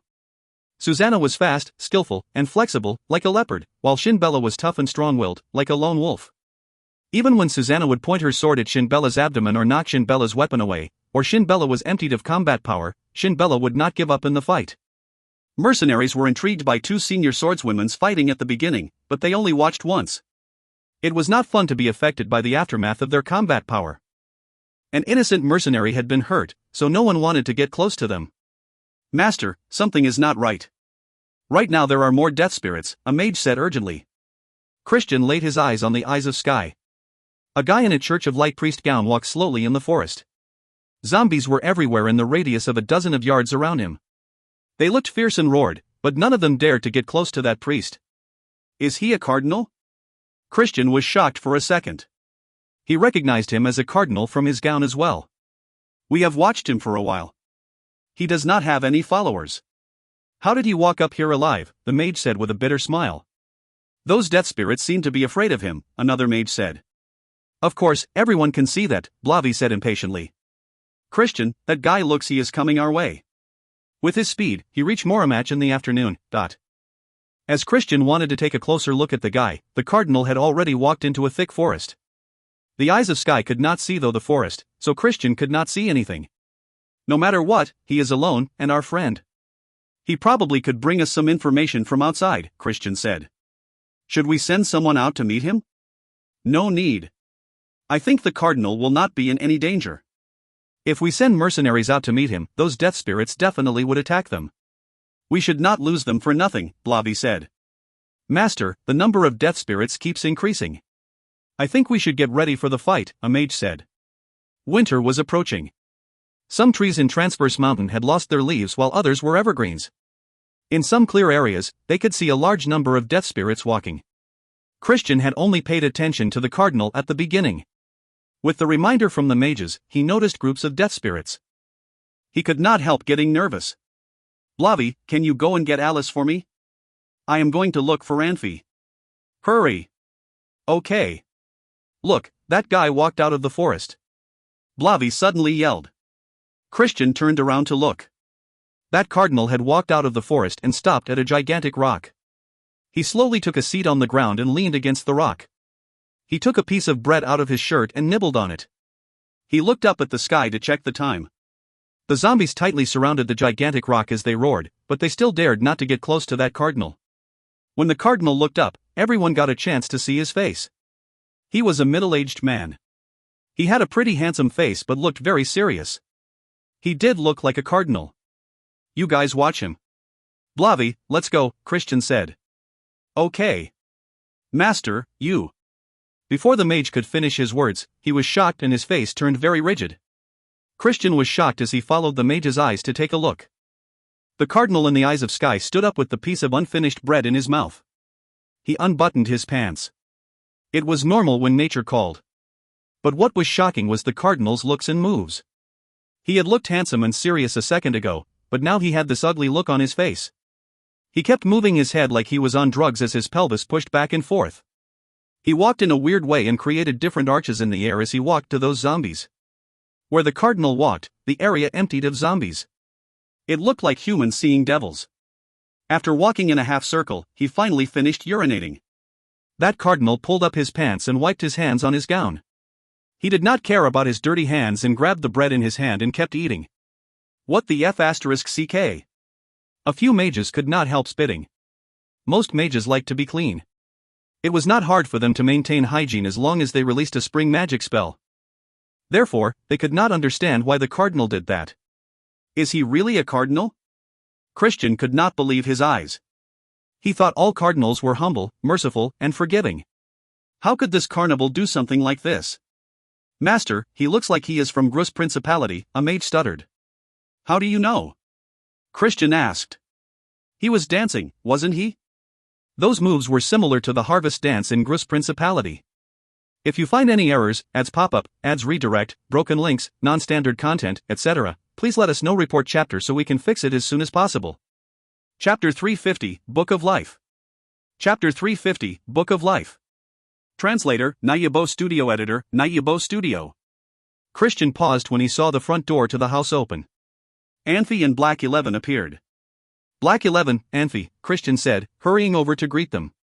What are the zombies doing? Anfey asked. They're getting close, Christian said. Let's go to the city walls.